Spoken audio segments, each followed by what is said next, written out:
Hello and welcome to the Mega Hunt Final. I'm your host, Jay Party, head of our global developer community and longtime host of all things Roblox.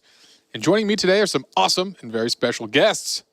None other than the wonderful esports commentator and legend, Mimi Wormkratz, and video star, me and you. Or as I know him, just NU. Thank you, Jay Party. I got lost and found my way here, but thanks for letting me stay. Yeah, we're happy you stumbled into the studio because you're going to make this awesome. Mimi, how you feeling today? I'm feeling great. I'm so excited to be here. We've gotten to see the contestants warming up and rehearsing for this one. And the stakes, I mean, they've just never been higher. $1 million on the line here, Jay Party. That's right. You heard it here. That's right. And I still can't believe that this is actually happening. Unreal. Well, it is happening, folks. And we'll be meeting our contestants shortly.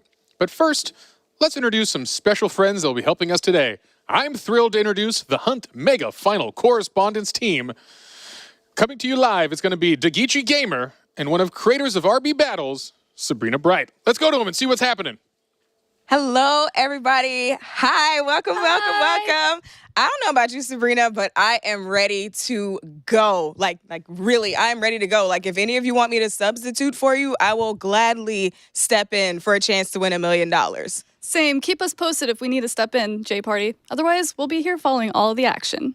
Thank you both for your generous offer, although today I think the contestants are ready to compete themselves. And throughout this competition, we're going to be checking in with this team to get their take on all of the action. Well, is it about that time, Mimi? I think we're getting close. But first, we should meet our 10 contestants playing today. All right, let's see who they are. Coming up first in maroon, we have the Deaf Eagle. They've been playing Roblox for 12 years, specializing in obbies. And next up in red, we have Poke Dragon 100,000. Their forte is puzzles, thanks to their 10 years of experience. Our third contestant, hailing from New York City, is Shafe. He's been playing Roblox for 12 years with a focus on obbies and more recently on FPS games. Today, he'll be representing Orange.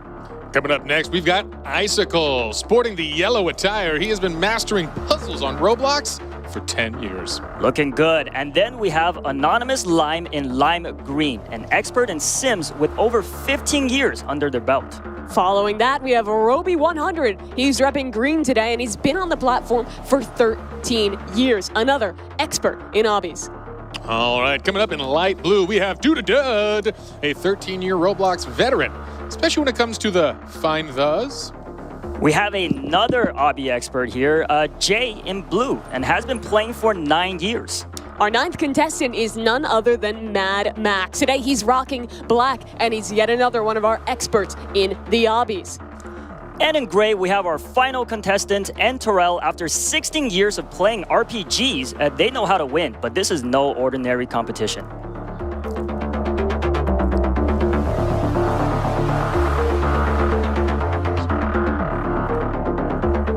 All right, folks, this is an incredible, historic moment.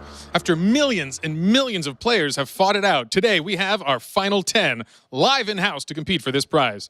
I cannot wait to get things started. But before we do, let's bring out a very special guest. That's right, the one and only David Builderman Bazooki. Welcome to the set. Come on down. Woo! Oh, and you brought something special. I brought something special. First, Jay Party, Mimi, and you. Thank you so much for hosting today.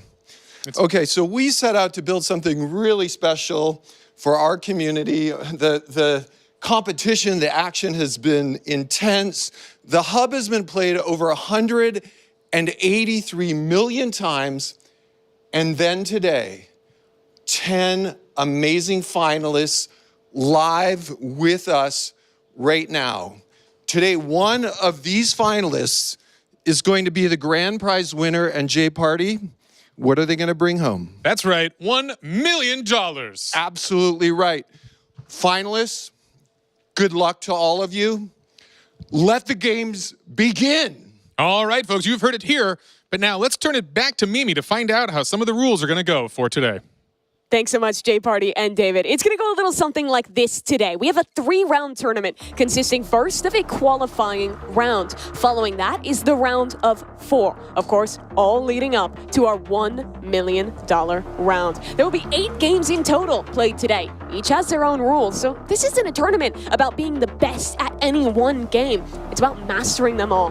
First up is the qualifying round. And Jay Party, why don't you tell us a little more about that? Gladly, Mimi. We're going to have 10 contestants that have the chance to compete in 5 games. Dress to Impress, Super League Soccer, Blade Ball, Slap Battles, and Doors. But out of these 10 contestants, only 4 will move on to the next round, which will be the elimination rounds. All right, any questions? Just one. How do you win at each game? And the money question. Each game's a little different, so we'll explain the rules right before each one starts. One last thing to mention. At times throughout the competition, you may notice 2 Roblox admins, Holiday Beats and All the Swords. They are in place to operate, record, and make sure everything runs smoothly and fairly. That's right, all rules will need to be followed. All right, now that we've got that out of the way, we are ready to kick things off. Let's do it. Our first game up is a fashion phenomenon. It's none other than Dress to Impress. Game 1, Dress to Impress. There are 2 matches, and contestants will have to create a stylish look before time runs out. Judges will vote, and if there's a tie, they will also vote on who earns a higher placement.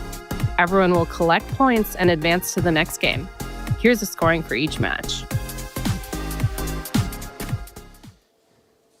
All right, folks, we also have a surprise. 3 of them, actually. Joining us as guest judges for Dress to Impress are none other than Twitch streamer Joe Bartolozzi, VTuber and variety streamer Iron Mouse, as well as music and reaction variety streamer I'm Dante. Welcome to the show, our 3 guest judges. All right. Hello. Hey, we are live. I'm Dante. Welcome to the show, our 3 guest judges. Very exciting stuff. How are you guys feeling? Amazing. Can't wait. Awesome. Excellent. Very excited. I was watching the intro. Yeah. This seems like a very competitive event. Yes, it will. Are you guys ready to judge such competitions?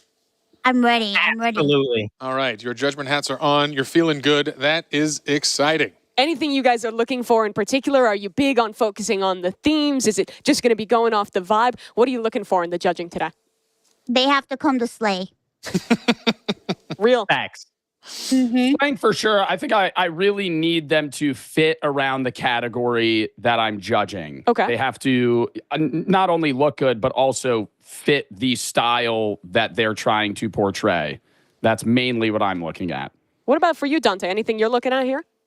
Yes. The poses. The poses are very, very important to me. And if they're not hitting it, those stars are going to be super low.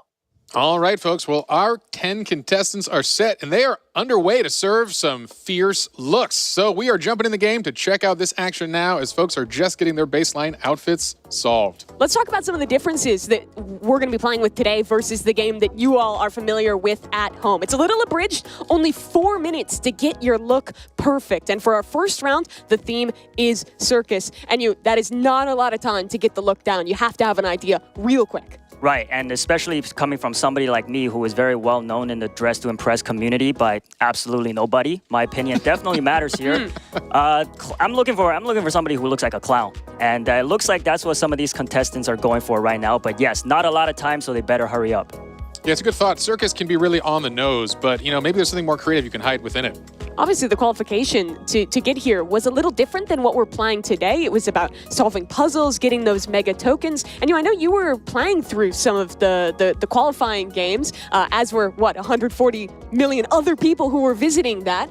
What were you looking for? How much of a challenge was it actually to be one of the 10 players who made it here? I mean, I played for a total of maybe 5 or 6 hours and immediately realized that I stood no chance against some of these guys that are here today. So very, very challenging, very impressive that these 10 made it here today.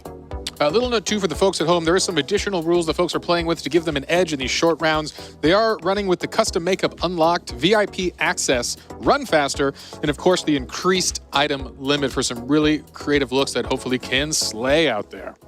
A lot of our players talking ahead of this event said that Dress to Impress wasn't a game they had played a ton, and with such a wide variety of games ranging from fashion to FPS to an obby, the players had to practice a lot and really come in with ideas for the games that they aren't as comfortable about. But I think it's been clear that every one of these guys competing today has put that effort in, and even in these less comfortable games, he's going to put their all out there because every point matters, especially in this qualifying round. Right, definitely. And it's good to put them outside of their comfort zone for the first qualifying round to see what kind of miraculous outfits they can pull off. And I will honestly say with a minute and a half left, everybody is looking good. Yeah, we'll see. We thought this was a relaxing warm-up, but talking to the contestants again, this is a high-anxiety round of fashion, putting some of their skills to the test here. And a good reminder, this is actually a newer game to the Roblox, and a lot of these folks are long-time players, but this came out in 2023, has already had 6.5 billion visits, truly has been a smashing success for the platform, and a pretty fun game, if I do say so myself. Yeah, Dress to Impress, it's definitely been having a moment in these last couple of months, and I know a lot of people at home enjoy it, but this has got to be the most high-pressure match of Dress to Impress anyone here has ever played. Yeah, I mean, especially in 2025, the day and age of aura farming. Is that key for you, Enyu, aura farming? Yes, aura is the key to winning this. If I was a judge, that's what I would be looking for. That will be what you're going for? Yeah, it's going to be interesting having some of our celebrity judges get to kind of give a little look there. I imagine they'll have different things that they like. You have to play to a pretty different crowd of people who are going to be making these decisions, and a lot definitely sits in their hands. Well, we are closing in on the final 30 seconds of this match as we see the final touch-ups, the jewelry selections and patterns moving forward here. Hopefully, folks have a cohesive look going, and this is just the polish and cleanup phase because that runway clock is ticking.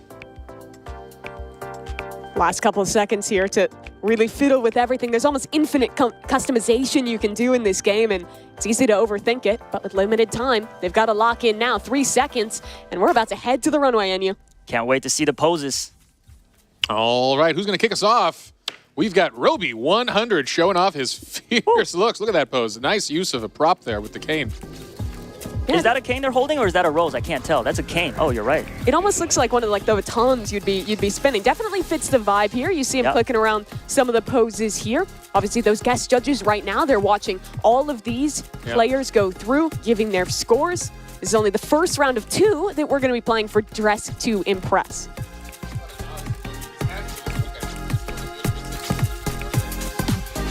The angles, choosing those poses has got to be a big part of the action here.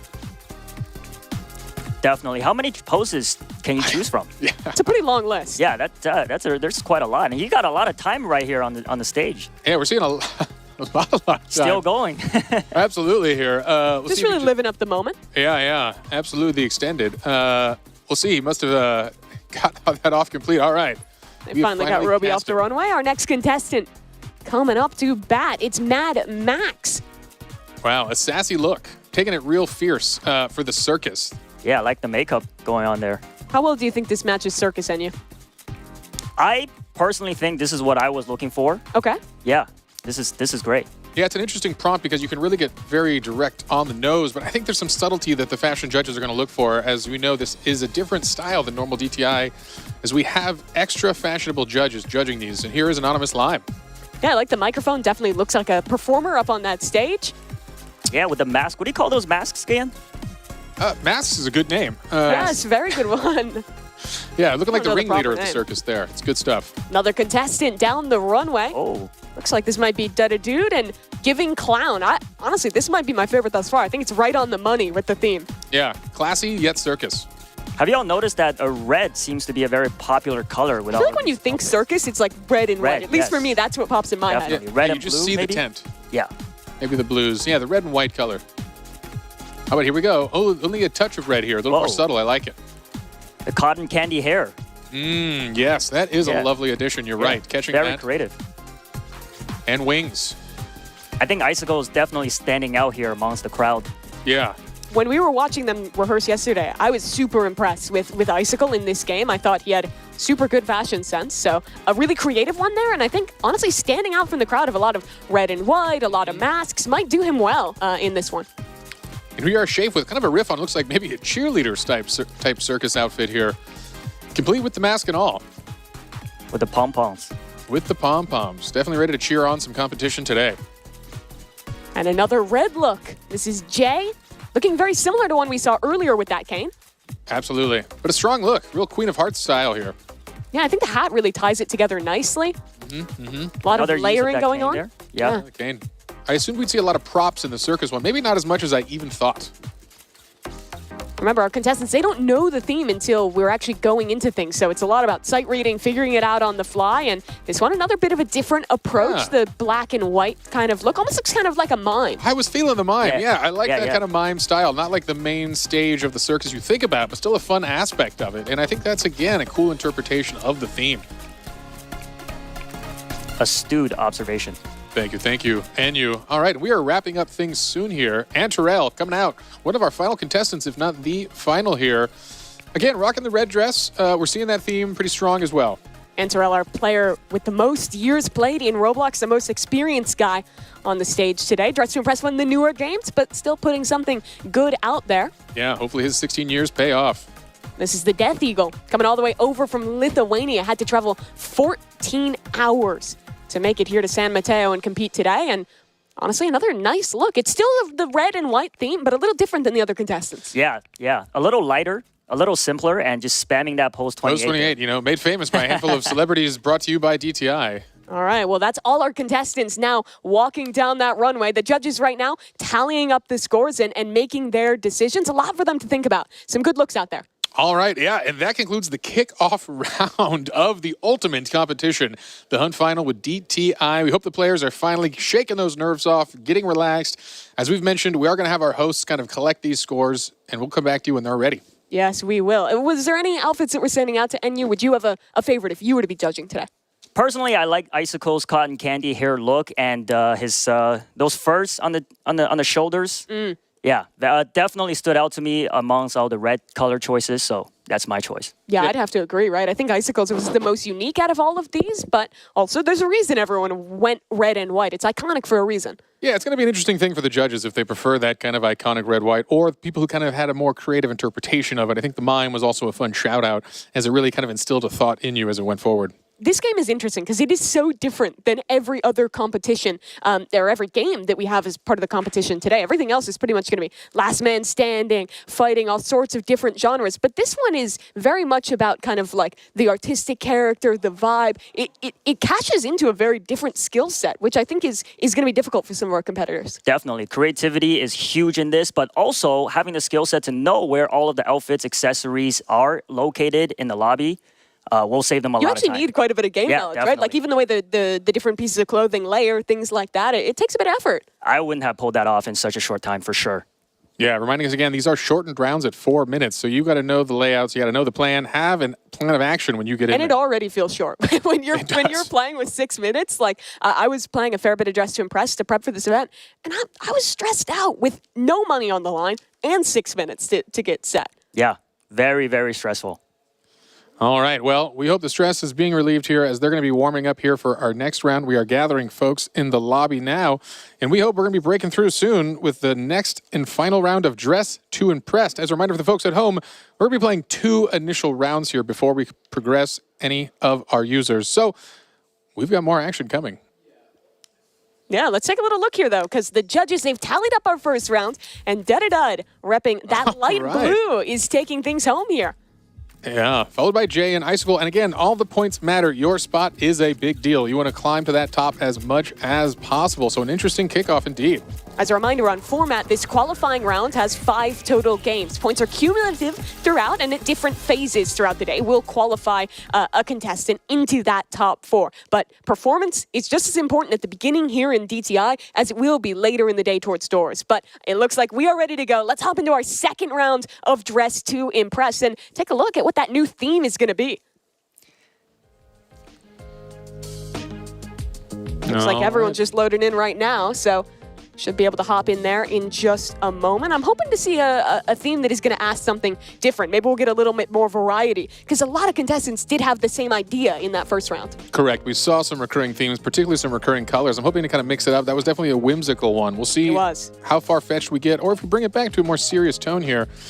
Looks like folks are just getting now into that lobby, so we're going to be able to turn it over in a brief moment and go to you live. Round 2. Here we are, and let's see if we can't get in one of these contestants' POV and take a look at what theme they're working on today.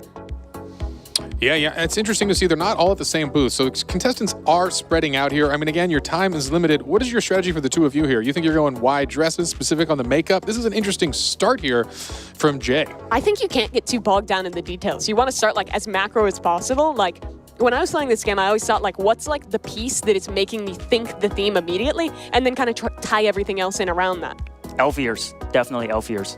Elf Pointy ears. elf ears and some wings. Yeah, the wings, the elf ears, I'd honestly be shocked if anyone doesn't go for those kind of looks. You know, that's the kind of thing, though. Can you create a look without wings that conveys fairy? Maybe that's going to be the winning combo just to stand out from the crowd. But for now, we are seeing a lot of fairy wings coming out. And it looks like blue is the recurring color here amongst the contestants. Yeah, I hear ice, I think, like light blue, white, those kind of colors. Seems like Mad Max getting the same idea here. Mm-hmm. And here we are, another little larger gown here from Anonymous Lime. I realize I don't know if I know my gown styles here, but I'd say that's a gown. that's a gown, right? Nice and flowy. I'm a gown expert. That's definitely a gown. As a gownologist yourself, and you? Yes.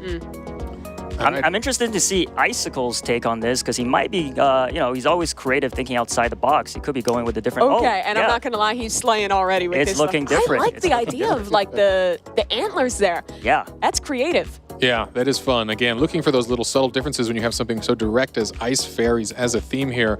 Also, footnote, we see a lot of our contestants picking out very specific colors based on the hex code itself. And maybe not your typical approach, but these are some sharp players behind us. Incredible. How do they have that memorized? Is there a cheat sheet? No, I think they actually have internalized a lot of the hex code for the colors That is wild. throughout Roblox. I know before the event, you were tallying it up. There's a crazy amount of experience between the players. That's right. These are Roblox power users. I added up all of their hours of our 10 finalists here, and they have a combined over 76,000 in-game hours of Roblox time. So there are some experts here, and you're going to see that throughout the day, that these truly are masters of all trades. Only one member on that stage with less than 10 years of experience in Roblox. Really a testament to the skill, to the dedication that it takes to have made it all the way here to the final. The passion. The passion's definitely there. Yeah, 9 years ago, the noob, where they've come. Could they have ever imagined they'd be here competing for $1 million dressing as ice fairies? Not what you expect. But again, looking good here. And we only have, what, a minute 20 left, less than that in this final round of DTI, where we will get some more scores going forward. As a reminder, again, there will be another game before progression, but a wonderful start. Yeah, I want to take a look at Roby 100. When we got the questionnaire from the players, he said not only does he love playing Roblox, but he loves trying to make his own games and get creative. It's kind of the beauty of Roblox, right? Being able to experience all of these different games while also having the opportunity to develop your own experiences as well. And I think you see some of that creativity coming out here. Yeah, you know, Roby, very fun one. Again, you mentioned he is a developer. He's been developing a long time, and he once created a game called The Easiest Game on Roblox, one of his hit games. And actually today he's competing in now the hardest game in Roblox. So a wonderful journey for Roby, coming all the way to the other side of the hardest competitions around. Yeah, I played Roby's easiest game on Roblox. Really? And I was not able to beat it. Is the game ironic? Is it I think I'm just terrible. All right, you've heard Maybe it a here. bit of column A, column B. Yeah. That's why we brought you on, Enu, for your expert skill set at being terrible at Roblox. It That's itself what is I'm a skill. known Yes. Just look from Mad Max here. Little different. Most people are going for like a really colorful blue look like we're seeing from Anon Lime. Yeah, I like these wings, though. Real alive. It adds a lot of flair. People are going for the more subtle fairy wings, but hey, just get out there with the real eagle, the eagle wings. I don't know if this is possible. Do they have fairy wands in the accessories? Because that could be a good touch. That's Well, a good... If We'll they don't find have out. them now, they're out of time Let's because find out. we're walking the runway. Here's Roby 100. Oh, yes. Our first look. I like the way he's kind of integrated that fur. It almost looks like a cloud to me. Yeah. It feels fashionable, and that's the thing. This isn't a costume contest. There is a fashion element here. How do you mix these kind of creative, broad themes with a fashion approach here? And it looked great, and we'll see if the judges like it. Coming up next, we've got Mad Max here. Oh, he found a lovely prop for this one. Oh, I like harp. the lute. Yeah. Or harp. Harp, lute, hey, Some kind of instrument. something. You got it. Strings that you flick and make lovely sounds. All right, getting those high heels, rocking that skirt. It's Nice a good crowd. look. More blue. We're seeing the blue. Yeah. Come through again here. Definitely going to be a motif for, I think, all our contestants here. Next one down the runway. This is Anonymous Lime. I think the most bold look we've seen. A very deep blue compared to a lot of people going for the more subtle looks. Yeah, I like it. This feels strong. It's making a statement. This is an ice fairy, maybe even queen of the fairies. We'll see. Enu, what do you think? Do you like those wings? I like or the you like hair. the It kind of traditional? reminds me of candy cane. Oh, yeah. Getting hungry now. Getting hungry already. Well, we've got a long show ahead, Enu. Dude coming down as well. Another very bright, kind of neon blue look. I like these wings. A little different than some of the other ones we've seen. Yeah, he captured a strong blue, knowing it's a field awash with the color blue here. It's a strong one. And as a reminder, he is the winner of the first round, so it's important for him to really keep that lead here. He really secures a good spot going into the next games. Another similar look here. This one going for a bit of a lighter blue from Icicle. I like how cohesive it is. I think that the hair, the makeup, it all matches really nice. Yeah, he did a good job matching that color. And I think cohesion is important here. You really want to send a message. Whether the judges love it or not is up to be interpreted, but at least you send a strong, cohesive thought. There's a wand. There it is. Like a sparkler. I really like that. Full sparkle effects. Now we're talking. Shafe. Shafe here. Great choice. Finding the good items. Look at that. And mastering the pose. See a lot of starred poses here. He had a plan. He knew the good ones, and he marked them. And that's important. All right, a couple more contestants here to come down the runway. Who we got left? Who's coming up? Looks like this is one of the looks we were talking about. Those antlers combined with the bow. Wow. This one looks super good. I like it. A little bit of a forest ice nymph here. Or ice fairy. Who are they? Fairies. Hair so high we can't even see the name. That's true. A good cover-up. Keep it mysterious. Definitely a nice look, though. Yeah. Let the judges be objective. Can they? Okay, already coming out fierce. Whoa. Oh, I like the idea on the mask there. Again, I think that the players who went for these slightly more unique spins are the ones that are going to stick out in the judges' memory. Yeah, what is on here? It's some sort of large arm. It looks like almost oven mitts here, but I'm assuming there's something more I think that's fashionable. the fur Oh, again. that is the fur. But That you is see our the very little bright boa. neon Those are color. definitely oven mitts. I was confused. What's happening here? I thought that might have been what's happening in fashion. Antarel, one of the few players to not go with any kind of ears or antlers, instead just these kind of cold weather earmuffs. Earmuffs, yeah. Ice fairy, they got to be a little cold, right? Got to Fair keep warm. play. I like it. Again, trying to stand out. In a crowded theme here, you want to be having that unique look. And this one is looking pretty nice. This is from the Death Eagle. Got I those love wings the ice flapping. cream. The Does ice he cream. have two wings layered on? I think that is a wing layering, and he's got a nice animation that kind of makes them flutter out. It's actually yeah. a great look, and I think the ice cream is a good touch here. Our first break from the blue color scheme. Yeah, it's kind of I like that, a little tongue-in-cheek, not taking himself too seriously in this mode at least. Yeah, I think you've got it. It's an intense day.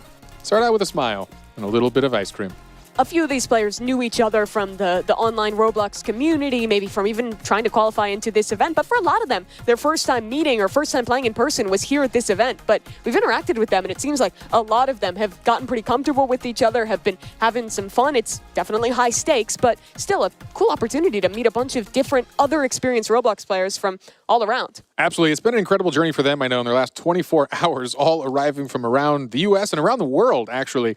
They've got to know each other pretty well here with some of the warm-up games, some of the practices, and it's wonderful to see that kind of camaraderie and teamwork from these folks. We know there's a lot on the line. Competing for $1 million is a lot of high stakes, but keeping that kind of general positive spirit and a good sense of camaraderie is important for the folks. Yeah, so we have our judges tallying up the points right now. And again, this is going to be combined scoring from both Dress to Impress and our second game, Super League Soccer, which is coming up after this. But I know every one of these matters because it is cumulative. All of your points from this qualifying round count towards being one of only 4 players that is going to progress. Right, definitely. You cannot take the first round lightly because the scores, like Mimi said, are cumulative. So going into soccer, though, is going to be a much different skill set that they're going to be showing off. Some teamwork, as Jay Party suggested. They got some time to spend with each other. So it'd be nice to see their teamwork.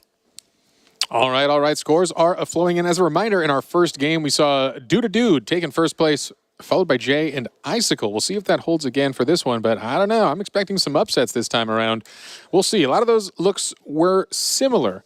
We saw the blues stand out, so we'll see what the judges think again. I know DTI is not the experts of a lot of these players, but hey, a win's a win, and you got to come to win. That's the thing that's brutal, right? It's like it's a category that you're having to sight read, figure out within 4 minutes, put a look together that's cohesive. But let's take a little peek at what our scores are. This is going to be the cumulative points from both rounds now, and it looks like our player coming out in front is the Death Eagle. A middling placement in the first round, but a strong 30 points in the second puts him out in the lead early on. A great showing for the Lithuanian.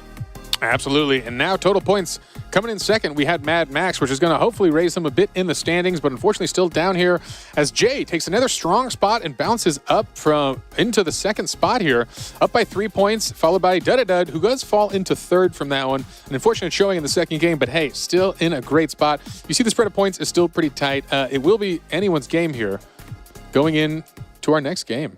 Here's some of the players That is the Death Eagle there already out in first, feeling good in the first round, although it is not over yet.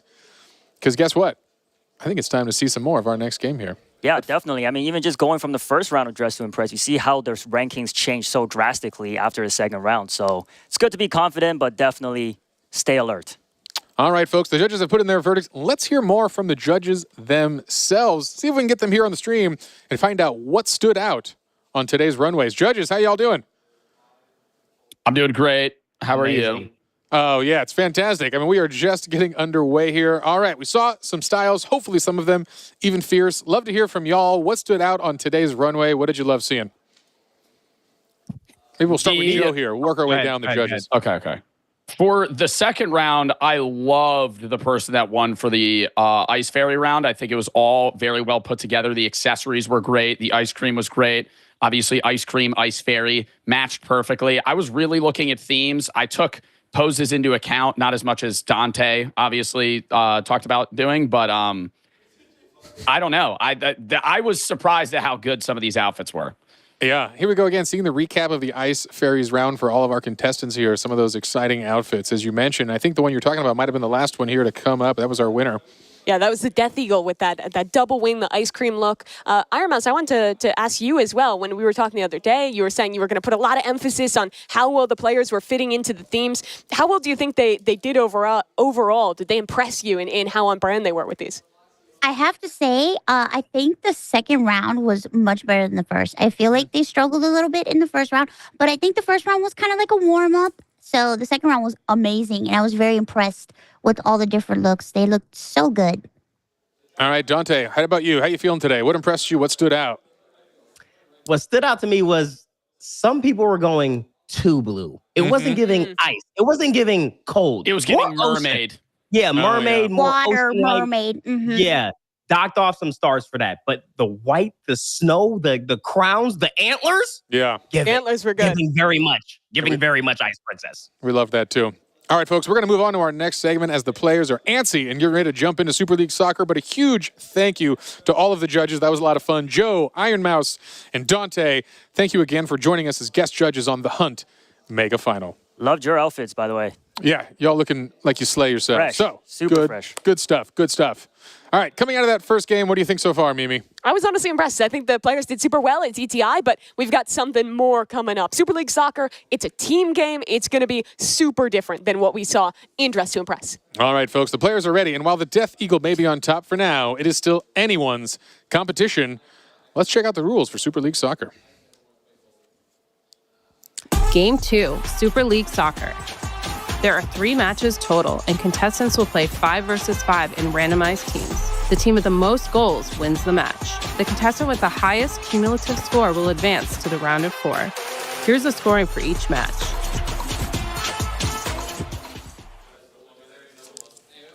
All right. Folks, I think our players are back there and ready to go. Enyu, how you feeling about this one? Very excited. Sports is probably something I'm a little more into. Watching, not playing, but yeah. Have you played many of the sports games on Roblox? I played pretty much all of them. Like I said, just video games. In person, not so great. So I think I'd be a good judge of how good they are here. Well, here we go. Our second game of the day. It's Super League Soccer. The players randomly assigned to teams 5v5. That'll get scrambled between every round, and we're off to the races. The Death Eagle first in possession of the ball. Yeah, and a strong initial breakaway already from our leader, but there he goes down, and we've got a steal from the away team. As you see, we're going to have home versus away. Home in the, we'll say purple, and away in the green. That they are. This game, the one where you're having to actually work with the team, trying to pass, find the right path to get that ball in is very important. Only 4.5 minutes per each of these rounds. And I will say, for soccer-type games in Roblox, a key is to stealing the ball from your opponents. Very easy to steal, so, as I say that, there's a goal. That's Icy with the first goal for the green team here. Very nicely done by him. Gets the pass in from Roby and just sends that ball straight down the left side of the net.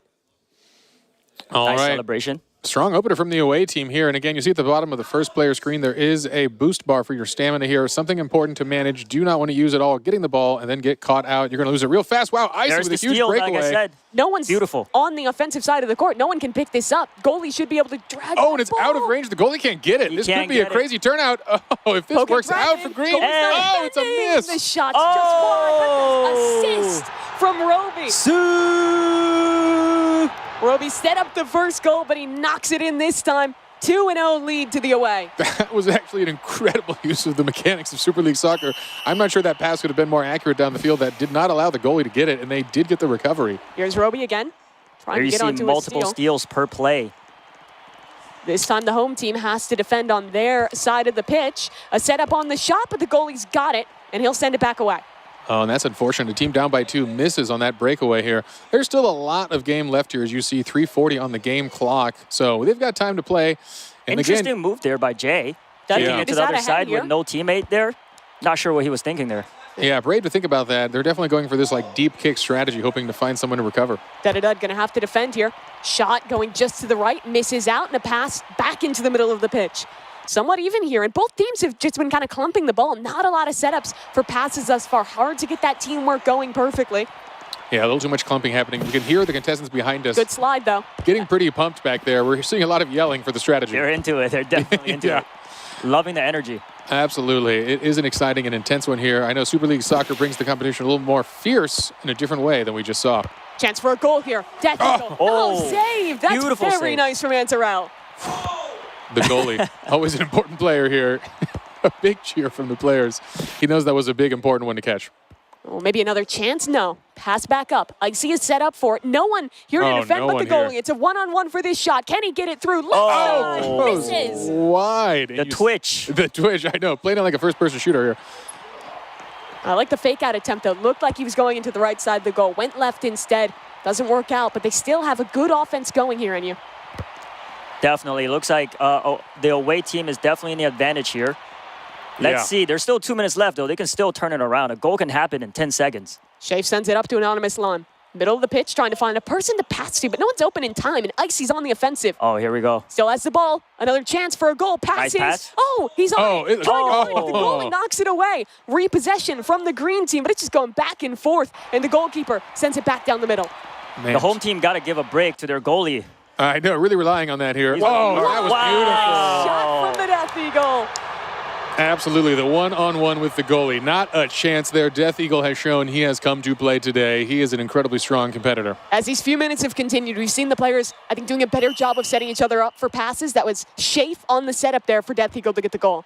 Absolutely, we're seeing more of a spread formation here, playing a proper offense and defense, and that's going to pay off for sure, as this is still anyone's game here. Yeah, I'm reading the chat here from the live stream, and the chat is rooting for Team Bloxy Cola, which looks like the home team here. That's good to hear They're here. rooting for a comeback. Another pass up the middle. They've got to come back quickly. Minute and a half on that clock. And Shafe's had to do a lot of work as the goalkeeper here. Okay, Dragon gets possession again, and the passing seems better from the green team thus far. A chance for Roby, too high. And he gets spun out of control as the ball passes back. Almost gets the backboard shot for himself there. That would have been one heck of a pass. Self-assist. Yeah. Stat padding. 1 minute left to try and tie up this game. And at this point, I mean, you're oftentimes just thinking about trying to keep possession of the ball, run down the timer. Every second continues to move in the favor of the team at advantage. Yeah, this is an intense game, and as we've mentioned, these are some of 10 of the best players in all of Roblox. Each one of them deserves to be here in their own right. But for these players, this is another game where a lot of them said they weren't experienced. They had to learn it for this match. Another chance at a goal, but the keeper's got it. Shafe doing so well to defend, but he just needs some offense. Just a little overshot, and that is important to note here. We're warming up with some of their least experienced This could be the games tie. here. This could be the tie. Oh, and the steal over the Okay. shoulder. Oh, they got it back. No, he gets it back. Yes! Just in the nick of time, It's he's tied. tied this game up. Oh, man. This is intense. 30 seconds on the clock. This becomes anyone's game now. Oh, gosh. Death Eagle is hyped. I like that. It was. We'll see, Like the the energy. tiebreaker out of this one. 30 seconds is enough still to score. That's the question. Roby and Jay in a competition for the ball. Roby takes it back, trying to make his way up the court. A pass out wide, a shot, an opportunity for da-da-da-da, and the game, but it's saved. Yet again from Shafe. Excellence from the goalkeeper. Oh, man. Intensity is high behind us for the players. They are aware of what's at stake here. This is a lot of points for the Wide winning open team. lane. Oh, and it never. Duddy-dud. What a steal from him. 4 seconds till we tick into overtime. Oh, boy. And the time is up. Oh, no. So I believe we're not playing. The rules today will not be having overtime. You're There right. It is just going to be a tie here. Tie scoring, which means equal points for both teams. Great Uh-oh. comeback by Bloxy Cola. Yeah, All seeing right. some of the reactions from all the players here. Yeah, we are. about We that are. round. All right. I think we have seen the conclusion of our first soccer game. As far as I understand, unless the voice in my head tells me something different, I believe we saw a tie. But no, we're seeing a kickoff here. We'll have to You hear see how here. passionate the players are. Everyone is getting active in this one. Yeah, I'm not sure if the folks at home can hear what is this tiebreaker extra. We'll see if they're playing the extra innings. Oh, and these are free kicks here. Still 3 kicks left for each team. Yeah. All right. Oh, we are doing the free kick rule here. All right. That was a change from what I understood here. So as we see in the left there already, looks like the home team is up by 1 goal here, but more goals to go during the free kicks. Let's see if we can take a look at Roby. His chance left Oh. side. Nice goal. That was clean. That was Great clean. fake. And guess what? We're back to a tie here. Yes, we are. 2 shots left for each of these teams. Lime, his opportunity. Antarella on the defense. Oh, Wow. Misses. it's it. Just over the shoulder. Man on Lime retakes the lead for his squad. Another chance here. Dud-a-dud. Left side. Blocks Wow. up the They keeper. are Save. trading No. goals. And no one is missing today. 5-4 for the home team. Last chance for away here. Saved, though. That's very good from Antarell. So here we go. The final kick. This is it. Antarella to bring it home. To tie it or to lose the game. All pressure's on. Oh! Oh, that is a goal here. That Tied kicks it again. Sudden death. First team to get ahead wins in this one. All right. Antarell And that's it. misses. And it's a goal landed No. for the home team. Now another chance to bring things back here. Icy, the game in his hands. Oh! Save. Safe again. Wow. They were down the whole match. Oh, Thanks my- to an excellent goal keep, they bring things back and take the first round of Super League Soccer. What a sick way to kick off this game. That was, and we all saw a lot of modes. It was a fast and furious game. We saw the overtime and then extended overtime as the skills of these folks truly is unmatched here. But we do have a win for the home team, which is huge. Starting behind in an 0-2 in the first minute of that game, they pull it out in the extended overtime free kicks. So that was exciting. I think it's time to check out these scores and see where we stand after that match. Death Eagle looking good on the winning team after being our winningest player from DTI as well. Yeah, it's true. And we see Jay as well on that team. So this is a strong start for the folks who are already in the lead here, winning that match 1. As reminding the folks at home, though, we are going to mix it up. These are fully randomized teams for 3 sets of soccer. Although at this point, I think everyone's pretty excited to play as they do seem equally skilled in this competition. Honestly, that was a lot closer than I expected. Yeah. It's clear that I think compared to when they gave us the info that, hey, like most of us haven't played SLS, they put in some work to go into it. And even throughout the game, really, I think built into it. Yeah, very impressive teamwork, some amazing passes, some on-point shots. And like you said, Mimi, it really looked like it was over in the first couple of minutes for the away team, but the home team pulled off the unthinkable. You guys got Good for any them. MVPs from that first round? Boy, it started off strong, and I would say Dud setting a good pace for that one in the beginning. Couple Was good a big goals from score him. of those goals. Yeah, we saw a strong start, but again, unfortunately, his team did fall a little short in the end. But really a good player. Again, Death Eagle showing again that he truly is a strong competitor in this game, and I think we're going to see him excel in a broad array of games today. He has a very serious track record of being one of the best. So we'll see if he can keep that up today. Nerves is a big part of today. Absolutely, absolutely. I do think these early games are a good way to just get comfortable on the stage, feel things out, especially a team game like this. It's a little easier to just be a part of the group, feel a little bit more together than the competitors than just every single win being about making a step up ahead of them. Definitely, yeah. It definitely takes a lot of pressure off you. You know, you're not just out there on your own. And just to go back on my favorite player for the game, I think was Please. Shafe at the goal. Yeah, I have to Really agree. made some clutch saves. I mean, Love- his team has a lot of him. He had to protect that goal Yeah. so many times in the first 2 minutes, and Yeah. then he's one of the guys that hit the penalty kick at the end, too, Yeah. to bring things home. Yeah, we talk a lot about the mental game in these competitions. It's a long day with a lot of competition. You got to not let yourself get down. I know there's a handful of folks back there who are going to be feeling the burn of a loss here, not as high of a fashion score as they'd like, but it's never over. Again, qualifying from some of the other games, it just doesn't matter. Put it behind you. You got to keep the attitude. Momentum can't destroy you. You got to let yourself turn it around here. So, fantastic start from the folks here. I look forward to a day of good games ahead of us. And I do as well. It seems like the players are just about to get into our second game, just picking their teams. Reminder, things are getting scrambled up a little bit. We'll have different players on the home and away. So an opportunity for any of these players to put another 20 points on their board, as it looks like the players just hopping into the lobby now. We get underway for our second round of Super League Soccer. And in the center field, Duddy and Roby, the ones to kick this off. After that first game, I'm really excited now. Yeah, we'll see who can shine here. Again, and if they can keep their form strong here, again, we're seeing a lot of deep passes, but a hard cluster of all the players. Really want to keep that spread. All right, here we go. Our first breakaway. Do they have the stamina to go to cross the board here? The home team could come into a strong initial lead. Flicks too wide to the left, and Duddy misses that shot out to Icy. A tough one there. Yeah, and that's not going to stick there. Icy playing goalie this round, switching it up from offense in the last one. He's going to be the anchor man to stop those points from being scored. You get that slide tackle every 3 seconds. Got to be precise at when you're trying to steal the ball. Poke, a chance for him against Lots of Icy stamina. again. Full breakaway. Right side, it's too high. Ooh. Oh, he nearly had another chance as well. Taken by the goalie, out of the Icy. way. Great work.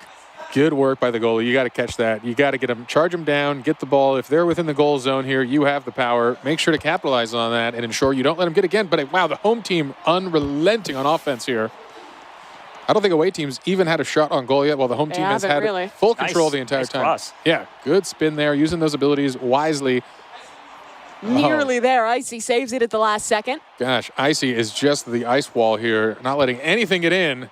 Another pass in. They just keep going. Poke, third chance of the game. This one it. sticks. I mean, that is unrelenting here. Good work from Poke Dragon. I mean, they're going to have to step it up here. You can't rely on Icy this hard to just stop every shot here. We've already seen 5, maybe more shots on goal here. One was bound to go in. But every kickoff, another chance. Roby in possession, and for the first time, a bit of offense going. The Death Eagle has possession, switches back towards Max. Goal somewhat open, but the defenders do well, and they push it back the other way.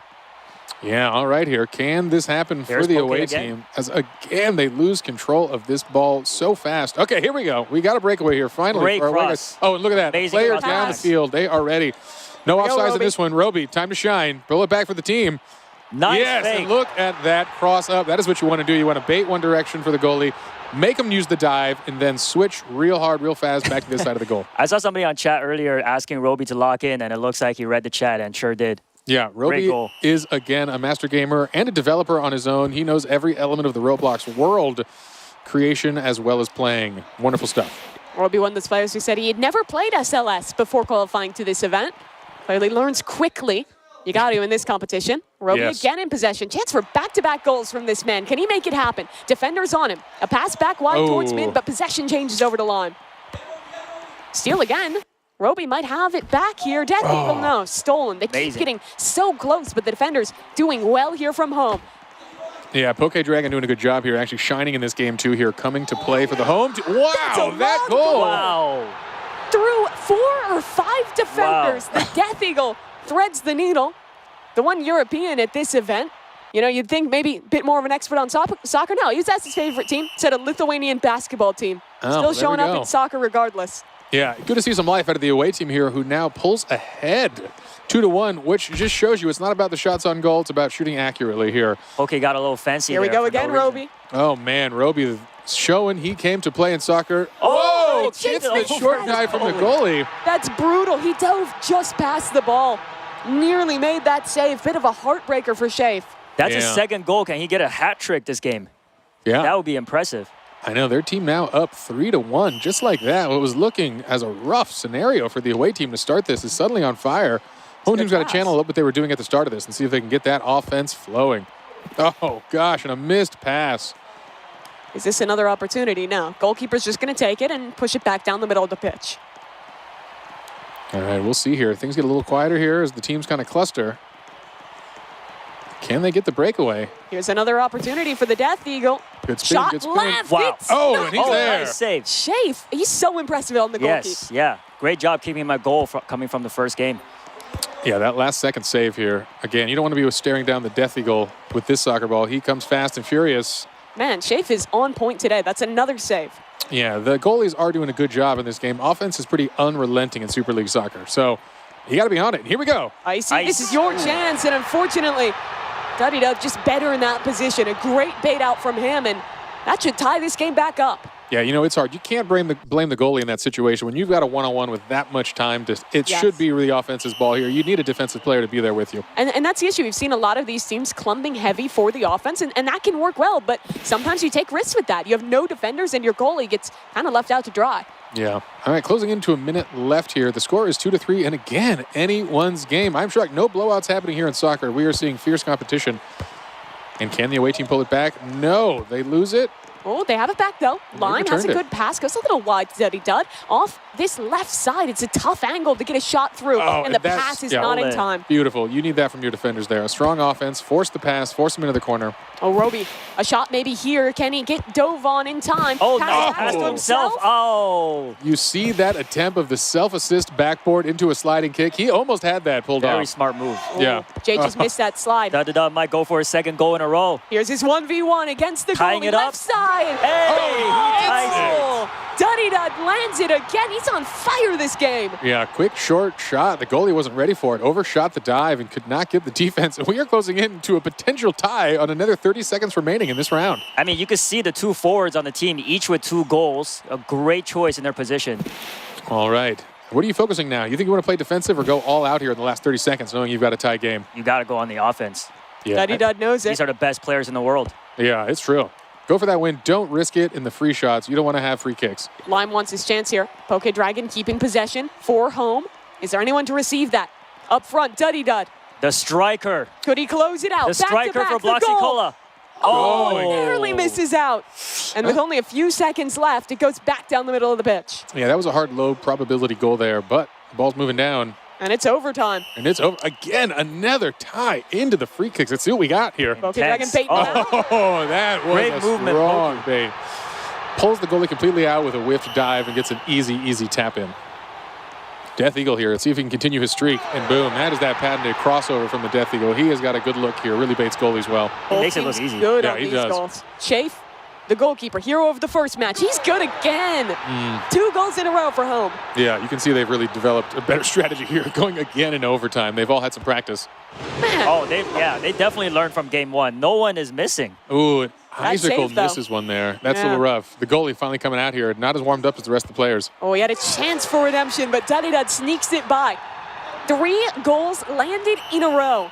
Yeah, this could be time for them to really shut this down. If this goalie pulls off this defense. Oh, and he does. This is now a dangerous Shame. scenario. Do or die. Shea far and away looking like the strongest goalie today. All Definitely. right, if he puts this in, it's game over.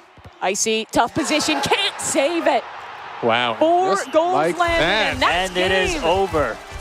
Home team. All right, so we got on this team, Antarel, Death Eagle. I don't know if I saw the names here, but we're going to see it shortly after the judges tally up some scores. We will go back to the board and show you guys where the standings are. But here are our players here. Fantastic performance from everyone. Some spirits higher than others. Shafe only got 16 points in DTI, but thus far, he's won both matches here in Super League Soccer and Yeah. is starting to compete with some of those top players now. Goes to show there's always time to come back here. Yeah, and again, you're never out here. Again, we've got many games on our way on what is a crazy Roblox octathlon today. But let's see those scores from match 2.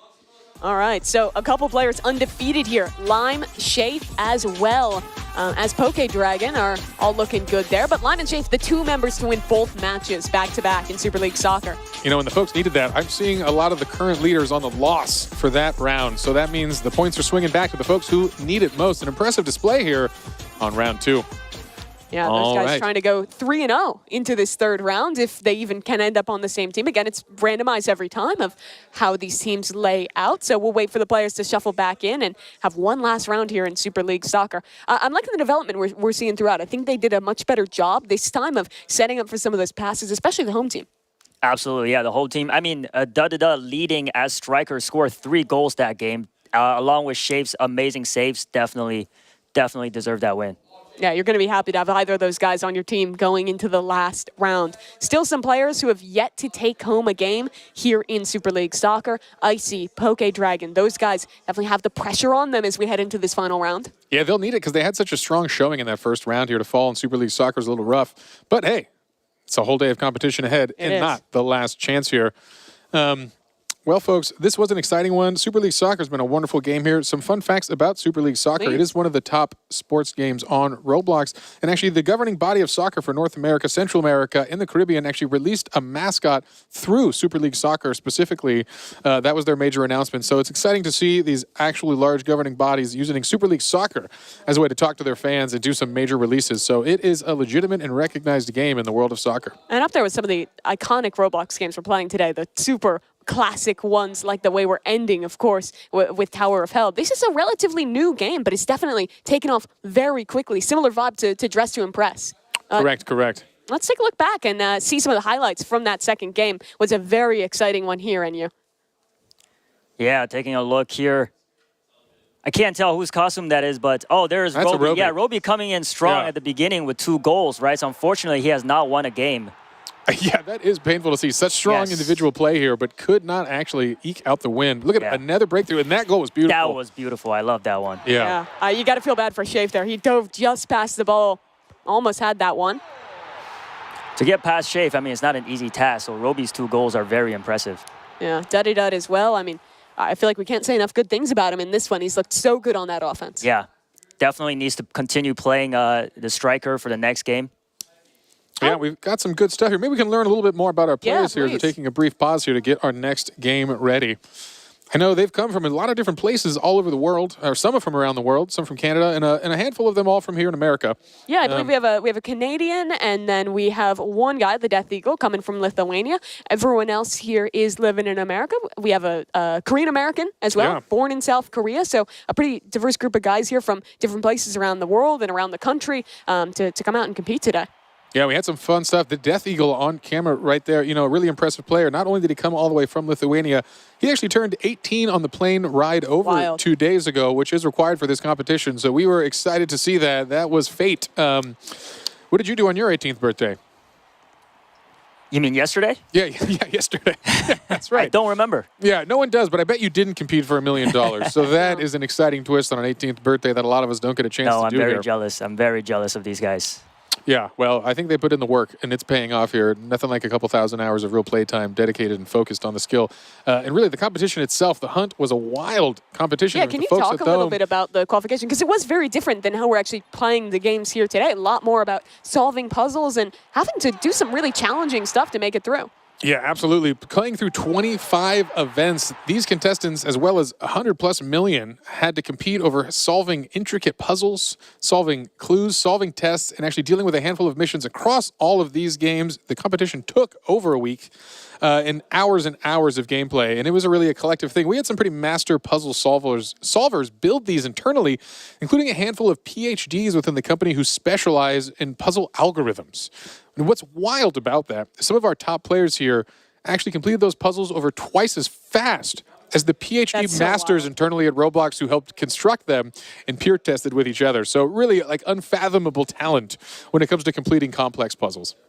Yeah, I think it's so cool as well. Some of the different backgrounds. A guy like Icicle here, he's native to the area, grew up in the Bay, but he went to college for robotics, and he said like one of his biggest hobbies is like web puzzles, is riddles, is trying to solve challenges like that. As I imagine, looking at robotics would be a similar thing there as well.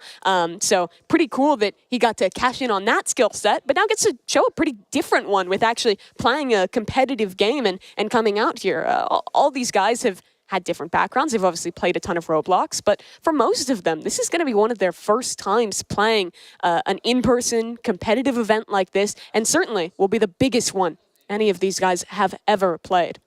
I like that you guys just gave out some facts about where the players are from, because now the chat is going to supporting their home countries with Lithuania, the US, and Canada, along with Team Bloxy Cola or the Witcher's Brew. So a lot of competition in the chat as well. Very exciting. Yeah, we have 2 Canadians as well. Poke Dragon hailing from Saskatchewan, and then another player in here, Anonymous Lime, coming over from Ontario as well. I'm rooting for Canada. Yeah? Canada. That's I where am you're also living right from now, Canada. and you. Yeah. Yeah. The folks don't know. First time revealing it. Okay. Now we know. No one could ever guess. I imagine, are you rooting for Lime then? Another guy from Ontario? I am rooting for, honestly, I'm rooting for Roby. I think he deserves some points in this competition. He's been doing really well, scoring the goals, so I hope to see him win the next game. Yeah, a lot of our players, when they talked about their expertise, I would say the most common games they told us was Tower of Hell. Tons of Obby players, you heard it in the intro, Yeah. and Rivals as well, our penultimate game, the first-person shooter arena game there. So for a lot of these guys, it's a matter of being great and being confident in the later stages of the tournament, but you still need to make it there. There's 10 players in this competition. 6 are going to get eliminated in this qualifying round. And even then, you have to play a driving game before you even get to some of the ones you're going to be the most comfortable with. And even when you are there, it's going to be the highest pressure you've ever felt playing those games. Yeah, as a reminder from the folks at home, we are a couple minutes, or hopefully seconds away from our final game of Super League Soccer, and this will be the first time we progress a player. So the first rounds of this are going to be a progression-based, as you heard from us earlier, but just a reminder for the folks just tuning in here, we're going to be closing out one more match of Super League Soccer, and we will progress our first player who will be in the top 4. Our players that we're looking at to be the most likely to make it here are going to be Death Eagle, 66 points, Jay, 63, and Dudidud at 60 points as well. Those are the front runners right now. Remember, a win in Super League Soccer gives you 20 points. There's no bonus points for being the best goalkeeper, being the best person who's going offensive and actually hitting those shots into the goal. So it comes down to how well your team can do. And let's say all those guys ended up on the same team. It would be the Death Eagle, thanks to his great performance in DTI, who would be the first qualified member. Teamwork makes the dream work. That's Only right. for this round. Only for this one, and then no more teams. Free for alls. Then the friendships end. But yeah, the top 9 are within 20 points of each other. So again, it is anyone's game. You definitely want to get that win here and secure your spot early on in this competition. That you do. For some context, one of our players is having an issue with their headphones. We have our admins looking into it right now and working through that issue. We'll give you more updates as soon as they're available. We do want to make sure that everyone has properly working equipment and the field is perfectly fair before we start another round with stakes as high as this. So for anyone at home wondering why we're yapping, that's why. Very concise, thank you. All right, well, it seems like we are still going to be waiting just a bit to get into that one. So why don't we go ahead and check in with our correspondents, Geach and Sabrina. How you guys doing? What do you think of Super League Soccer thus far? Oh my gosh, we screamed whenever Roby hit the ball right over Shape. We were actually back here screaming. That was really intense. That match was amazing. I actually haven't watched a gameplay of Super League Soccer, so I thought that was really entertaining. Yeah, and I'm not a big sports girly myself, but that move, my heart is still pounding from some of these moments. I've been in here taking notes, it's that real. Really impressed by Death Eagle, watching all of this gameplay. I mean, I don't have the coordination. You'll hear me say that a lot today. I don't have the coordination for something like that, but I feel like I've been literally watching the World Cup or something just on the screen via Roblox. It's so cool. It's amazing. It's been so fun to watch back here. I know everybody. I have a fun fact for you. Oh, yeah? About the World Cup, by the way. Super League Soccer hosted an in-game integration with FIFA for the launch of the Club World Cup trophy, which is taking place in America this summer. Rightfully so, because look, I mean, you would think that I was out here in South America screaming from the streets the way I've been hollering back here. I'm surprised. She's not kidding. I'm just Yeah, I hope I don't scare you. No, please, you didn't. Bring me This back. has been very entertaining. Yeah, I've been having a lot of fun. Who do you think so far? Who have you been impressed by so far? The most? I am rooting for Roby, Death Eagle. I really liked Jay in Dress to Impress. Jay has some good looks. Yeah. In Dress to Impress. And Death Eagles, obviously, the last one was the really good. The ice princess fairy. The two-wing thing was very impressive. That was a good technique. It's always good in Dress to Impress to try and see how you can layer your stuff to make it look more, exciting and more fancy, more cutesy, more demure. I'm not good at that at all. That's not my thing. I'm not a fashion girly, as you can see. Shall we take a look at what the chat is saying? Yeah, let's see. What's the chat saying All today? right, chat. Who do you think is going to win this next match? Let's see what they all say. When we came in, I saw a lot of people rooting for Death Eagle, which I can understand why after seeing I've been seeing a that lot of gameplay Shape as well. Yeah, a lot of fans of Shape, Death Eagle. Chicken jockey, what does that mean? I have no idea. Blocks Fruits. Yes, Blocks Fruits is a great game. Blocks Fruits? Okay. Lithuania. We've got some Lithuania. Okay. It looks like the chat is enjoying this, though. Go ahead and hit the like if you are watching. All right, so Sabrina, If your avatar in Roblox had a soccer celebration, what's that gonna look like? Oh my gosh. It's probably gonna be sort of like a big galaxy explosion. I can understand. All right, so we're gonna go ahead and kick it back over to our casters so we can get this last match started for Super League Soccer. All right, folks, we are back here. We've got hopefully we are closing in on the opening of this last match here, but a couple more seconds for you to enjoy the soothing sounds of our voices with our faces. It's a wonderful thing. We just take a look at, just stare at Jay Party's beautiful face. Yeah, that's the real stall content. For some context, viewers at home, they're still sorting out some of these tech issues, making sure the monitors and the headsets for one of our contestants is working perfectly. I pulled up some trivia for you guys. You guys are Roblox experts, no. right? Would Nope. you consider yourself such?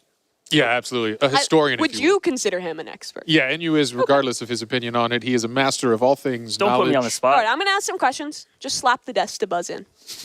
This one should be easy. What year was Roblox officially released to the public? Here you go. I'm going to say 2006. Ding, ding, ding. Good Yes. job, NU. That's the first point to you. Another year question. What year did Roblox introduce the ability to create and sell game passes? Okay, I know this one. Some Go of the ahead. birth of the expansion of our developer program. I believe it's 2012. You're correct. Another one. This one about number of players. In chat, you guys should play along too. Write in chat who you think this is. See how well you know Roblox. Which game on the Roblox platform holds the record for the most visits as of 2024? It's probably the wrong answer, but I'm going to say Blox Fruits. Incorrect.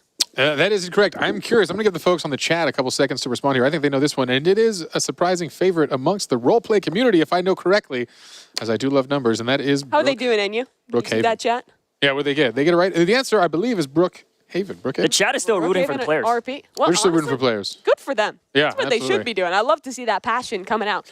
All right, another historic question. What was the original name of Roblox before it was officially launched? Oh, this is a fun one. Dude, the folks, this is a good one for chat. I wonder if they do know this one. Yeah. I might even be wearing those socks. Oh, no, wait, I'm not. We didn't.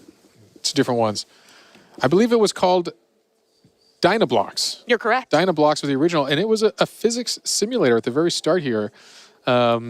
It was a pretty impressive little creation here to kind of demonstrate science and physics to kids and everyone around the world to kind of learn. And it turns out if you allow logic into a block, you can pretty much make any game the world has seen. Yes. And that's kind of the origin, I think, of all video games. And we saw it here in Roblox kind of evolving over the years from the old world of Dynablocks into the Roblox we have today. Full-fledged game engine. So, you know, for the folks at home, we're waiting. Go ahead, open studio, start publishing your own experiences and find out what it means to create and build some of the coolest things around in the world. What experience do you guys have with actually building games? Have you spent any time in the creation studio and tried that out much? Yes, actually, I have. I went through a tutorial with some of the developers here at Roblox. They went through a simple one for me, but they threw out some terms that were very complicated. I did not retain any of that information. So whoever can make games in Roblox are very smart. It's so impressive what people actually put together and how much work it takes. I know you get to work with the devs on a day-to-day basis. Must be special to see what creative things people put together in this Roblox game. I do, and it is fascinating to know our developers from around the world. They are incredible folks who do awesome and wonderful things, but they're also good people. I think that's such a fun part of Roblox. A lot of our creators are building things they want to play, they want to create. It's both a hobby and a profession for them, so we see incredible stuff. Yeah, and for this tournament as well, we had to ask a lot of developers to change things up about their games and make modifications for this tournament, and it seems like everyone was pretty willing to do that as well. All right, folks, so here's the deal. We are trying to ensure this is a fair competition as much as possible, and I believe we're ready to get back in it. But to solve some of this out, we're going to be removing the headsets for this next round of Super League Soccer here to ensure it is an even playing field for all 10 of our players. And guess what? I think they're on the pitch.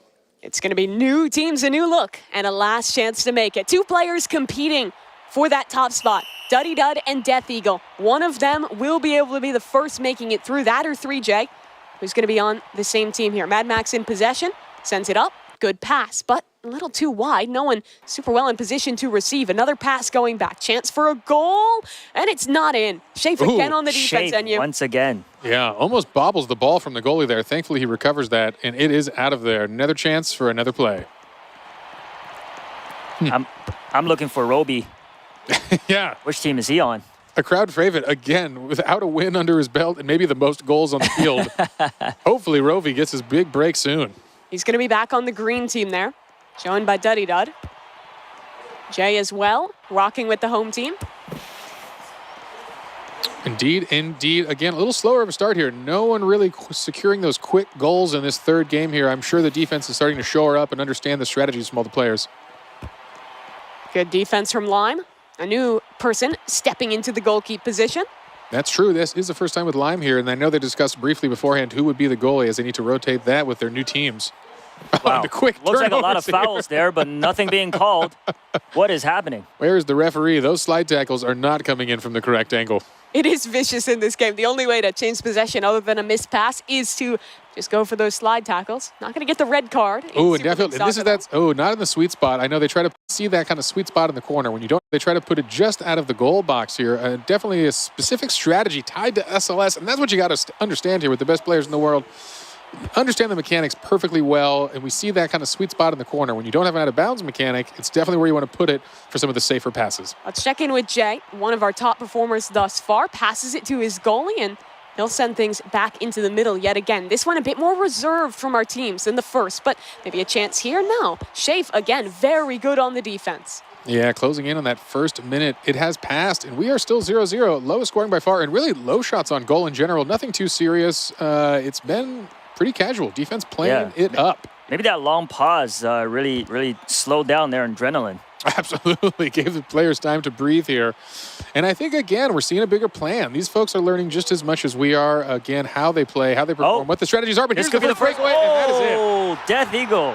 Our top player in the standings thus far, Death Eagle with 66 points. If he can win this game, he would bring home the first spot in the top 4 for himself, and he wants to do it with his own hands. I know we've talked a lot about his skill in so many competitions. If anything, the players maybe need him to get out now. Give other people a chance here, as he has demonstrated he has a strong fortitude for a broad array of game types. It is truly a luxury to qualify this early.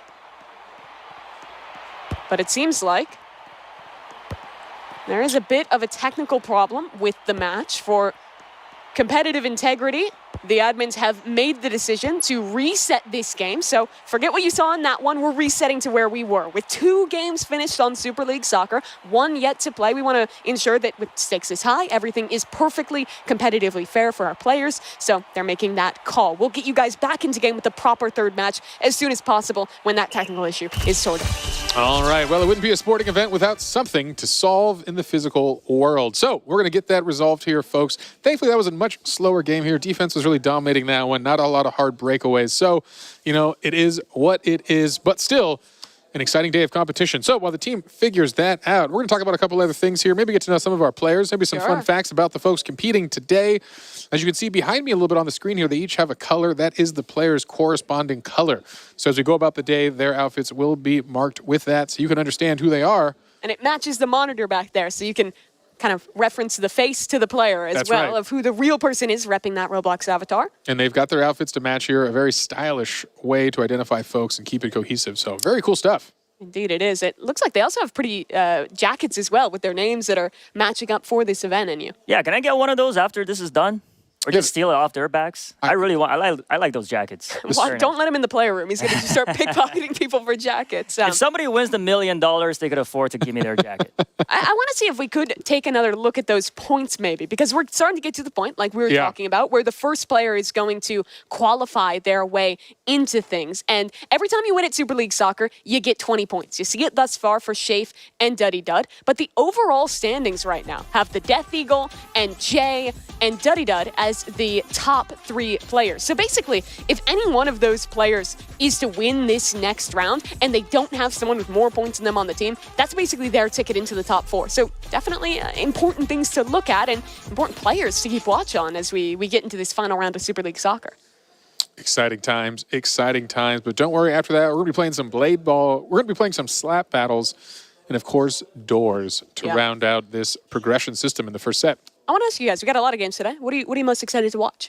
My favorite on the list is definitely Blade Ball, and that's coming up next, so I can't wait to see that. Why do you like it so much? I like that it's fast-paced, action-packed, and not a lot of teamwork because I'm not into that. I like individual competition, so I like to see that bring out their fierce competitor in these players. So I think that would be very exciting. A lot more shouting in the back, probably. Yeah, Blade Ball is an exciting game of reaction speed. I'm pretty excited for Rivals myself. I know we've talked to a lot of these players. Rivals is one of their favorites, but I think as just an internal employee, we play a lot of Rivals. It's actually how promotions are decided within Roblox. Fun fact here. So always ensure you're on a team where you're better than your boss at Rivals. How do I apply? I know. That sounds like a great job. You'd love it. So that's going to be a real exciting thing to hear. I think I have to agree on Rivals. When I was prepping for this event, I played all the games, and I gave myself like a good few hours to practice them all, and I think I spent half the time just playing Rivals. Because I got a win streak going, and I was like, I can't stop now. It's really addictive. I love how the movement has so much skill expression in it. You can really go back and forth with the slides. You can out-movement your opponent in a lot of ways. And with that main AR only having 20 bullets, precision, movement, it's all super important. So a super fulfilling game to play, and one that even for players that hadn't played it before, I think a lot of them had the same feeling we did, that it was one of those games that just gets you hooked once you start playing. Yeah, high adrenaline, high-paced play, and a fun competitive mode to boot. It's really got the perfect recipe. Looks like it's 2-1, Rivals versus Blade Ball. I want to see what the chat says. Let us know what your favorite games are on here today. Yeah, we talked about a lot of them. In the meantime, I think we might just toss it over to our correspondence team. I know they've had some time to think, some time to talk. What's going on over there? Hello, J Party. We are just talking about our experience in this event ourselves, right, Geach? Yeah, so I'm going to tell you right now, I'm not good at any of these games. So I already know my strengths, and I just, when the hunts start, I do my thing. I jump in. I just kind of like dibble and dabble here and there, nothing too serious. But Sabrina, you actually had a chance to, you got all the tokens, right? I got all the mega tokens. I did. I think I did a total of 19 hours streaming live. It's not as long as some other people. However, I did have the help of the community, so I had a little bit of a people helping me through. W community. Which would you say was the most challenging game? Oh my gosh, definitely Pressure. I literally, there's a clip of me screaming. I'm like, no, like because I tried for 4 hours straight before I beat it. Yeah. What? So I got the mega token after like 4 hours. Yeah. They did nerf it though, so. Did they nerf it before or after you got the mega token? After. Of course. After. Because that's how it goes. That's what happens. And so when you were working through that, did you have your community helping you with that as well, or were you just gunning and they're in there just giving me moral support because I was literally just doing the same thing over and over and dying over and over. Yeah. And you didn't. But I became a pro by the end. Like I felt like my last run was so good. I should upload it as a video. You definitely should, because after 4 hours, Pixar didn't happen. Yeah. Yeah, you gotta put it out there for the people to see. So how did you actually what was your intro to Roblox? How did you get into Roblox? I started in 2017. I had a gaming channel already. People were, commenting, you should try Roblox, you should play Roblox. I actually played it with my little brothers at first. And then I was like, this is kind of cool. There's so many games. And just, within like that year, we became Roblox exclusive, DJ and I. Nice. My boyfriend, who also is part of the channel, Terabyte Games. Shout out to DJ. Yeah, so similar to me as well. I actually started because of my children. Hi, children. Yeah, so it was one of those things, where they kind of introduced me to it. Is, of course, Mommy, you should play this game with us. And then I get on, and now that's like all I do is play Roblox. That's awesome. That's such a good thing to bond over. It is. It's really cool, and it's nice because it's, you can there's such a wide range of options when it comes to Roblox. Everybody who knows me can tell you I drive them nuts all the time. I'm just constantly preaching the gospel of Roblox. What's your favorite genre of game on Roblox? Horror. That's your favorite? Yes, I love horror. I like horror games. So you like Doors? So about that. Oh, okay. I guess we'll talk more about that later. We'll get to that later. But yeah, while we wait to get into that, we're gonna go ahead and get back to our caster so we can watch this last match of Super League Soccer. Thanks, guys. All right. We are back again, folks, and hopefully we are getting through things here. We are just checking out what's going on in-game and hopefully testing the replacement equipment to ensure the playing field remains even. Yeah, so it's going to be our third round of Super League Soccer. Reminder of the stakes, our first player that qualifies to the top 4 double elimination rounds will be decided here. The player with the highest points at the end of our our final round of Super League Soccer will be that player making it through. So exciting stuff here. Yeah. Let's talk about some of those guys who are going to be the focus here as well. And actually, we're ready to go. Let's get into the game. Enough yapping from us. Let's start this last match of Super League Soccer. It looks like the players just getting their ready checks right now and getting set on the teams. I can't wait on you. Yeah, and just to go back on a couple minutes ago, I asked the chats what their favorite game is, and it looks like the most popular answer is Doors. So all three of us are wrong. Doors is fun. Yeah, Doors is great. So stay tuned, everybody. Doors is coming up really soon. Yeah, Doors will be the deciding match in this one. But for now, the deciding match of this first session is underway as guess what? They're on the pitch. The players are ready. Let's get this kickoff here. Again, the final round of Super League Soccer. The first winner will be chosen here. And boy, you get a long break if you win this first cluster. And our two strikers, the two center fielders, Dud-a-Dud. Dud-a-Dud. And of course, on the other side, the Death Eagle. Death Eagle. Trying to compete to make it into that top 4. Yeah, Dud-a-Dud showing he's not a dud in this game at all here. Doing a great job. I believe scoring our inaugural goal of the entire set here. See if he can do it again in this game. Can I just make a prediction here? We got Dud. Oh! I mean, he's not going to let you talk, and you Dud-a-Dud. Another goal. He started us strong here, and he wants to qualify. Hey, my answer has not changed. Definitely the away. They got Dud-a-Dud and Roby on the same team. Two amazing strikers. I feel like they can pull this off. Yeah, this is his chance. The Roby comeback here, he deserves it. He's been doing such a great job here. And look at this. The team gets the breakaway again. Can the away team do it? Jay and the Death Eagle are two top players thus far on the same team here. Yeah, we'll see. Oh, nearly another goal there. That would have tied the game, but not today. Death Eagle has it back in possession and will pass to his teammate off the side. Oof. That pass was a little dangerous. That was a dangerous. The old crossover on your own goal there. Set up for another one, though. Pass back to Death Eagle. Oh, we can't get it. Goes a little bit wide. No. He got it. Time. Here's his shot. His chance. Death Eagle. Oh, whoa. It looked like it went in, but it didn't. It was very close. An attempt there, a little short. Not the Death Eagle's usual style of a cross goal. He kind of kept that one a little too short and easy, and they're able to recover it.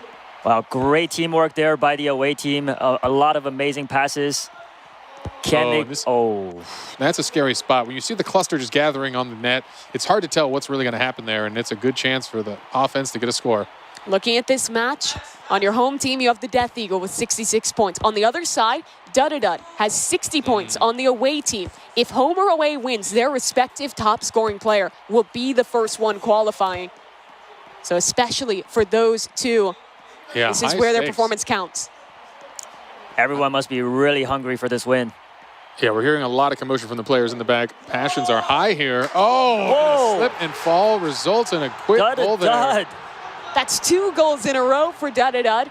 The world's greatest striker. The away team showing they came to play in this round here. Dud-a-Dud gets the 2 goals for his team so far. Off to a really strong start, but again, with 3 minutes remaining, we've seen major comebacks. Dud-a-Dud is truly doing this for himself, trying to get himself in. Yeah, again, his own breakaway. We'll see if we see that backboard shot. No, I like it. Baits in the defender a bit, but it's not enough. Jay gets the steal, and it's out. Here's a chance at offense. This game has been all about our top scorers, but maybe a new member stepping up. Antarell needs to score some more points in this group stage, and with the help of Icy, here's his chance. Open goal. It's in. No, it is not, but the chaos continues here. A dangerous spot, and they're going to get it out. I think that's the right move here. Just get some time to breathe. Death Eagle is a one-man army here on offense. Antarell again takes possession. Passes to Icy. That duo back at it again. Can they land it? No. Lime. Good on the defense. Yeah, absolutely. That's an important goal to save there. You really want to keep your hopes alive here. 2 goals is nothing to catch up to. That third goal gets a little dangerous. We proved it in our first game. It was an 0-2 comeback to make it to overtime there. Yeah. Great save by Anonymous Lime. You're not going to get the charge down on the goalie there, hopefully. Another save.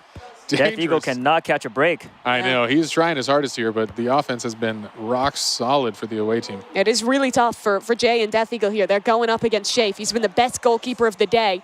Roby went from an amazing striker to a great defender, really holding it down for the away team. Yeah, and they need some of their best players there trying to play defense on the Death Eagle, who shows that he is unrelenting on offense. Antarell's done well. A couple key steals for him, but he's yet to actually get a goal off of it. Another steal, but it's back into the possession of the home team, and again, they steal it out of the clutches of the Poke Dragon. Oh, and here's the breakaway. Can he do it? His best shot at it yet. And it's easy peasy. Death Eagle keeping their hopes alive here. He is unrelenting on offense. He wants to keep that first spot in the competition so bad. Yeah, absolutely. And that is important. It would be nice for him to get out early, get a little rest, stretch the fingers out, take a sip of water, and watch the rest of your competitors compete. Really see who the competition is going to be in the finals. And it's just serendipitous that, again, it's Death Eagle and Dud on the kickoff together. Those two trying to make that qualification happen here. Dud back on the offense. No one defending but that goalie. However, not sure what that was. Home team's going to be a little ahead of it, and they'll pass back to the goalie safely. Yeah. Easy exit, end that play. Oh, no, the goalie gets a missed kick. Wow. Oh, no. Bit of a fumble there. Lime had his chance, tried to send it back up the middle, but a great position played in from Icy. That was an actual mistake there from the goalie. Played it too short, and on a missed pass, it just comes right back to his team. Same two players up at the kickoff. Yeah. And Okay, again, Dragon this still time. down by 2 with a minute remaining. This is not over yet here. They're going to need to step up that offense as we see the Death Eagle again trying to get in position. Oh, but Dud plays it well. Slight delay allows him to break away with the ball. Dud is still on the offense, even though they're up by 2. Oh, no, looks like he's killing time. Yeah, He's he doing is well definitely. at it. Down to 40 seconds. Tried to pass it out, but stolen by 3J at the last second. They need goals, and they need them quickly. 40 seconds to try and lock this up. But Antorell again, they're just amazing killing defense. time. Yeah. Lockdown defense by the away team. Yeah, that was a big steal here. Very important stuff here. Lime defends yet again. All right, back down the field. Another shot for offense. I think the Death Eagle needs a support player here. He can't do this again all on his own. It is 3-on-1, so Stolen. man. my Antorell gosh. with how many steals? Antorell really came through in the clutch here as defense. That was a 3-on-1 and manages the steal and ends the play.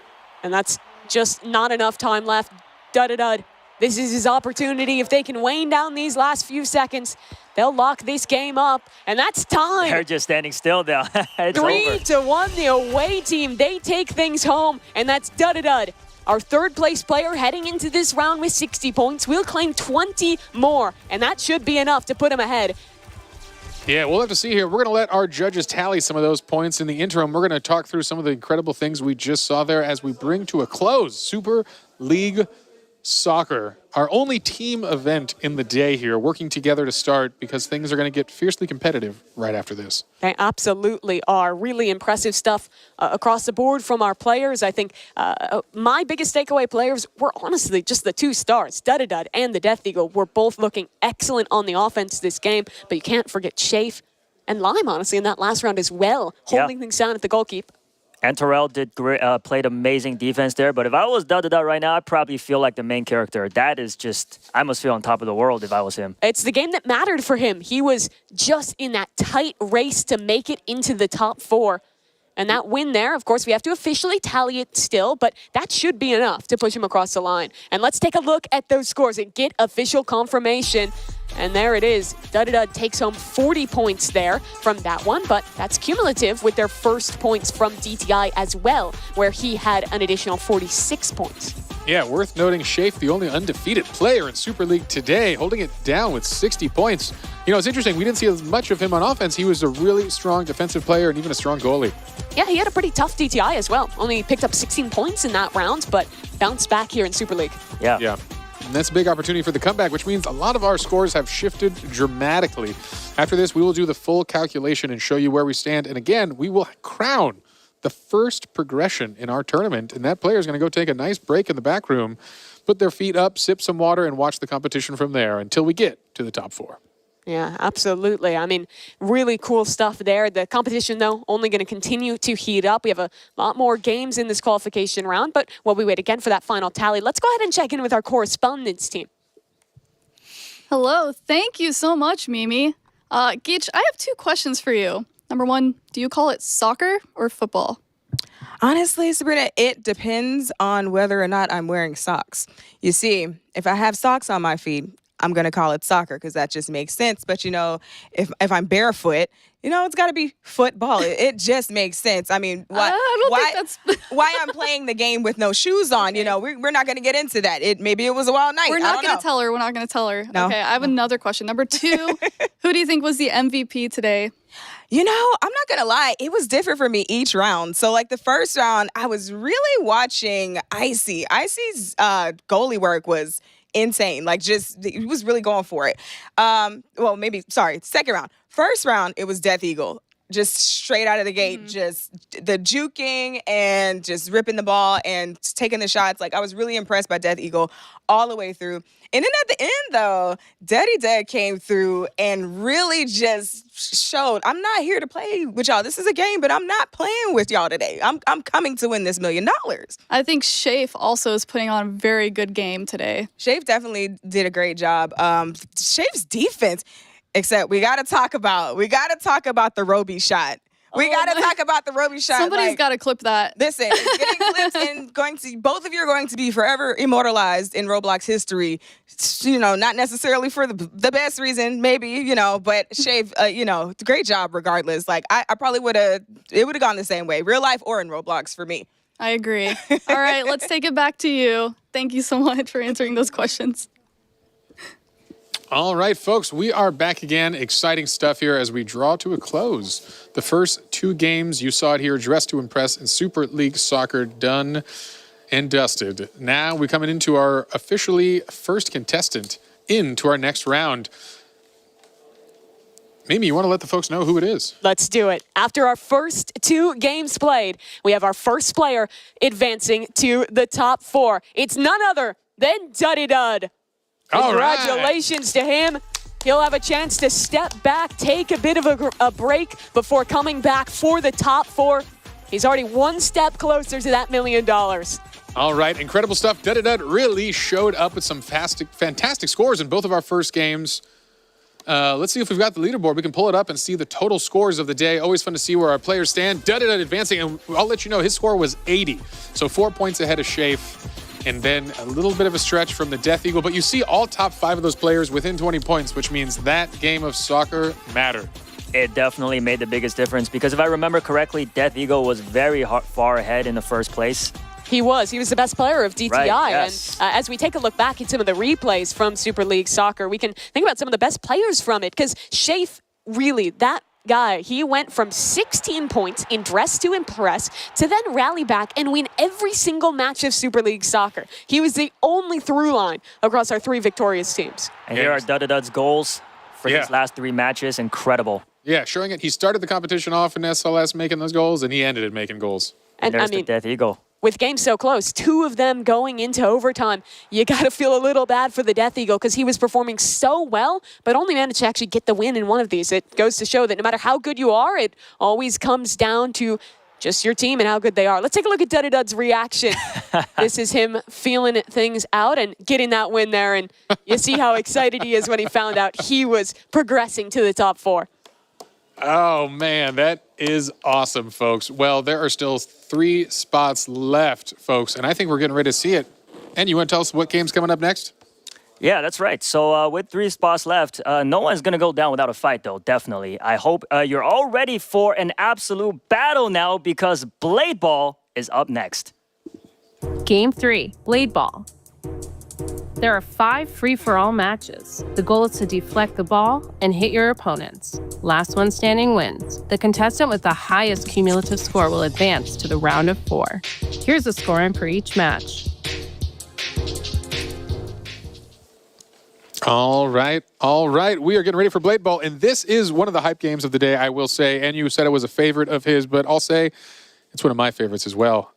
Yeah, so what should we be looking out for here today? Is there any strategies, anything like that we should get excited about as we are about to hop into our first match here, and you? Fast reaction time. Who can click their mouse the fastest?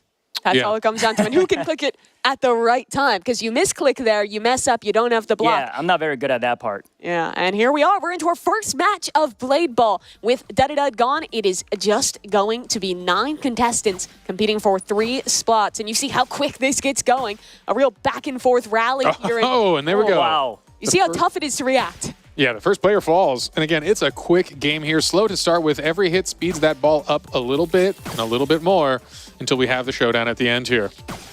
By the way, guys, there are only 4 abilities unlocked in the Blade Ball match here. Tell me about them. So there is going to be Freeze, which freezes the ball until parried or until 5 seconds. There's Blink, which allows the user to teleport up to 3 times before the cooldown. Rapture, which unleash a ferocious upward slash. And, of course, Pull, which pulls the ball towards you. Not sure if anybody wants to use that, but that could be an interesting strategy. Yeah, you see there a couple players with one of those abilities you were talking about. Largely, you're just going to be spamming that left click and making sure you're blocking, making sure you get the timing down right. It is going so quickly. Our players clearly adept with the reaction time. Freeze in play. Ball will come back going pretty quick onto Icy, and you see how fast it is out of that freeze. Oh, misses it. Jumps and jukes himself there, throwing off his timing. Yeah, that's all it takes is a second. And that's why some of these abilities matter so much. Freeze, you'd think slowing the ball down matters, but you throw off the defensive timing, waste your block too early, and guess what? You're a sitting duck. Yeah, it's actually, you'd think on hearing the ability that it would be more about using to protect yourself, but you're almost always going to be using it to grief other players and freeze it right before it hits them and screw up their kind of internal clock. Yeah, and there's that hit. Another player goes down here, and we are getting to the finals here. Roby's still in it. Exciting stuff here. We'll see if he can come back in this one. Sure. And there's the rundown. We see it there, an elimination. A final approach, so strong of a strategy. That was one of those strats you were talking about. We'll see here again. The reaction time's impeccable. Death Eagle. Great from him, and it's a 1v1 against Antarel. This ball is only going to speed up. They run each other down. Oh, and Antarel pulls it off. Oh, there's one more left, though. Oh, Roby yeah. avoided being seen. And now he has this 1v1. He's been sneaky. That he has. I did not see him all match. Roby, They run each other down. Oh, the rupture.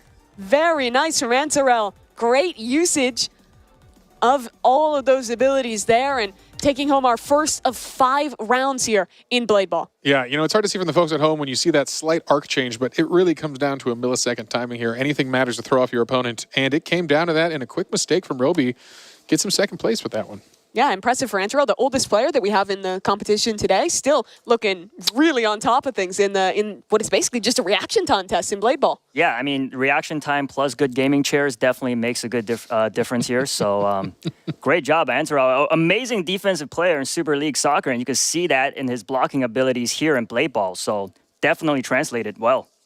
Yeah, he wins the first round there. That's going to be 15 points to him for winning that first round. And, you know, it wasn't a great DTI for him, but he won 2 games of Super League Soccer. He won this first match of Blade Ball. So he's starting to sneak up those standings real quick. Absolutely. That's what matters. Can't lose spirit. This game is still very close. Looks like we've got some scores in here. Maybe we can check those out and let the folks at home know where we stand after that first game. Yeah, Antarel, they're up top with 15. Roby, second place. The Death Eagle following along there as well. And whittles all the way down to 0 points with 3J. And the player unfortunately eliminated first in our opening round of Blade Ball. As a player, though, I really like Death Eagle, always on the offensive, you know, very brave, showing off his quickness. Unfortunately, it didn't work out for him, but I like to see him keep that going in the next match. But placements are still important in Blade Ball. Making a top 3 across, 4 or 5 of these games, or even less than that, is still going to be enough, even if you're not winning every single one. Yeah, we are seeing that as well. It is tight race amongst the top. So anything matters, every win. Can't let yourself get down. Momentum, be darned, come back and win it. And we're in here. There we go. Match 2 of Blade Ball. I'm looking at 3J here. I want a redemption run for him. He went out first in that opening round. Here's his chance to do a little bit better here. And thus far, he's mainly eluded the ball. Nice defense from him. And he's going to get into a bit of a rally early on. Yeah, playing with that delay. Use those abilities now. Let folks kind of hopefully screw up their timing at the base level here. Knock out some of the good players with a surprise. Freeze looks like the most popular abilities the players are electing to choose. And there goes Icy down. Where is Death Eagle? This is a real cheeky spot. Finding his way onto the tree. He knows things others don't. Look at that stylish avatar right there. Let's see if they can find where he even is. People might get a little confused when the ball disappears into the trees. Yeah, you can also kind of aim when you're bouncing back. So if you're not paying attention, you won't see him up there. Again, Rapture. Quick Rapture. Very well. Yeah, Rapture's showing a good job here. Everyone is really focused on that timing of a direct flight. When you see that arc and that increased speed, it throws things off. So for viewers who haven't played a ton of Blade Ball, what does Rapture actually do, and how does it change how that ball travels? Yeah, so Rapture is an upward slash where you're seeing a different kind of velocity coming from the ball. And that's that flaming sword icon we're seeing on a player like Poke Dragon. Significantly increased curve and an influence on the power here allows for, again, a shift in timing, trying to throw off those reaction speeds. Personally, I've never avoided a Rapture before. I've always died when it's used on me, so I'd like to see somebody survive that here. It's going real quick here. Frozen up in midair. Who's it going to go after here?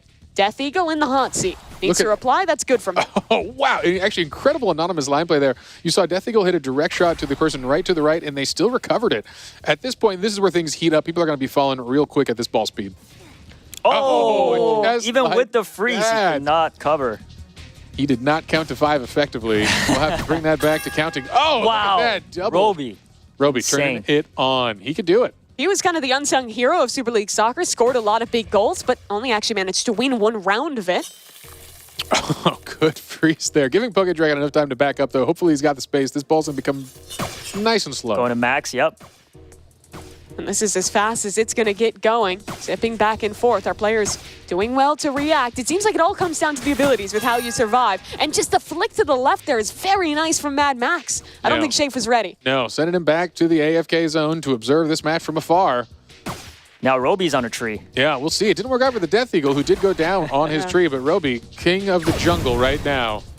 Rapture used. Actually, I think the first time we've seen Rapture not end in an elimination. But there's one back with the Rapture as well. Look who we see again. Antarel, defense of the soccer, now showing this is what matters in Blade Ball. I want to try and check in with Antarel. Let's see if he can go back-to-back here. Yeah. And win both rounds of this one. Has looked so good in this mode thus far. Clear the practice is paying off in a long rally. The Rapture, he avoids it. Back Rapture it goes and back again. Rapture. Antarel staying alive. Incredible. Double elimination. Impeccable from him. All right, Roby is in it, though. Let's see what he can do here. We've seen some of these favorites already coming out here. Is he going to stay on the street for the one-on-one? Interesting. A good position. We see the rundown strategy happening a lot. Folks close that gap, force incredible reaction speeds back and forth really, really quickly, but we won't see it here if he stays up there, which means, no, he's coming down. He's going to play off this field. Doesn't like the angle for himself either. It's going so fast. Who's going to make a mistake first? Who messes up at the beginning? Roby, he's down. Again for Antarel. Back-to-back for Antarel. That is huge for Antarel here. Really suddenly securing his spot here so far in Blade Ball. Really important stuff. Incredible to see. Back-to-back wins showing he does have what it takes. Truly impeccable from him. I mean, just looking so clean with the reaction times. I think having really good positioning throughout and definitely not afraid to take fights. We saw a lot of players trying to hide, almost play placements up in the trees, and it worked pretty well for Roby to get second place. We'll take a peek at the scores here, which is going to show us another 15 tallied up for Antarel, adding 30 to his running total.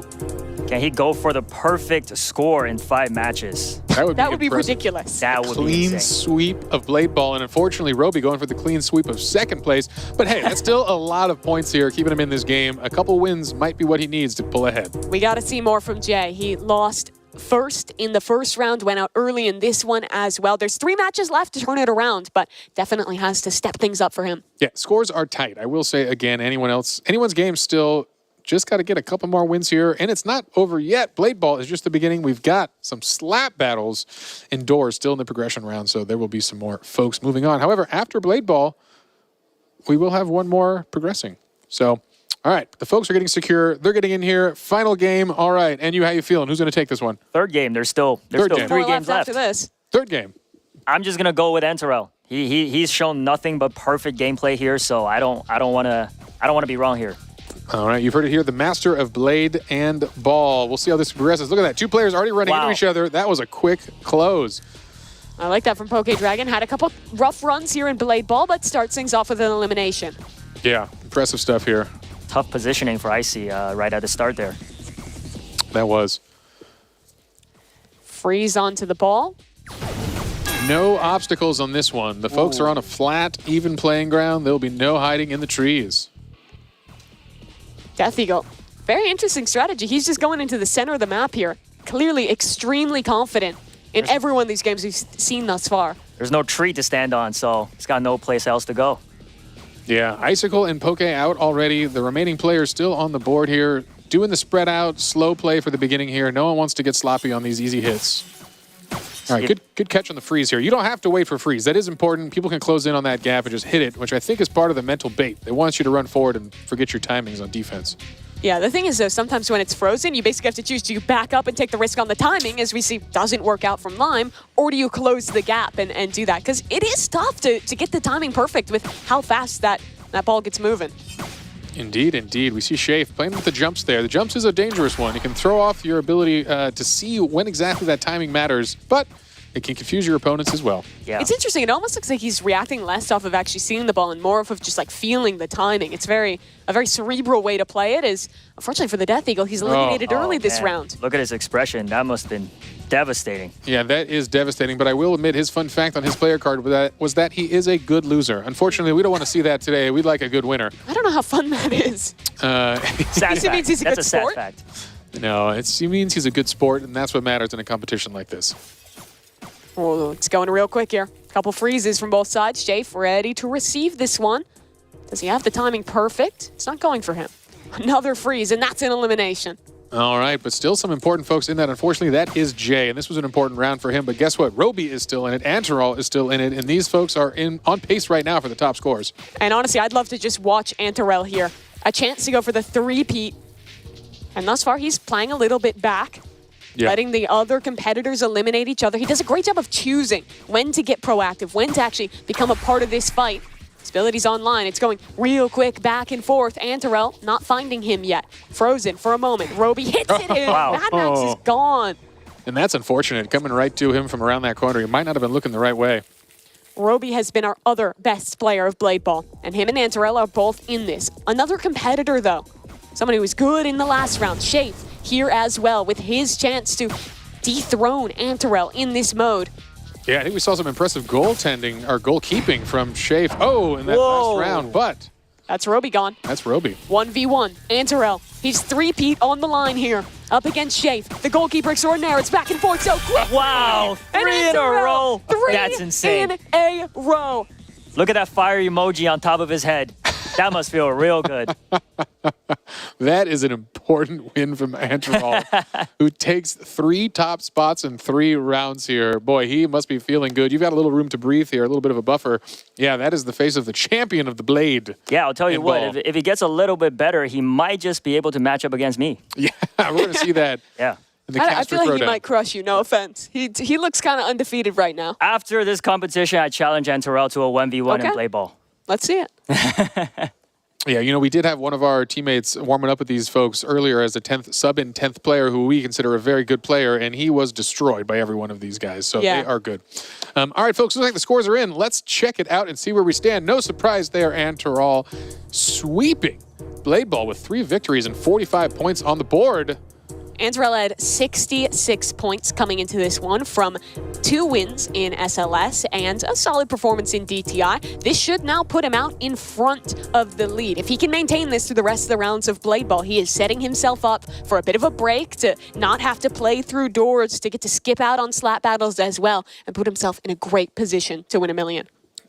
We'll see if he can, though. But again, our top players are still within 20 points of each other, which means a single bad round of Blade Ball could put you down on the scoreboard pretty quickly. That it could. I mean, it's a lot of the times comes down to which way that ball is going. You can get caught off guard. One slight mistake, one slight slip up, and you lose a lot of points. And we're into our 4th round, the penultimate playthrough here of Blade Ball. Yeah, sometimes I notice when playing Blade Ball, you get caught up into other people's battles and you don't notice that the ball is coming to you next. So you got to be always alert.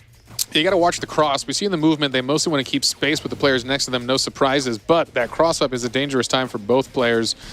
Try to avoid, I think, in general. Again, Antaral playing it safe, and this has worked for him in this initial round. Carve out your own corner and just play it easy. Let the fools charge in. We've seen 3 rounds thus far. I want to ask you guys, how are we feeling about the ability choice of our players? I think we've seen some value from the freeze, from a couple different ones. What would you be choosing if you were competing? Well, I think Rapture's really shown its shines here. Just being able to change that arc and mix things up has been awesome. A little harder to notice the magnet that pulls people in with the pull, but that is an important one because when you sneak up on someone a bit there, use the pull and get a quick return, and that's what's going to throw folks off. My go-to ability is the Infinity, which unfortunately is not in this game. But, yeah, this was hand-chosen by the developers to ensure we had the most competitive mode here, and these were the 4 they deemed fair, balanced, and a wonderful sport to watch.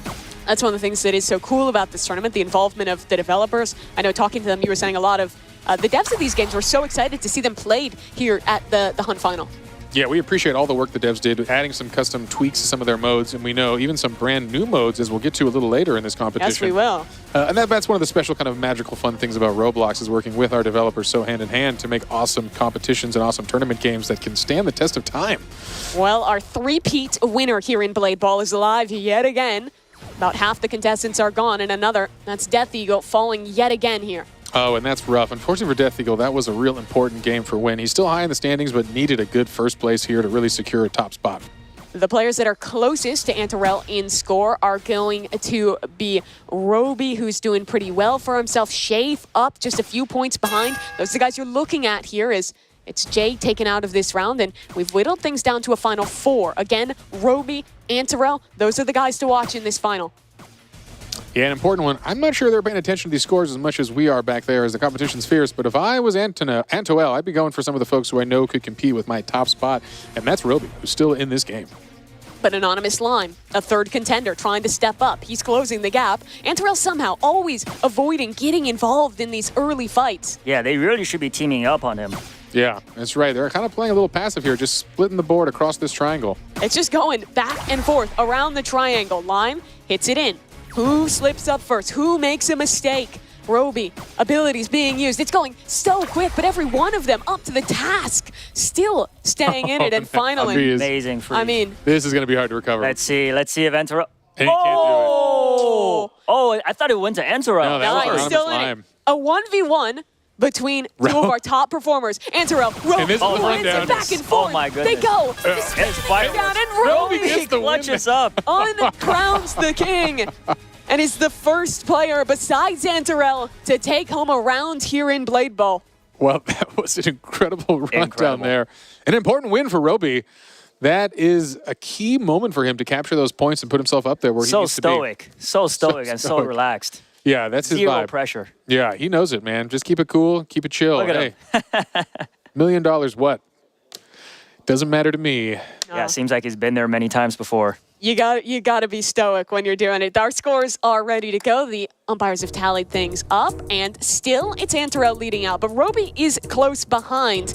The issue is, if it keeps going down to those two, another 3 points is not going to be enough for Roby to overtake there. No, we're going to need some tactical plays here because, again, they can win, but they need to knock Antorel out early. I'd be hunting, I'd be looking, and try to use those abilities fast and get him out of this competition. 58 points across DTI and SLS for Roby and 66 for Antorel. So not only would Roby have to do better than Antorel in this round, but significantly so to be able to pull ahead there. So he basically has to win and get Antorel out early if he wants to overtake here. Right. And another name that's not mentioned enough here is actually a chat favorite, which is Death Eagle. Everybody wants to see him come back, and let's see if he could pull off a win in the final game here. Yeah, I think we've seen a couple emotional reactions from him losing out in some of these early rounds, and he's definitely going to have to step up here, only taking home 22 points across the first 4 rounds. We want to see some more from him in this final one. But a reminder, it's never over for all of our players. We need to keep on fighting because this is a progression system with points that count across each game. So you do need to try your hardest in each and every round here. It is important to secure as high of a spot as possible in each round. But here we are, the final round of Blade Ball. And here we go, Anonymous Can't believe Lime. it's almost over. I know. I'm having a great time. I could watch Blade Ball, I think, all day. It is a beautiful game of art. It is really fun to watch. The pace at which it plays, it's kind of unlike anything else that we're going to be playing in the tournament today. Absolutely. And a nice, quiet, distraction-free map here to just show this is a game of skill. As, again, there's a boom, and I believe a first player goes down here.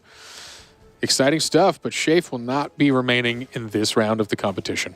Yeah, the brand new classic V2, I believe, the map, a fan favorite here.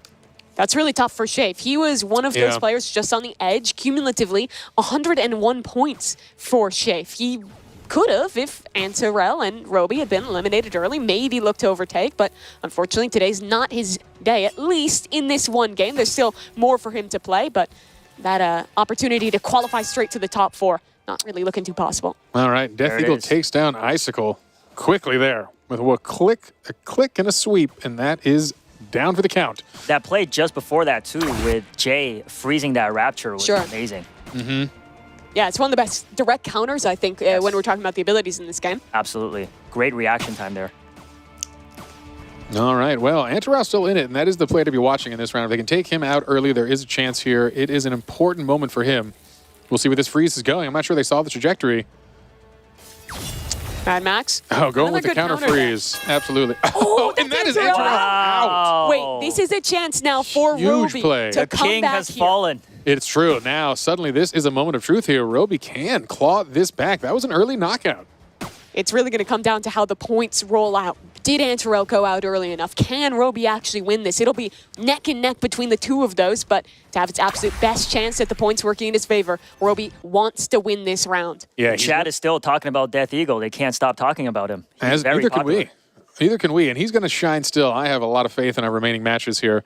But for this one, this is a moment for Roby. If he can place top 2, I believe, he might have the points to move on. We'll find out. We'll have to see the umpires tally it, but all he's thinking right now is that a win would be so important, and that's Death Eagle, the fan favorite, going down. And I think we're down to 4 contestants. Jay still in this one, Lime still in this one, but they're fighting each other, and the real man who's winning off of that is, of course, Roby, sitting in the corner, letting his opponents fight each other off, and buying time, buying placement in this round. Yeah, good plays from Mad Max. He's been a little quieter in the earlier rounds, but he's done a good job this round eliminating some important players and actually sticking to it and staying alive. I like that we see Roby use the fully zoomed out camera and get as much situational awareness as possible. He's not looking at it from his character's perspective. He's looking at this almost bird's eye view and staying in the race. Yeah, it's interesting timing. That means he knows the distance to the map because you're not going to see the collision with your character here. You got to just watch the ball, your opponent, the timing, and know the second count each and every bounce of this. If you've played Blade Ball, you know, you're not even really looking at the ball a ton. You just kind of feel it. You feel the momentum, you get in a rhythm, and that's why the abilities are so strong because they break that natural rhythm. Yeah, that's why I play with my eyes closed. I was going to say, we should have the blindfolded Blade Ball competition and see how far anyone gets. You probably could play off audio. It would be hard, but... Also, shout out to Jay. He's sort of been moving his way up the ladder in each and every match. Yeah, doing a great job here. Yeah. All right, Roby, we've got a top 3. Anonymous Lime also doing great today with Roby. And who was that? I think that was Roby that just went down. That Roby is out of the round. Wow. Roby. I'm not sure if that score is going to be enough at I third. don't think so. Antarell is going to have to be really kind of getting a sigh of relief out of there, knowing that he's getting a pretty comparable number of points Jay here. with the win. Wow. Final win of that one. He needed that one. Was sitting at 77 points going into this round, adding 15 more to the total from the win. We're going to have to tally everything up, of course, but I think that's likely to be a position that Antarell is feeling good about. He took 3 out of 5, got a runner-up position in the 4th, and got about a middling placement in that final round. Yeah, it is cumulative. So as you get the scoring, even if you don't clear this one hurdle, it is important going on to the final. But again, wonderful stuff. We'll find out from the judges. And that's why we're talking about, right, our top performer being the one who gets that insta qualification, but there's still the other players who have to go and now play slap battles after this and then doors after that. Getting into 2nd, 3rd place and being competitive in that way means that you're in a way better position once that top number is taken off the board to sneak in and qualify in that next round. Right. And I feel like in a way, slap battles coming up next is very similar to Blade Ball, fast-paced individual competition. And here are the scores. So let's take a look. All right. Oh, wow. Look at that. 1 point lead for Antarell over Roby in that one. Call. Yeah. And we'll wait for that official tally, but Antarell did go in with more points than Roby as well, so that should be enough. But we, of course, want to wait for that official confirmation from our referees.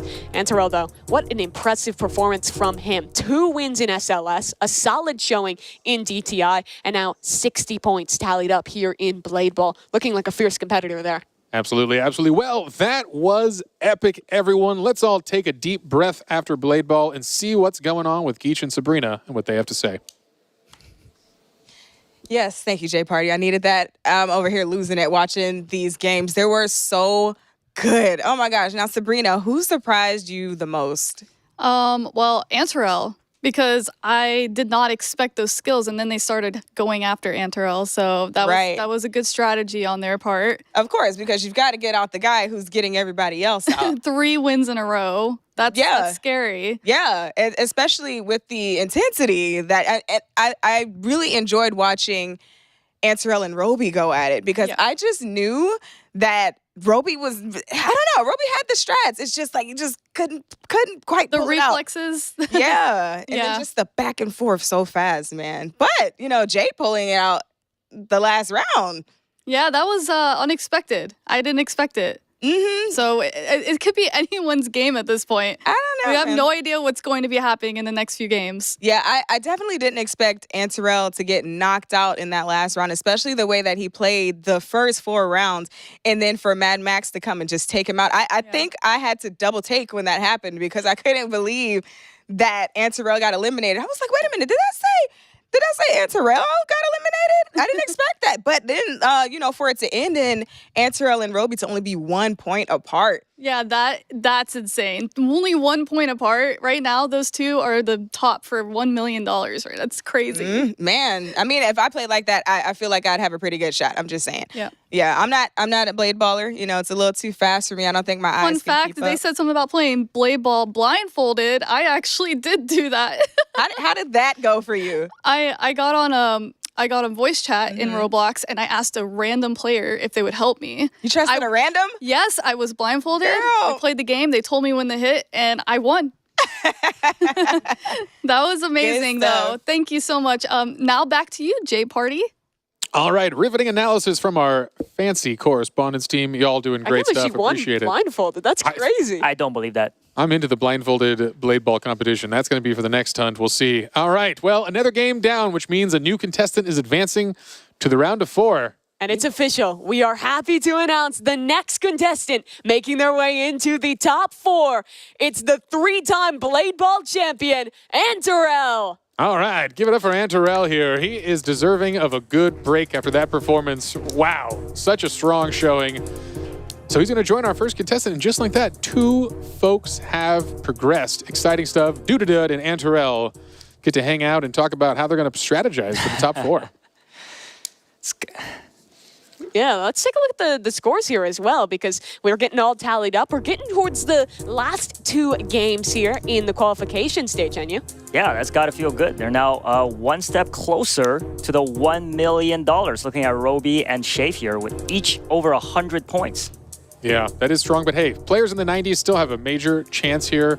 As we've seen, the points start adding up in these 5-round games that we're going to see. Yeah, I want to give some credit to Jay there. He lost first in the first game of Blade Ball, went out early in the second as well, and then rallied back in those last 2 games, or the last 3, getting deep placements to tally nearly 30 points on the board and bring himself now into the top 4 of our standings. All right. Well, things are heating up here. We've got our 8 contestants left. And now would be a great time to get up, stretch, grab a snack, and take a brief pause. But don't go too far away. Don't change that channel. We're going to be resuming the stream here. But first, we're going to see some stories of some of the incredible creators that make Roblox possible. I think we've got some fun stories, some fun content for you folks at home. So maybe we'll check out some of these creator stories. And we'll be back with live competition soon for the $1 million prize that's coming.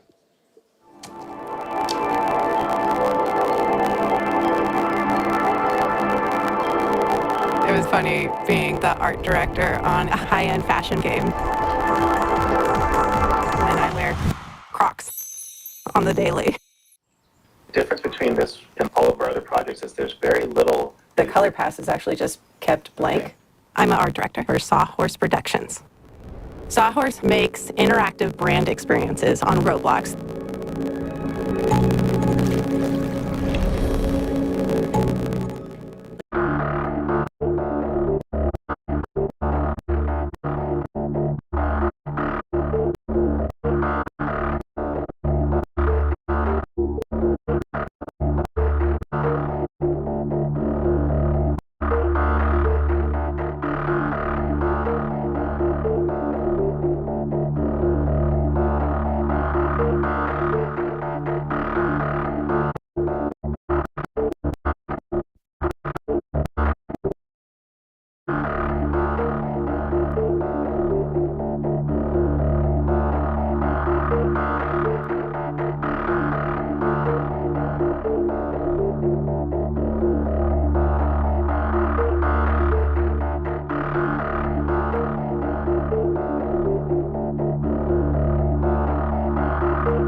And welcome back, everybody. Thank you for your patience because the wait is finally over. The even more chaotic slap battles is about to begin. Let's check it out. Game 4, Slap Battles. There are 5 free-for-all matches.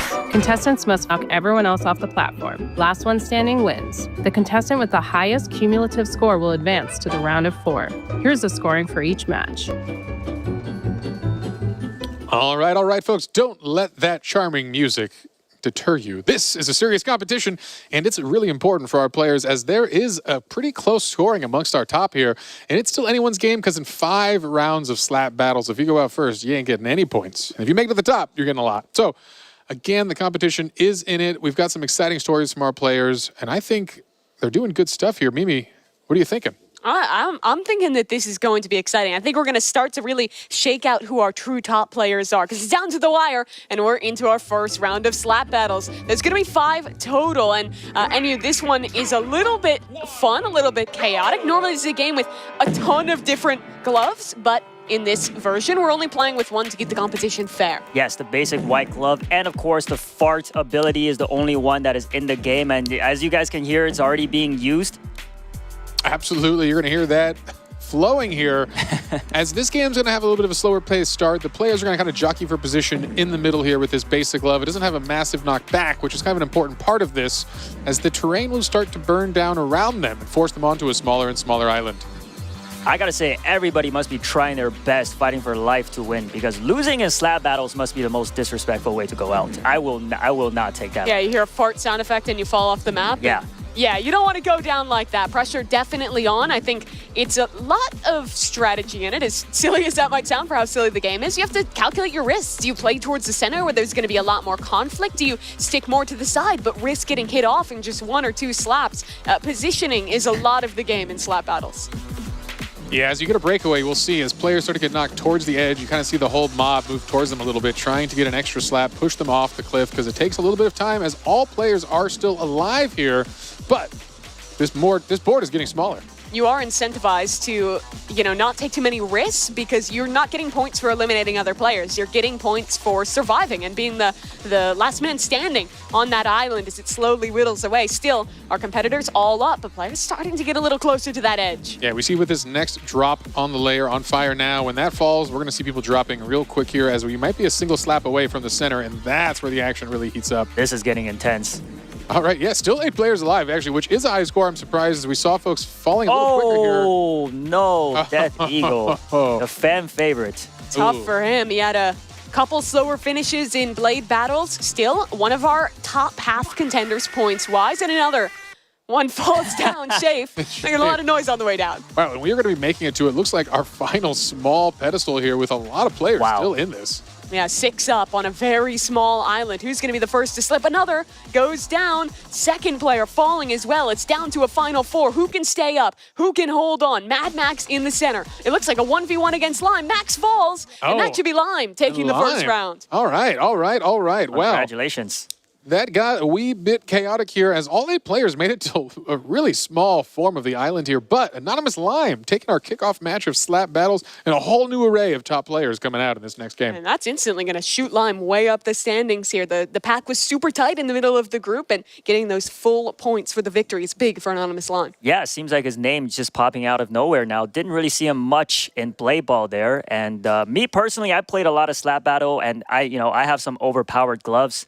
Just seeing them use the basic gloves, it must be really, really difficult to knock somebody down. This is the game that induces the most rage out of me. So really, it's nice to see the players are still keeping their cool. Yeah, I mean, we already saw some emotions starting to come out in our last match of Blade Battle, and I imagine it'll only get more intense as the games get closer and players realize that chance to make $1 million is slipping away. But our scores are set to go, so let's take a peek how we're doing. No surprises, Anonymous Lime up top, earning 16 points from his win. Yeah, Mad Max coming in second with 13, and Jay needing those 10 points. And it's good to see some folks popping up. Icicle had a rough round in Blade Ball, but takes 4th here. We'll see if that's enough to keep his hopes alive. Unfortunately, an upset here with the Death Eagle falling first, and Roby going down again early on in this match here. So that's unfortunate. We'll see if that's enough to knock him down, but I think they've still got a shot here. Yeah, looks like players are getting into the match now. So let's go ahead and hop in. Our second game getting underway now. And the island, for but a moment, is back to being calm. Looks peaceful, right? Not for long. And there's the countdown. Again, no early knockdowns that last round. We'll see if that sticks to be the case, because it's anyone's game, but the players still playing safe. Everyone kind of jockeying for that king of the hill in the middle there. That's the spot to be. You could see a bit of a rundown if anyone shows weakness on the edge there. I think we see the Death Eagle playing a little more outside the pack. No one needs to get their hands dirty up front here. Take it slow. It's funny because you actually see him kind of actioning a similar strategy to what he did in Blade Ball, staying back, playing the fringe of the map, trying to just basically avoid attention from other contestants until he runs out of time. I see Roby both doing the same. definitely feels advantageous. But there's a fight towards the edge, and Lime goes aggro, knocks Jay off the world. Ooh, that's rough for Jay, who needed some more points here, but goes down early in this round. Again, this is only round 2 of a 5 cluster of slap battles here, but yeah, an early knockdown for Jay. Jay was having a good run back like you were talking about. Good placement in the first round, as well as back in our last game of Blade Ball as well. Maybe that's why Lime was targeting Jay right off the rip. Yeah, you wanted to go for that. Go for the people who are leading right now. You know, while the map burns down. Oh, wait, we did lose another one. Poke Dragon goes down. Fun facts about slap battles. You know, the devs develop and update this game all the time. There has been a 1 glove release every Friday for 4 years since this game's creation. So that's a lot of gloves. Yeah. And there goes Roby. Roby again going down early, and that is rough to see. Roby has a pretty comfortable position here, but if he goes down early again, that's going to slip away. Oh, but that's Death Eagle, one of his main competitors here. Oh. Close call. Yeah, that was a close one. Anonymous Lime holding on. Well, but he couldn't hold on for long. Couldn't hold on there. That was a close call. He tried. Yeah, so our winner of the first round off, and it's 3 contestants working for it. Shafe, one of the top standers right now in terms of points, a chance to win a round here. 1v1v1. Shafe pushed back towards the edge. Gotta get gets up back quick, up and just he's in the back. nick of time, and Icy falls off the Icy platform. goes down, but takes third, and that's an important score for him. He needs those points. Wow. Falls. Look at what he means to him. You can see the players heating up with their reactions as we go on. So for Mad Max, back-to-back second places as Shafe takes that win. Yeah, a big round. You know, it's interesting to note here, Icicle and Poke Dragon were hurting a little bit, and we might see those in the scores. They're making a comeback, but why it's important is both of them are self-described doors experts, which will be the final game in the progression round. So if they can keep it forward, they're going to be in a good spot. It's also weighted a little more heavily because we're playing 5 rounds of slap paddles and blade ball. We played 3 of SLS, 2 of DTI. There was a lot of chances for repetition. We're only going to be playing doors once. So that is the real, like, blue shell comeback opportunity for our players to get a ton of points if they win doors. 100 points. Everything will be on the line for doors, which is coming up next. But first, we still have a couple more matches of slap battles left to go. Let's see if any player can pull ahead here. Yeah, I'm kind of looking at the Death Eagle here. He's, like we've talked about, one of the fan favorites. He's the player who had to travel the longest to make it here. And with a really strong early start in DTI, he's struggled a little bit in these more recent games. We've seen some reactions, getting a little, energetic at when he was losing these, a little disappointed to be falling off. So you're looking at him to come back here as we see our scores. Mad Max, the back-to-back second places, pushes him above Anonymous Lime. Yeah, consistency is key as demonstrated by their 26 points. Our leader so far, but right behind him, Anonymous Lime, 24, 18 for Shafe. And again, the rest of our players down the line. Unfortunately, Death Eagle in last place right now with slap battles. We'll see if we can turn it around. Yeah, that we will. We're getting into our third round now here of slap battles, the midpoint of this game and the penultimate game here of our qualifying round before moving on to doors. Makes me wonder how Enterel would have done in slap battles. Doesn't look like the skills are translating directly from Blade Ball to this. Yeah, we've seen a whole different set of folks come out on top here. And the initial high fives are happening. I like to pretend they're all just shaking hands at the start here. Doing very important business deals as they slowly fall off the world. Those slap sounds bring back some nightmares for me. Is this how you do the Roblox business deals when you're off talking to developers around the world? Just slap. That is true. More fun facts about Roblox. After you compete in Rivals for your promotion, you will compete in slap battles to have the best ceiling of the contract. So it is a wonderful world to live in, the whimsical life of a Roblox employee. What's up for IRL slap battles after this? We'll see. Do we get to choose our own glove? Couldn't believe that once a year. Still, all 8 of our contestants are standing in this third round. We're watching the Death Eagle, the guy we've talked a lot about today. Yeah, it's an important run for him. He needs to place in the top 3 here to keep his spot alive in this competition. It's unfortunately a lot of pressure for slap battles, a game of whimsical fun, but serious money on the line here. And we'll see Roby again, also someone in an interesting spot. Oh, but Poke goes down. We missed his fall there, but he is out. And all right, that gives a lot of our players still a chance here to get that score. I know Roby's going to be looking for it. The second round now where Poke Dragon has gone down pretty early. I believe he was the first eliminated the last round too, and that's Jay falling. Yeah, a bit of a gang up on Jay. Gets down in the corner. Yeah, he's been eliminated pretty early in the last 2 rounds. Yeah, it's an unfortunate spin for him here. And I'm surprised that first round we saw a long, drawn-out fight. But in this one, folks are dropping. With Poke and Jay out, only 6 remain. All right, platforms are plotting. Okay, Roby getting hit, but staying in it. Now we see back to that King of the Hill, jockeying for position, staying in the middle. Ooh, that was a far knockback there. Yeah, a lot of these platforms starting to drop. Yeah, that power is a quick boost. Very important to kind of recover your position or sneak up and get that push slap and get them over the edge as folks show signs of weakness. The platform's burning in a weird way this time. It's going to leave a funny shape at the end here. And we're going to see a lot of folks dropping real fist make here. It back. Oh, good use of the blast there to boost his way back in. But an icicle shape, anonymous line. They all fall one by one by one. And it's Roby and the Death Eagle. Oh, this is an important one here. Oh, Death Eagle, can he make it back onto the platform? Just in time. The slap connects. Roby stuck on the platform. They're both falling. Ooh. Who makes it down first? Good Roby competing. Who wins it? Roby's just above. Death Eagle. Death Eagle steals it away at the Wins end. The most intense round we've had as slap battles thus far, and you see the elation on his face, disappointment in the first 2 rounds, and now feeling good off that win. Oh, The fans must be real happy after this one. They've given him a nickname. They're calling him the Deagle in chat. The Deagle. Oh, that is a good nickname. Wow. All right. Well, a win that he needs, that is for sure. However, the person he didn't need to get second was Roby.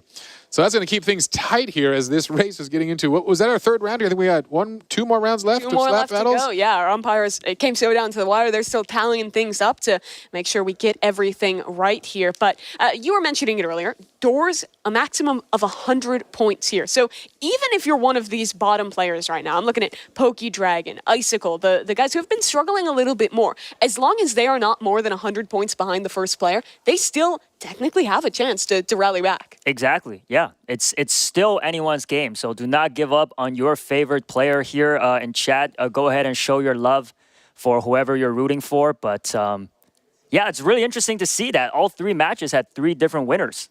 Yeah, a little more competitive than the domination we saw from Antarel in the last game there with Blade Ball. Right. Yeah. Good stuff. Good stuff. You heard it here. Important for our folks. There is still points on the line in the 2 remaining matches. Hopefully, Poke Dragon and Icicle can step it up. And again, our friend Poke Dragon, the player in red from Canada, is a self-described expert of doors. So is Icicle. So that is their time to shine here. But keep it alive with the right slaps here as we are getting underway and getting our next game ready. Maybe that's what they're doing. Maybe they're conserving their energy for the final match to pull off that miraculous comeback. I would love to see that. That would be intense. It's a good way to do it. How to shark your opponents. You got to just let those first games flow away and then turn it up when it matters. Get their guard down, right? Yeah, when the money's on the line here. So, impressive stuff. Very exciting. Yeah, back in our last game of Blade Ball, it was Jay who pulled off a last-second win, taking home the 5th game of that one. He's in another position to kind of have that rally back towards the end. Born in South Korea, moved over to California when he was young. One of at least 2 players that are local to California playing in this competition today. So for him, definitely looking to get another late win on the board and start to rally his way back up the points. So, Enyu, as a master of the slap arts, are you seeing kind of a meta forming in this competition? Anything unique popping out here that you weren't expecting in the slap battles rounds? I personally haven't played the slap battles where the platform falls down, so that is definitely making a huge difference in the players' play styles, I think, rather than just having the original platform. And like I said, I've always been the one to use the OP gloves because I don't have too much skill. I just like slapping people out of the map for fun. So these guys are very good compared to me. We do have such a mix of the games that I think very naturally fit into like a serious esport. You think something like Rivals, it's an arena FPS. It's like a ton of other arena FPSs that have been popular esports before. But Slap Battles is one that is so unique that it's funny to kind of have the tonal dissonance of this incredibly silly game with these super high stakes and seeing the emotion come off the sleeves of our players while duking it out. Right, and that's kind of the fun here, as I've nicknamed our Roblox Octathlon, a series of skills you would not expect to see in the gaming world here. Again, starting with fashion all the way to shooters and platformers. And today, we're in the reaction speed games with Blade Ball and Slap Battles here. And it's a broad array of skills, which again, these players, again, with the millions and millions who competed in the hunt initially, was a game of puzzles and skills and ingenuity and working together to solve really complex kind of mental challenges. Now you're tested on all these other elements of gaming. So these folks truly are masters of so many ways to engage in a digital world here. It's quite impressive. We talked about it a little bit earlier in the show, but I want to go back because Enyu, I know you played some of the qualifying rounds to make it in. Can you speak to the challenge that it is? Because 183 people visited that main page for the hunt. Only these 10 made it. It was truly a difficult run to qualify here. Yeah, definitely. I think it really goes to show what their perseverance, as we mentioned earlier, over 70,000 hours combined from these players. Right. The amount of, and it's not just about the skill. You could be very good at the game, but if you don't have the dedication and perseverance to put the time in to the actual event, then you wouldn't have made it here either. So it's very impressive all around. All right, scores are in. Let's see what we're up to from this match. And ooh, it's getting tight at the top here. Anonymous Lime now tied with Mad Max for first place with 32 points each, and Shafe at 28. All right, big comeback from the Death Eagle, who goes from the bottom of the board to 4th place here. Very good from him. Lime, Mad Max, not just tied in the points for this game, they're both sitting at 123 across our cumulative score here. They're pretty close to Roby and Shafe, our top 2. Is it the same person? Could be. Just move back and forth really quickly. You'd never know. They might be. It's Anonymous Lime. We don't know who he is. He could be the Mad Max we've been missing. All right, folks. It's underway. The folks are getting ready to go here. I think we're just getting them in position, and another island battle will be heating up. Scores are tight. We just saw there. I think it's still anyone's game, as we mentioned. I'm excited. Let's see what happens. Here we go. Focusing on one of our front runners here, Roby. He had a really good showing in Blade Battles, taking home 59 points there. He only has 21 to his name thus far here in Slap Battles, but still leading in overall points. We'll need to step things up, though, if he wants to keep that position and be the 3rd player in the top 4. Yeah, we're underway. The music is a-bumping and the slaps are a-flowing. The respectable candidates all shaking each other's hands here, saying, hey, let's just hang out in the middle and relax. Although we see some players on the edge here. Let's see if anyone falls. No, Shafe looks like he's going to be sick. No! Oh. Anonymous Lime. Big knockout for the team. He has been leading so much here. Him going down first is going to be a crushing loss to his score. As you can tell by his expression there, devastating. Yeah. Yeah, that was an important one to keep his hopes alive here. He'd really use Slap Battles to come back in this competition.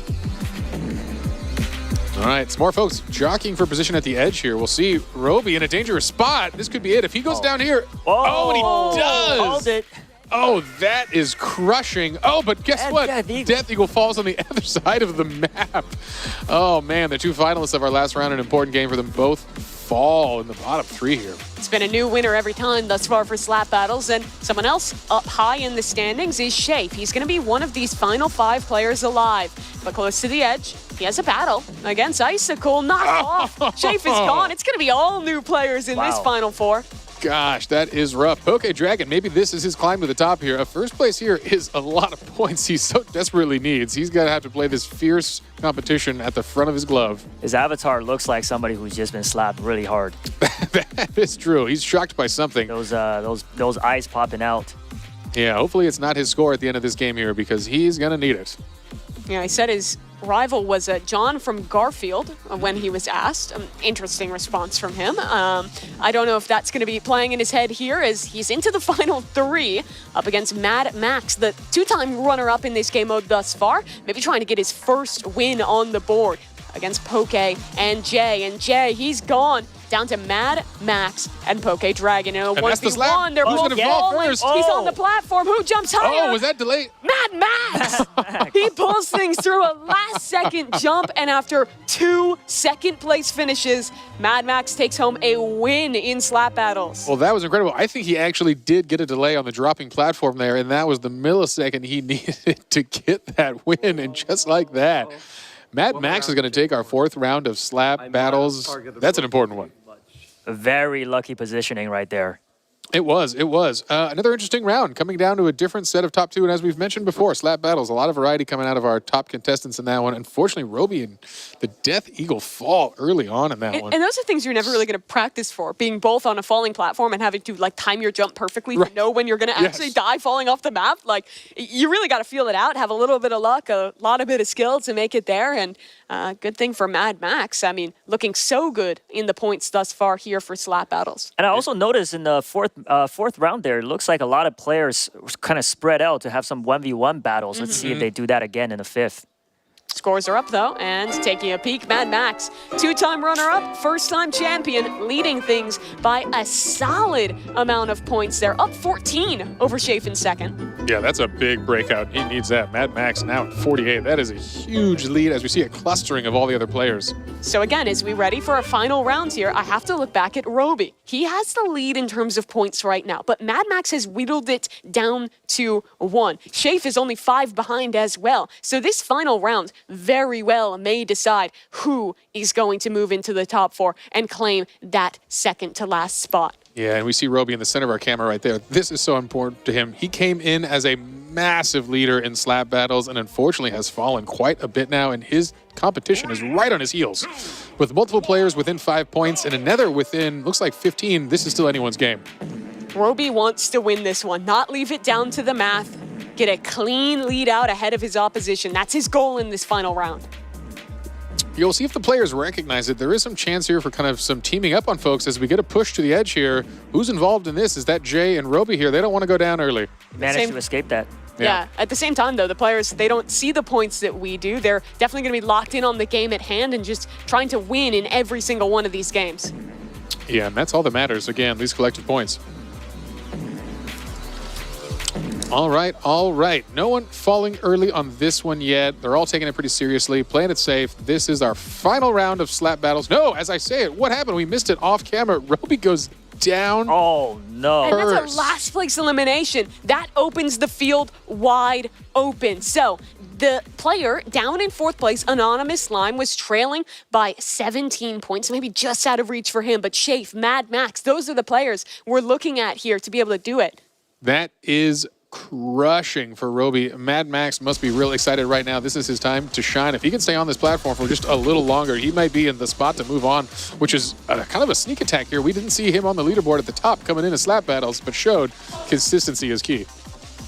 Shafe against Icicle. Mad Max really wants to stay alive. Down. And there goes Mad Max. That is huge for our score, and I'm not sure. We're going to have to turn to the judges after this to see finals as Jay falls in 6th place. The way I see it, this game is in Shafe's hands. He was great in SLS, winning every match there. Now needs to secure this win, get as many points as possible to lock in that 3rd spot in the top 4. Yeah, this is his redemption arc for what was a rough SLS. Triple win and not enough to progress here. He's in the final 3. That already might be good enough. It's going to come down to the wire, though. Icicle near the edge. Shafe in a commanding position, pushing them both back, spamming out the slaps and into a 1v1 now. He's falling, though, and Icicle out of nowhere takes home the final round of slap battles. Pumped.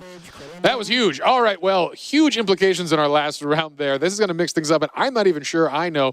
We're going to have to wait to see that scorecard after our judges add that up, and we'll reveal the excitement in this round. It's such a big question. Did Shafe win enough points to take it over the players up top? Roby, Mad Max, they both went out early. This is going to truly come down to the wire for a 3rd spot.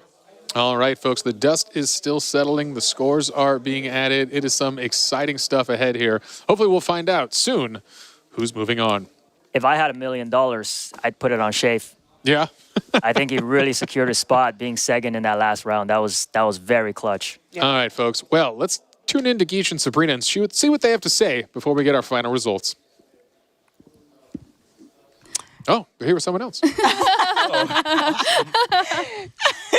Man, my hands hurt from just watching all of that slapping. Sabrina, if you were a glove, what kind of glove would you be? Oh my goodness. I would probably be a glove that's similar to Rapture because I really like that ability, but it would probably spray out Bright Juice. Bright Juice. Okay, well, we're going to check back in with the casters really quick and see what they got going on over there. None of that. Just because it would be like controversial. Hello, world. No surprises here.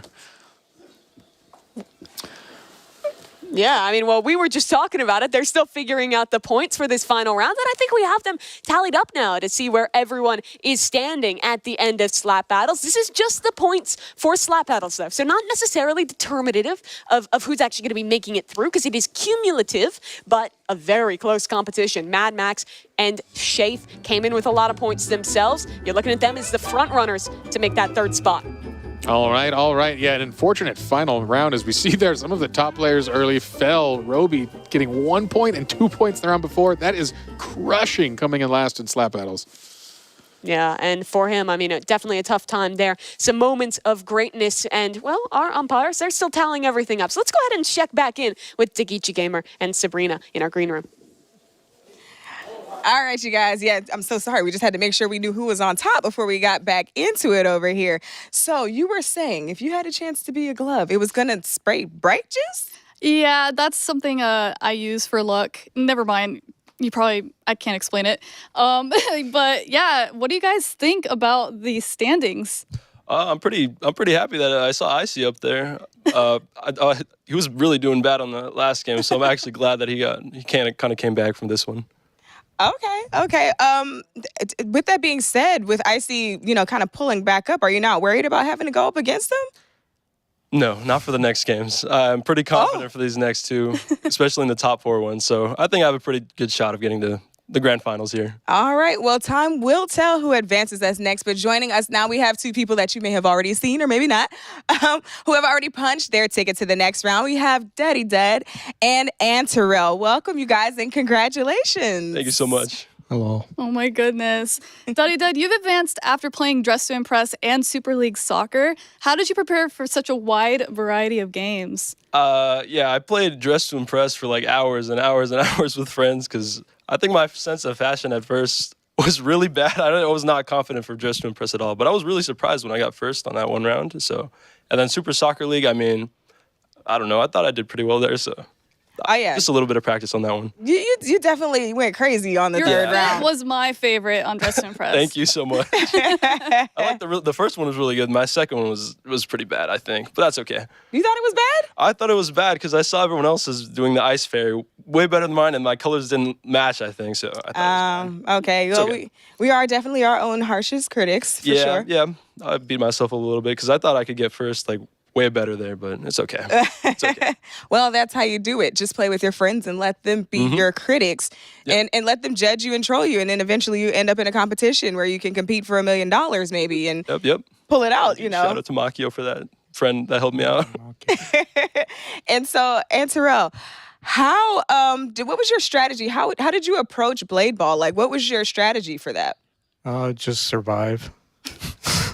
Right. Oh my goodness.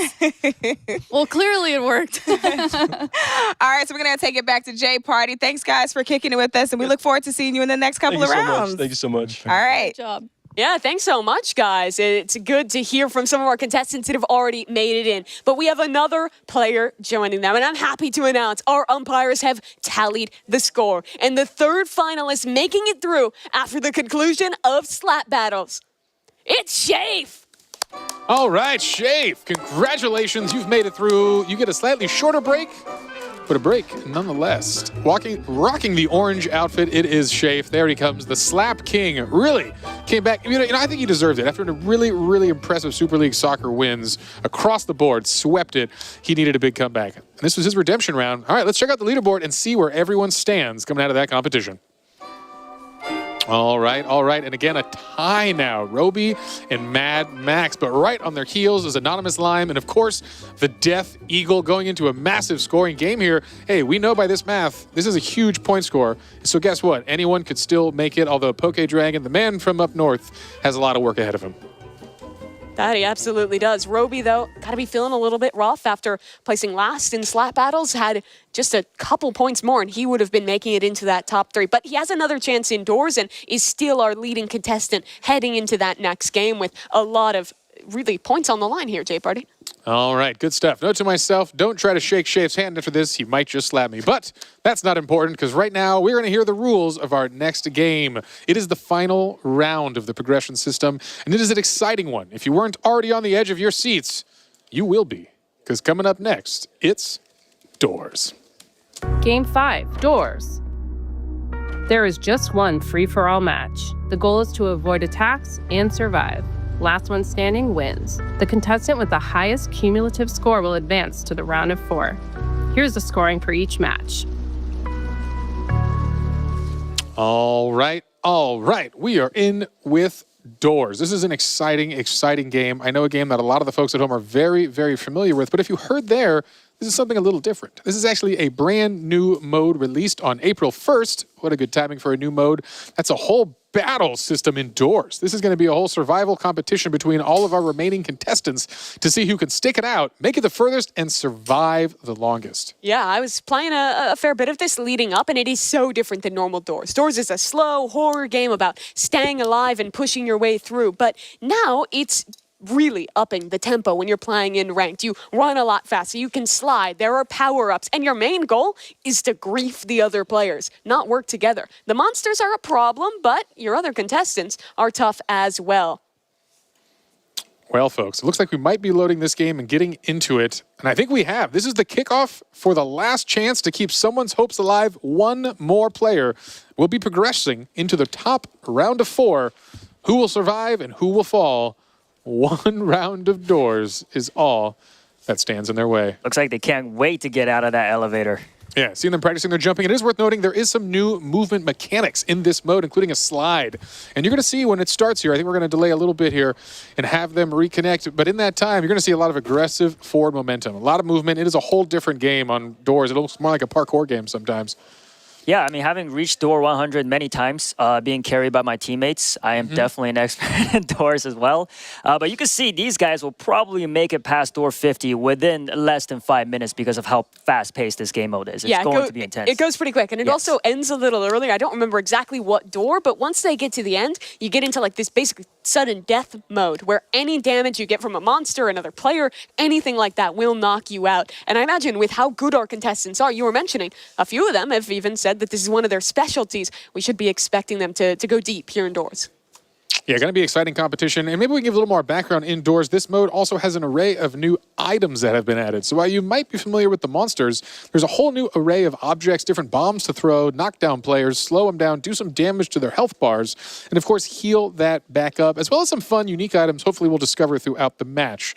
Some fun surprises. Yeah, there's a couple different weapons you can use to basically PvP with the other competitors. There are props, things like chairs, plants, random stuff like that that you can throw at them as well to deal damage and put them into a stun state. There's also still limited places to hide, so you can grief other players, steal a closet from them when Rush is coming through and knock them out of the game. Yeah, absolutely. And I think one other important thing is all the players, they're very fast at playing the game, and all of them cluster together. It might block your vision with some entities coming your way. You might not even be able to see them with people blocking your vision. So that's going to be a key thing to look out for as well. Could be some unlucky players in this. Yeah, there absolutely could. And remember, it's only one round of Doors. This is a longer one, so we're only playing it once. But that means pressure is on for players like PokeDragon, like Icicle, who are sitting lower in the overall standings right now. This is their last chance to compete for that $1 million and make it to the top 4. All right, folks, you've heard about Doors, but let's talk a little about the creators behind Doors. Doors is made by Lightning Splash, a really awesome and wonderful dev I've had the pleasure of working with and hosting in one of our last award shows. He helped me actually announce some of those prizes. But not only does he make this game, he also produced the entire soundtrack and makes the music's good. The music, right. And that is such an absolutely important and critical part of the horror game world is that sound, that complete immersion you get from wearing your headphones. And so really an incredible work here.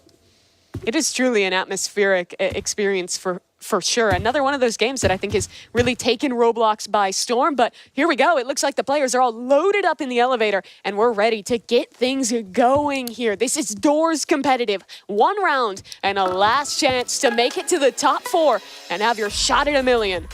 All right, the first door is open, and we are underway here. Gosh, is anyone breaking out in the lead early? Well, I'll tell you, it won't matter. This is a lot of game flow, and that's what you're seeing right there. This is a parkour-like experience. Speed boosts. Incredibly fast. You're seeing players slide past each other constantly, and while you're playing for speed like it is a race, again, you got to survive to the end.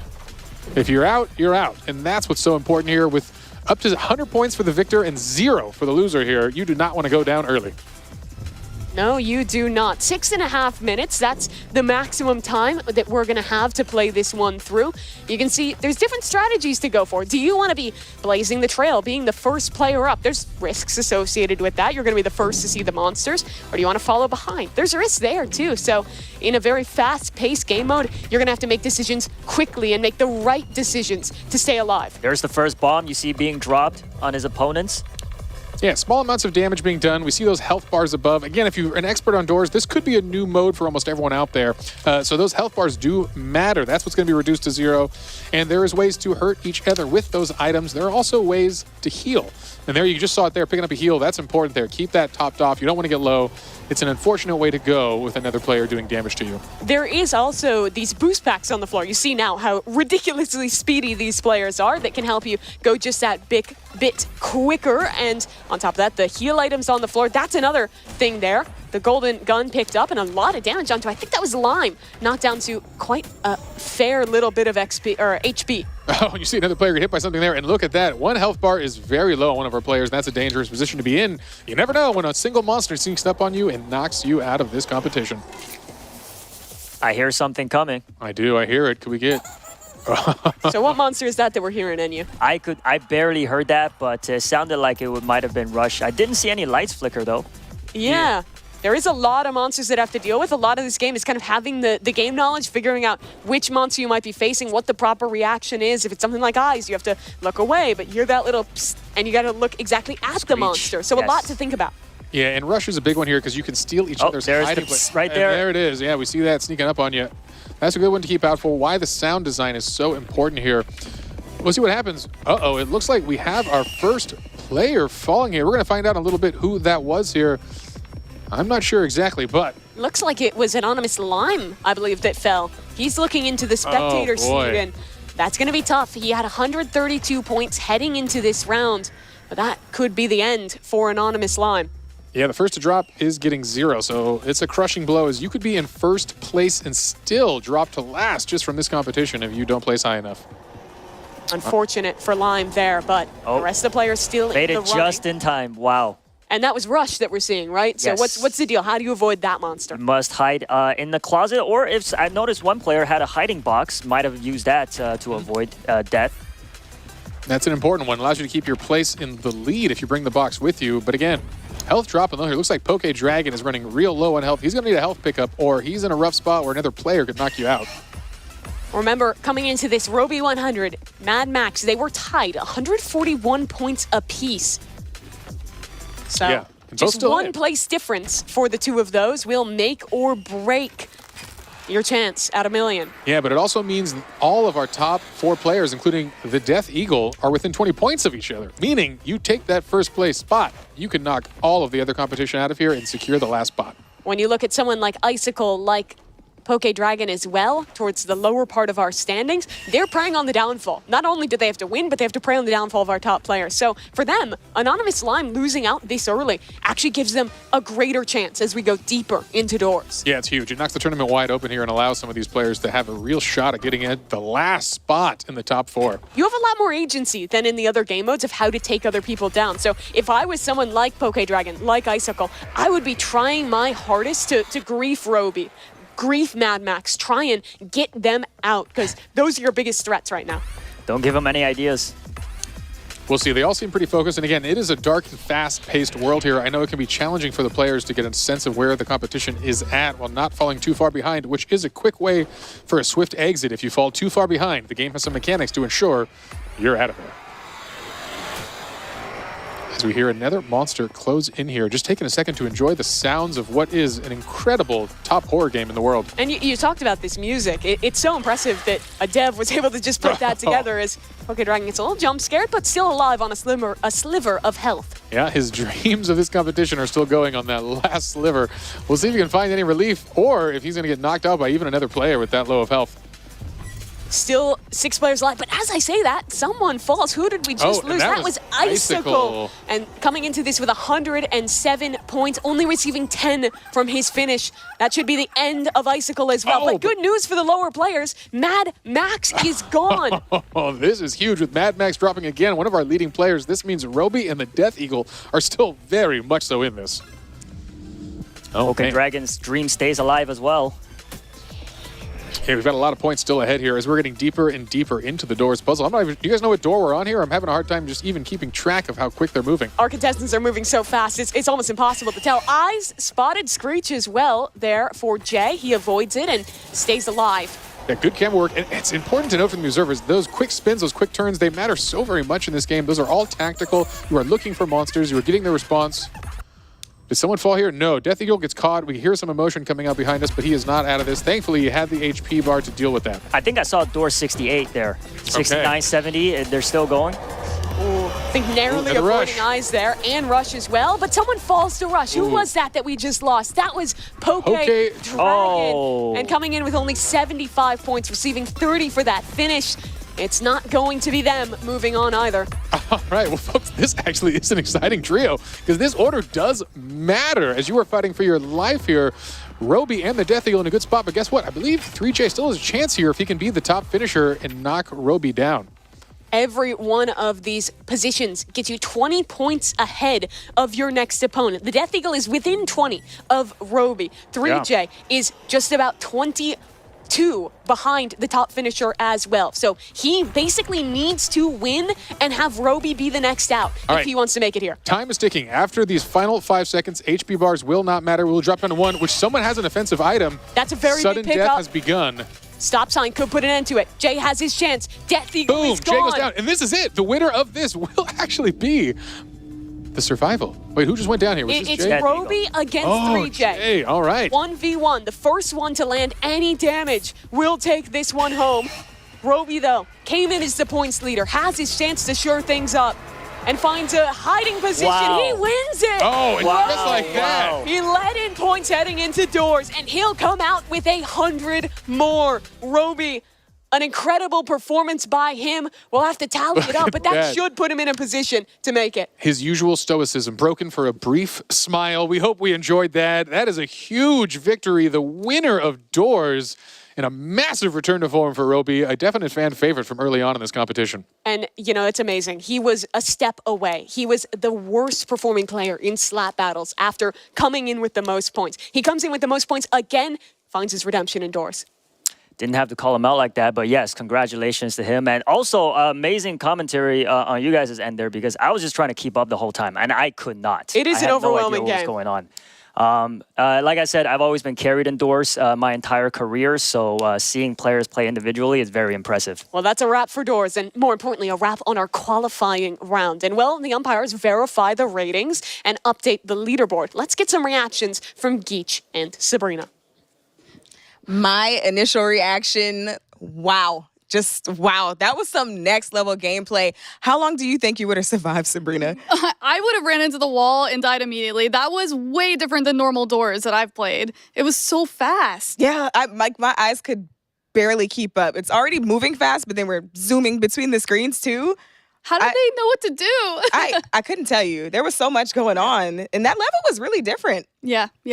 And they were able to sabotage each other?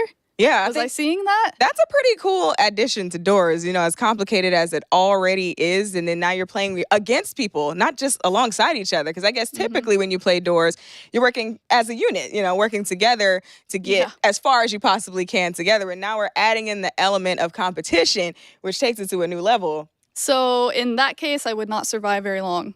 Yeah, to no. answer your question. I hear you. I'm not making it out of the lobby. Like, well, I guess the elevator. I'm not making it out of the elevator. Is that as far as you've made it? Actually, I think I've made it to the library before where you kind of have to be stealthy. That's pretty far. I'd say yes. You know, maybe I've had to use a Robux or two, you know, to buy a revive because I have had my fair share of pay to win. Yeah. I mean, well, I can't even say pay to win because yeah, you can't really pay to win. I didn't win. I just came back a couple of times to try and get a little further. Once those chase scenes start with that big long monster, it's like down the hallways and stuff in the library, that's just kind of like it for me. You gotta the soundtrack too, and all of the monsters, like all the sound design is so phenomenal. I am curious, did you experience April Fool's indoors last year? No, because how things work for me is once I get to a point where I just realized that it's not really for me because I love doors. You said your favorite genre was horror. Yeah, but see, it's the stealth factor because I love horror. It's fun, right? But then with doors, it's a little different. You have so many other factors. It's a puzzle, which I also like that too. But it's the sneaking through. I'm telling you, because that's the furthest I ever get is that doggone library with that monster kind of tiptoeing around. And somehow I'm not good at that. I can't really get through. So yeah, the furthest I've probably gotten is that. But no, I didn't get to do the April Fool's one. It's been a minute since I played doors. Yeah, the April Fool's one was totally done by mouth. All the sound design. It was the developers. They mouthed everything. Like the music and everything. It was very funny. Do you remember how it went? Can you sing it? Dude. Are we gonna get copyright? No, I don't think I'm gonna do it. No, are we? No? Okay. Well, let's Okay. Should we take a look at the chat? See what the chat is saying? The chat was really excited for doors. That's all they were asking for all day. Slap battles and doors. So I feel like they finally got what they wanted. They are screaming, "We believe in you, Eagle." Oh, okay, Eagle. And the chat's been rooting hard for Eagle from the beginning too. Eagle, you got a solid fan base. Dang. Okay. Roby though, Roby is doing a really good job. Let's talk about Roby being the sleeper here for real, because I feel like Roby's been kind of killing it all the way through, but it's always just been like he's always been falling just a little bit short. Yeah. But it's like he's been really pulling it out. Last minute. Roby is clutch. Roby is the definition of clutch. That's what we really got going on here. So you said that your favorite genre is horror, but you haven't beat doors. And I'm just curious, what makes a Roblox game instantly fun for you? For me, definitely shareability. I just made that up because I love to play games with my friends or my community. Shout out Geechee Gang. I love to be able to play games and introduce people to the things I love, including That's what Roblox video games. is about. It's perfect for that. So I really love that. Funny enough, I want to say Slap Battles was probably like the first game where I really said, I have to tell everybody about this. This is hilarious. It's a lot. It's very fast paced a little bit, but it was so funny to me to watch. I'm really bad at slap battles, but I did beat the developer and he did say he could give me an admin glove, so maybe I'll follow up on that. What does an admin glove even consist of? What can you do with that? I don't know. I have no idea, but that would be pretty cool. You know what I would do if I could create a glove? I'd make a zombie glove, right? Hear me out. So, okay. You take your zombie glove and you start smacking people. And every time you smack somebody, you're now in control of them. Now they go do your dirty work for you. And they just go wipe out the rest of the map for you. So now you can do like Roby, kick it in the tree somewhere. You know what I'm saying? And just sit back and kind of just watch your work, I think I'd go with that. Okay. I'm going to look more at the chat over here now that we're probably caught up. And so with that being said, I talked about how I really enjoy being able to share, my moments in my games with my friends and stuff like that. And this was a really cool opportunity for that as well, because, this is the first event of its kind. What are some events involving Roblox that you've been able to participate in? Because you said you did the hunt itself. So what are some other events that you've done? My favorite event was definitely RPO Egg Hunt 2018. It like changed my life kind of. It made me really look at Roblox differently. It was all about community, all about working together.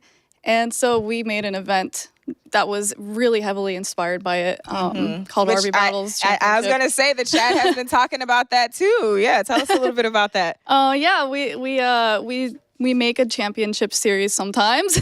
We've done 3 and we love to do something similar to this. And so this is exactly what I think the community was asking for with the hunt, with all the secrets and the hunting and everything. Roblox super delivered on that. And I think it's been really, really well done. I participated in the whole thing. And I love it. Awesome. Okay, it looks like we are ready. I am dying to know who's moving on. Any updates, J Party? Please, tell us. All right. The results are in, Sabrina. And a quick reminder that scores are cumulative for this round. So the contestants with the most points from all 5 games will be advancing. And even though only one of you will be moving on, you all get a good shout out and be proud of yourselves. With 180 million visits to this hub, you had a lot of competition and proved these were the top 10 best in the world. You did incredible work, you solved incredible things, and cemented each and every one of you in Roblox history as legends in the Hunt Mega Final. But without further ado, while we celebrate our last progress into the top 4, we want to say goodbye to our heartfelt competitors who had a good run today. So let's find out who's going home right now. Heading out first, unfortunately, we're going to say goodbye today to our friend from up north, Poke Dragon 100,000. You did great. Take your final walk away from the stage. Thank you, Poke Dragon 100,000. All right. Going on next, we're going to have a heartfelt goodbye to Icicle. Come on out. You did fantastic. I think you had some wonderful wins, some wonderful moments. Unfortunately, we're saying goodbye today. Coming out next from our competition is, unfortunately, Anonymous Lime. We have to say goodbye today. You did fantastic work. Can't say enough. Again, beating millions and millions out for their spot today in the top 10 Anonymous Lime. Thanks again. All right, heading out next of our competition is the one and only Mad Max. We're sorry to say goodbye. A fantastic run.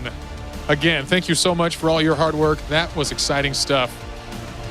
And now the next unfortunate contestant to head out of this competition is the Death Eagle. Say goodbye. You got a lot more fans today from the chats at home. The Death Eagle, wonderful stuff. Wonderful job. Incredible highlights. And that was incredible to see. All right, folks, they have been eliminated, but guess what? We have 2 folks remaining, and we're going to announce our winner. But first, why don't we bring them up? Why don't you come up here and join me in the middle of the stage here? Yeah, we'll figure it out. We'll figure it out. This is good. This is good. All right. All right, folks, come on down. Let's put one of you. Yeah, we'll have you here, over here. Excellent. All right. How we feeling? Time to relax. Oh, Still amped? Bro, so many emotions running through my head right now. It's crazy. All right, folks. Well, this was a wild journey. And after 5 games, you 2 hold the highest scores, which means one of you will be moving on into the next round, and the other is unfortunately going home for now. All right. Without further ado, the contestant with the highest score today is Roby 100. You are moving on. Thank you, sir. A big round of applause. A handshake today. Really appreciate it, 3J. Hey, you did great stuff. Get in here. Whatever we need. Wonderful work, my friend. We'll see you soon. All right. Again, 3J, thanks for all your hard work. This has been an incredible journey, incredible performance. But today, Roby, you just entered your top 4. Are you ready? You're going to be in it. I'm excited. I'm so excited. I mean, like that last round, like it all came down to that final game. Like, so everyone was so close. Like I was like, bro, that was the most stressful game of Doors I've ever played in my entire life. Like, bro, I was shaking the whole time. I was just so locked in. That was the only thoughts going through my mind were Doors, hide here, hide here. Oh, there's a thing coming. Hide in here. I was like, bro, it's actually. But yeah, it was. I'm really excited. I'm really excited for the final. Well, that was incredible. You were here at the most stressful game, the most stressful mode, and the most stressful performance. But guess what? You made it. Take a deep breath. You've got a whole new world of competition ahead of you, and 3 other challengers await you in the back. But for now, incredible stuff. You showed amazing perseverance today. And again, that's a big time. How'd you prepare for today? I played a lot of games. I honestly, I practiced Doors the most, so that really came in clutch here at the end. I was like, after the mode came out, April 1st, I just played it for hours until I had to leave to California, and that worked out in the end, so I'm glad I did that. Do you typically win when you play online with all the other folks, just in the general Roblox population? I hold my place. I do fairly well. Yeah, I was really close to edging out those few other rounds, and then right at the end, yeah. But. All right, incredible stuff, Roby 100. Thanks you again. You're going to join your fellow competitors in the top 4, and we'll let you go and do that because we're going to get ready for the next round. It is exciting. It is a competition that is just heating up. But wait a minute, I've just got word that we've got a surprise guest. I think they're going to share their thoughts. Maybe we can jump over to our correspondence team and see who we've just got. Thanks, Jay Party. Joining us to give his analysis is content creator, Doors expert, Creekcraft. Hello. Hi. Hi. How are you doing? I'm great. How are you guys? We are excellent. We are on the edge of our seats through this competition. I know this has been like so crazy to watch, just like back and forth. Like I'm sweating over here, and I'm not even playing. Me too.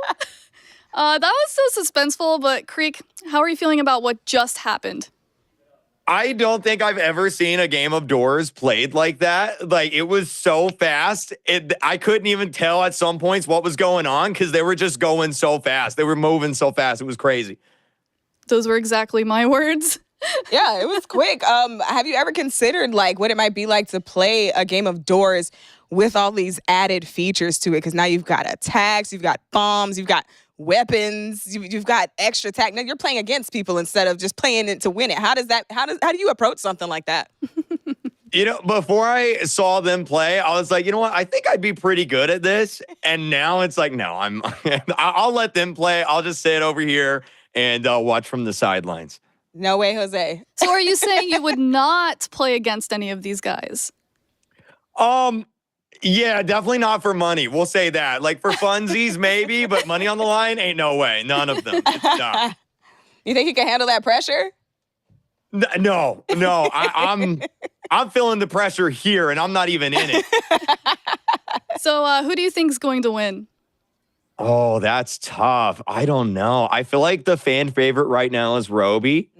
But I don't know. They're so good. I guess we'll see what happens next. For sure. Sorry, go ahead. You can go. Okay, so I want to know, how did you feel? Because, you've been watching. How do you feel about these guys' performance? So we have Duddy Dud, Anterel, Shafe, and now Roby. How do you feel about their performance up to this point? Watching Blade Ball was crazy. I don't think I've ever seen someone so good at that game in my life. Like, it just constantly winning every round. Like, impressive. Super impressive. I'd never want to go up against him in my life. Whose dress to impress outfit was your favorite? It's funny because I'm kind of bad at the game a little bit. So I was just watching it and I could tell that it probably wasn't their number one game on Roblox. So like I was I'm like, okay, I see what's happening here. I gotta go with man, I don't even know. I think the second round, I think Iron Mouse said this. I think the second round, they did a lot better than the first round. They were a little bit more like acclimated with the game, a little bit more prepared, knew where everything was at. So I don't know any specifics. The one with the double wings, who was that? Yes. That was Death Eagle. Eagle, yes. Mm-hmm. Death Eagle, Deagle, yeah, him. That one was probably my favorite. Deagle's his new name. That was my favorite as well. I think everybody really did like that one. That was a huge hit with everybody watching. Who do you think would do better in a racing game? Ooh, that's a good question. I feel like the more like twitchy movements of like Blade Ball and like Doors would probably be a little bit like helpful. So I'm gonna go with Anterel on that one. Interesting. Yeah, I would say Anterel or Roby myself. I was going to say the exact same thing because the way that Anterel's reflexes worked for Blade Ball really worked in his favor. But then the maneuvering that Roby, applied to get through doors, even when it seemed like, we didn't know how that was going to go, that's definitely going to work in their favor for the racing one. Mm-hmm. Yeah, they all survived like really long too on that. I was playing a little bit of the Doors game mode since it came out. And like typically they go kind of fast, but they were hanging in there. Everybody did like a really, really good job. Came down to it. So what was your favorite part so far of this entire competition? Ooh, it was, okay, probably the back and forth in soccer, Super League Soccer was crazy. That was very exciting to watch. And then, of course, slap battles because it's such a funny game. Just people just slapping and farting all over the map. But there's $1 million on the line, So I was going to ask. If I had to pick, I'd say slap battles. Slap battles. All right. So how would you approach that if you were, in that slap battles? Because now you had to factor in the level kind of being destroyed as you go. Do you think you could have handled that? Look, I don't really play slap battles that much anymore because every time I do, I get destroyed by a bunch of 8-year-olds on their iPads, and it makes me so sad. So I probably wouldn't even make it to that far in the competition, to be honest with you. Okay, I have a question for you, Greek. Uh-oh. Who's more likely to open a cursed door, me or Geach? Ooh. That's a good question. Deej, you said you haven't played Doors that much, right? No, I've definitely played it. It's played me more than I've played it, for sure. But yeah, I've got a little experience with it, you know. I'm gonna go with Sabrina. I feel like you're a little bit more unlucky in games like this. What? Listen, I beat pressure, okay? I beat the mega token. Come on. That one was that you said that was your hardest one, right? Yes, it was. It was my hardest one. But I also have gotten further than her indoors. Allegedly. But I'll take it. I'm the one that'll probably open the curse door. You were probably correct. I will say, though, although I haven't played a lot, I haven't gotten very far indoors, it only took one cursed door for me to never do it again. And that was way in the beginning. So I'm just saying, you know. What even is a cursed door? Oh, so now you don't know. She doesn't know what a cursed door is, you guys. No, so for those of you who don't know, indoors, you have to find the correct door. The cursed door is when you happen to step into the incorrect door. So if you're on the wrong floor, you think you're going to 16, but really you've already done 16. You go into the 16 door, you're insta-kill. That's it for you. Game over. So, yeah, like I said, it only took me one time. Never had to do it again. You get jump scared. Oh, I'm so... Not a fun time. Oh, listen, I'm so easily jump scared. That's the problem, see. My nerves, my anxiety is so bad, but I love horror so much, so I can't help myself. I don't know what it is, but yeah, those jump scares. What about you? What about Creek? How many times have you screamed at doors? Oh man, I remember when the cursed doors, I think they're called the mimic doors. They first came out, and I didn't know what it was yet. And that first time, it like really got me. I like to think I'm a little bit better at it now, but see, the problem is remembering what door you're on. Yep. And I have the memory of a goldfish. I don't know if it's just because I'm getting older or not, but like I get really bad at that, and so it's not a fun time for me. Dang. Well, I'll make sure we have you playing more scary games. See now I want to see what it's like for you to play this new level, this new version of Door. I want to see you do the competitive mode now, because even though you were like, oh yeah, that in the beginning, it kind of got me a little bit. I just feel like you're too comfortable. So now I feel like you got to really push yourself and get into like the new modes and see how you can hang with the folks throwing grenades at you while you're sliding under a wall and also trying to ward off a screech. We'll see. I'll reach out to one of these guys at the end, and maybe we can arrange something and see just how I do. I'll probably die in the first 5 seconds, but we'll see. Do you have a favorite entity / monster? Oh, see, okay. From looks, I gotta go. This is about to be the most long-winded answer of all Take your time. Yes, do it, please. Let's hear it. So I like Figure because I think he's probably like the most iconic in terms of like villains for Doors. My favorite entity though is probably got to be the new Sally window entity that I think was like a few updates ago. They added Sally in. My least favorite though, got to go with Ambush. Hearing Ambush come, it like my heart drops. What about you guys? I don't know. I hate Screech because he's just annoying. But a favorite, I was saying Rush earlier because I just made up a stupid reason because I would never mind. Don't even listen to me. Because you would rush? Okay, so I asked her, I said, if you could partner up with one of the entities, which one would it be? Yeah. But thank you so much, Creek. Entertaining as always. Appreciate you for joining us, man. Thank you. Thanks for having me. And keep up the good work. All this is right, awesome. Thank you. All right, so we're going to throw it back to J Party. Come on, J Party, tell us where we are. All right, my friends, we are back. Creek, always a pleasure to see you. I hope we hang out again soon. But folks, we're going to keep things moving and kick off the round of 4, which is, of course, a double elimination challenge. Win twice, you're in. Lose twice, and you are out. And all 4 players will play both Driving Empire and Rivals. So you'll be getting some driving and some shooting in to see who's the best. All right, folks, get ready for some adrenaline-pumping racing action, because Driving Empire is going to start our round off with the final round of 4. 6, Driving Empire. There are 2 matches in a 1 versus 1 format. Whoever crosses the finish line first wins. All 4 contestants will advance to the next game. All right. We're in for Driving Empire. Folks, how familiar are you with Driving Empire, or maybe driving in general?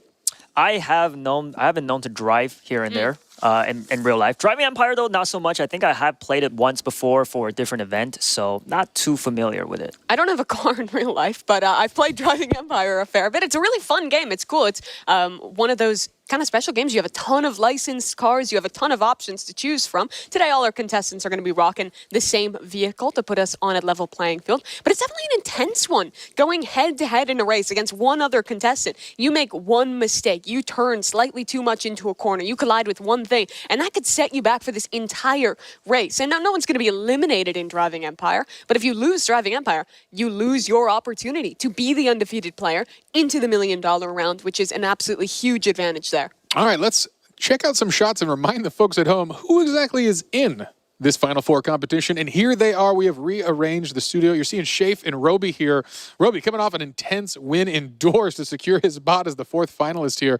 Exciting stuff. I know Shafe's had a bit of a break now. He's been able to breathe, collect his thoughts. Here we are in the new studio, thinking things out, getting set up in the game. It's exciting stuff. I know, Roby, a big fan from the chat out there. Hopefully he's got his fans still supporting him now in the top 4. And again, Dudadud and Antarel, the first 2 to qualify, they truly just cleaned up in the initial rounds. And if you were playing, would you rather have qualified early like someone like Antarel or Dudadud, or would you rather come in hot after playing through every one of the qualifying round games? I mean, it is a little risky, but I definitely would have loved to be in Roby's position just because he had played a more larger variety of games and definitely warmed up and got the adrenaline going. So I see him doing some good work in the next few rounds. All right. We'll see if that momentum can keep him moving forward or if the pause will be too much. Anyway, it's time to get things going. We're moving into Driving Empire. Let's kick things off with our first round. We're going to see who the top 2 racers are. And again, this is a 1v1 race. They'll both be driving the 2024 GT Mark II around an exciting track, and there will be no collision on. Truly a time trial against one other player to see who's on top. Well, it's the green car versus the light blue car. Roby against Dud in our first round here, and they're revving up their engines, ready to go and get us off to the races here. All right, we are underway here, right on this bridge start here. This is going to be 3 laps around this arena, and this is an interesting course. There actually is a handful of shortcuts throughout it as, we see some stuttering on that first turn there, and then we see our first opportunity for a shortcut not taken by the blue player. Roby falling a little behind. A lot of race to go, though. The risk with the shortcuts is if you don't land them perfectly, you can end up flipping your vehicle or kind of veering off in a weird way. So you really have to consider, and you see the second shortcut. The blue car takes that. That's Dudadud now pulling ahead here, but catching up with a lot of speed is Roby on the overtake. He's out in front again. Yeah, that was an interesting one. You saw the shortcut take, but again, going through the dirt there's going to slow your car down on that attempt for a max speed maneuver. But, this dangerous turn. We've seen this cost a lot of players time here, and they kind of weave their way through it with Roby actually getting in the lead there, taking a little bit of a tiny shortcut, but still neck and neck. Very close competition. It's 3 laps around the course. We're about halfway through our second. Shortcut taken for Dudadud, and that's going to get him back into the lead here. But just around the corner, they're very close. I think right on each other's tails here. How important you think map knowledge is compared to actual cornering skills and speed? Yeah, I think the map knowledge is incredibly important because that's where you got to apply your skills. And again, with the high speed shift, if you look at those mile-per-hour drops, it's huge. People are dropping almost 0 on some of these incredibly tight turns, and it's an important part of it. Well, just around the corner from each other, Roby is trailing. He won that last round, the final player to qualify to this top 4, and he's falling behind in this race.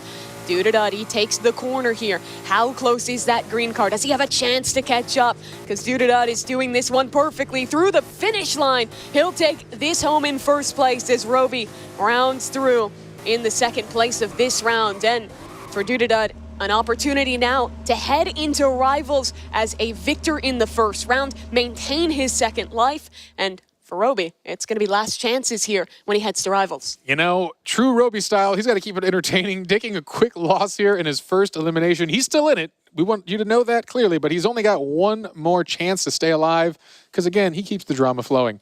But an exciting win All right, folks, let's check out this Final Four leaderboard and see where we stand. This is how we're going to go through the double elimination here with Dudadud taking the win and Roby taking the loss. So this might look a little confusing. It's as simple as an O means they won the round, the X means they lost it. It's all 1v1, so you'll only ever see 2 players represented per round. You have to win 2 before you lose 2, which means at maximum you'll play 1 round of Driving Empire and 2 of Rivals. The win here for Dudadud, as we're mentioning though, it means when he heads into Rivals, he'll have 2 matches and 2 opportunities to qualify.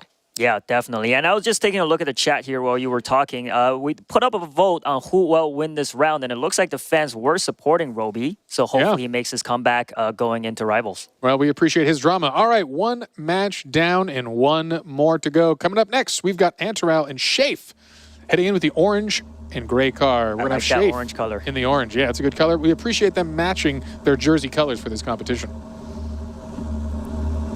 And here is the warm-up. Let's see who will get first off the gun here. Exciting times. And all right, across the bridge they go. No initial mistakes from either player.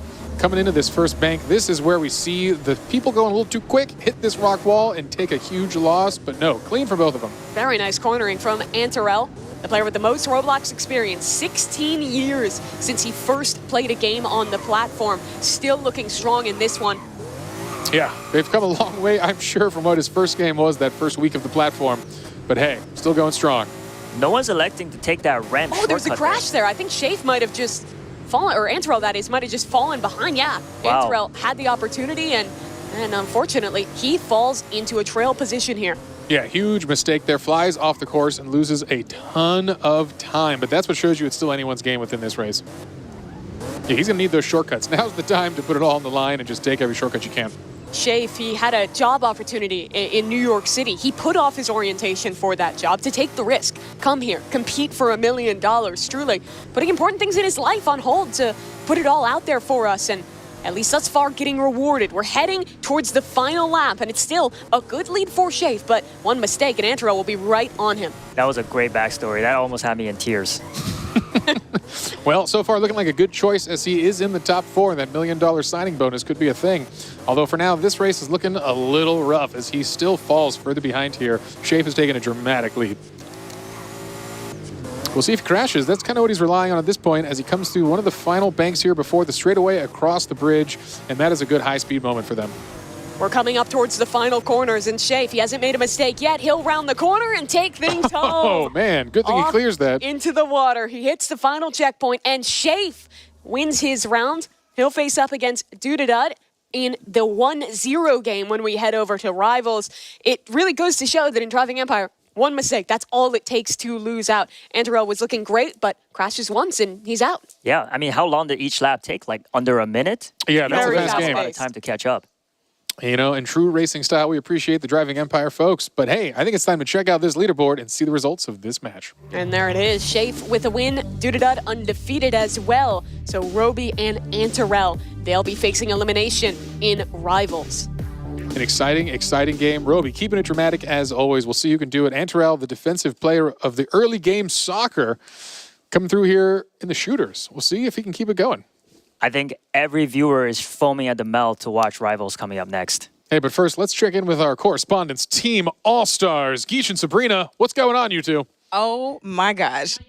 Oh, my gosh. I need to catch my breath. That was some high-speed, high-stakes racing. Sabrina, what did we just witness? We witnessed some intense racing. I thought that, like, at first it was going to be really close, and then at the very end, like, Shafe got really in front. Yeah. It seemed like it kind of happened that way with both races, too. They were just neck and neck for, like, most of it until the very end. Right, because you figure the first race, you had, who did we have? Dud and Roby, which I was really sad to see them go against each other because I wanted to see them go a little further together. But, excuse me, y'all. You know, I kind of been watching both of them, and you know they've both exhibited such high skill level as it's come to all of these games. And we even talked about with Creek, you know, who did we think would have more of the advantage when it came to the racing game? And then we had, you know, Roby with the maneuvering, and then we had Antaral, off the edge, like going off the edge and like doing the really quick turnaround. Right, It was like pretty. It looks like they practiced that map a lot. Right, and then also Antaral with Blade Ball, being so quick on the draw and, just that same, level of maneuvering. And both of them got beat. Yep. I didn't see that coming. I mean, shout out to you guys. You did it. You did the thing. But, and some of them still have chances. So yeah, for sure. Yeah. I think it's going to be pretty fun to see how this goes moving into Rivals now because, you still, at this point, you got to have like actual skill. You have to have, game IQ. You've got to have the quick reflexes. You've got to have, the movement, you got to be quick, so. I'm not good at that. I'm not either. That's why. That's why I'm not in the top 10. Me too. Yeah, me too. I got a question for you though. So they've done some interesting brand collabs in this game. Which one are you most impressed with? McLaren, Porsche, or NASCAR? Oh, honestly, I'm impressed. I'm super impressed that anybody could get McLaren on board. You know what I'm saying? That's really dope. So yeah, I think that's I'd have to say that one. Okay. Well, we're gonna give it right back to J Party and look at the score. All right. Thank you, and welcome back to our competition here. Things are just heating up, and we're going to get this next round underway, folks. So, if I understand correctly, coming up, it's going to be the intense elimination matches happening on Rivals. Mimi, what do you think? I mean, I just think that was such a good time to start already in Driving Empire. But Rivals was the match that I was the most excited to get into here. I think this is going to be just a true test of reactions, of game knowledge, and the way that you position. There's a lot to think about when you're going into Rivals. Well, yeah, in my personal opinion as well, a 1v1 in a first-person shooter is the true test to see a gamer's true skills. So definitely very excited to see that. Great, folks. Well, Doodadud and Shafe are one win away from advancing. If you thought things were already intense, get ready, because Rivals is coming up next. Game 7, Rivals. There are 3 matches in a 1-versus-1 format. Contestants must choose their weapon, then kill their opponent to win. 2 contestants will advance to the final $1 million round. Here we go, our first match of Rivals where we will find out our first contestant making it to the $1 million round. It's Doodadud and Shafe taking stage. Let's hop into our first match here. When we're talking about Rivals, guys, there's really a lot to think about. I think first and foremost, as the players are working through it now, is the item bans. You can choose what map you're going to, what weapons you're taking away, and try and strategize early on. Right, yeah. I mean, not just aiming and reaction time, but gun selection is very key in the 1v1s. Yeah, it absolutely is. He's going to go over and get ready to receive our winner who makes it to that top 2. You're leaving us. We're going to be finding out. I mean, he's got to greet whoever wins this round, but it's first to 5. Our map is selected, and we are just about ready to go. First round in construction. What are we looking for in this map, Enyu? I think that moving a container box in the middle is a very good way to distract your opponent. A lot of head glitches, I feel like, on this map, so hopefully the players use that to their advantage. Interesting. In the blue there, going to be the minigun selected. A little different from what we've seen before. Let's see if we can hop into one of our players' POVs and really get a look at the action here. Down in the low ground is Shafe trying to find connections. Low ammo on that weapon, and he'll find the reload. Has to dip out and find cover. Again, damage on both sides. Minigun trying to find the connection. He's spamming away. Both down to 1 HP, and Shafe gets the first round on the board. Very well done. I wonder why Doodadud there gave up his high ground there for a second. Not sure, but they're better than me, so I'm sure he made the right choice. AR, good damage, going through, bursting out of ammo, switches to secondary. Wow. One shot straight to the dome. Always love seeing revolver kills. They're very satisfying. Shafe up 2-0 now. Remember, it's first to 5 in this round of competition. More headshots landing for Shafe. He has been so precise in this match thus far. And Doodadud has to rally here. Reflections onto the minigun fire, but it's Shafe yet again, going huge for 3 NU. That is it. This might be turning out to be a blowout. I would hate to see it. See if Doodadud can make a comeback. Shafe, you see him, good with the movement. Gets the drop on his opponent, but eats some damage back. Katana on the reflection. No shots received off of it, but that's good. Lots of damage exchanged on his first burst of the AR. Finds time for a reload, and did he fall off the map? Oh, that's a fumble you can't have at this point in the tournament. The self-sabotage. That is sad. That is very unfortunate. And that's when the pressure gets to you. Oh, using the One environment. little mistake. Another chance. This could be the closeout. Trying to use the slingshot of all weapons. Interesting choice. And trying to stay alive here for Da-Da-Da. And make it as that undefeated contestant to the obby. You'd wonder if that's a secret weapon or if he's giving up on the competition. You know he wants that $1 million more than anything. You know what this means to these contestants. He's really trying to bait Shafe into the low ground. Shafe, though, not taking the bait. He wants to hold his strong positioning up top and force his opponent to go on the offensive. Good damage, and finally Shafe falls. A chance here, right, but a slim one. He'd have to run it all the way back. He's got to get 4 more in a row, which is very difficult. Shafe back to his same position. Finds his opponent in the center. That's good damage. Finds a space for a reload. He's 1 kill away from the $1 million round. Good damage on a Da-Da-Da. Can Shafe do it? His opponent's on 1 HP, and with the revolver, Shafe closes things out. He's the first player to make it to your $1 million round. That was very impressive, and Da-Da-Da was actually the first to advance into the top 4, so it's sad to see him lose here. A tough one for him indeed. He'll have a second chance down in that lower bracket in the 1-to-1 game here, but that's huge for Shafe. It means he's going to be heading into the obby with 2 opportunities to win. His opponent would have to defeat him with a bracket reset. And let's check in with that leaderboard, show you guys how we're doing. Of course, 2 wins in a row. That's good enough for Shafe.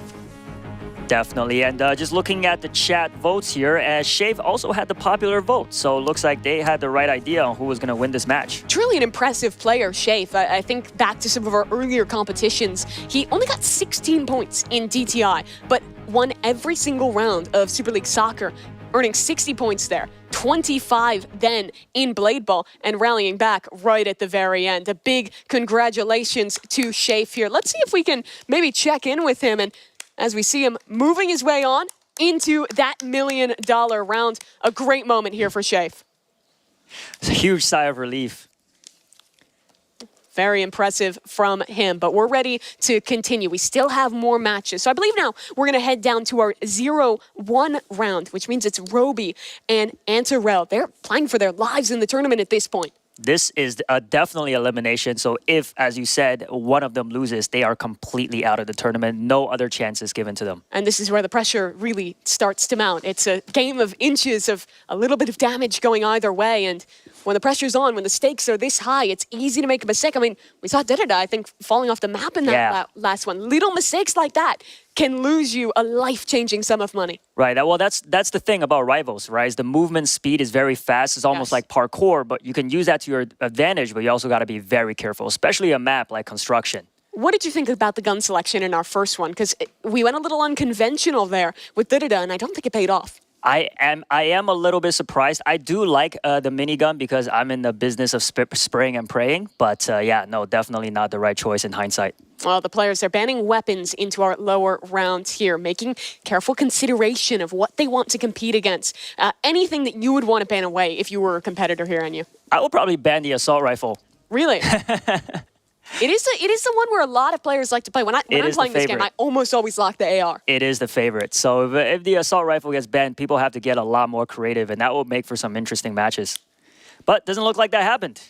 And it's the tried and true. Here we go. Elimination match. Antarel facing off against Da-Da-Da. Oof. I am sweating, and I am not even competing. Antarel gets the first lick of damage. A bigger map that we're playing on here.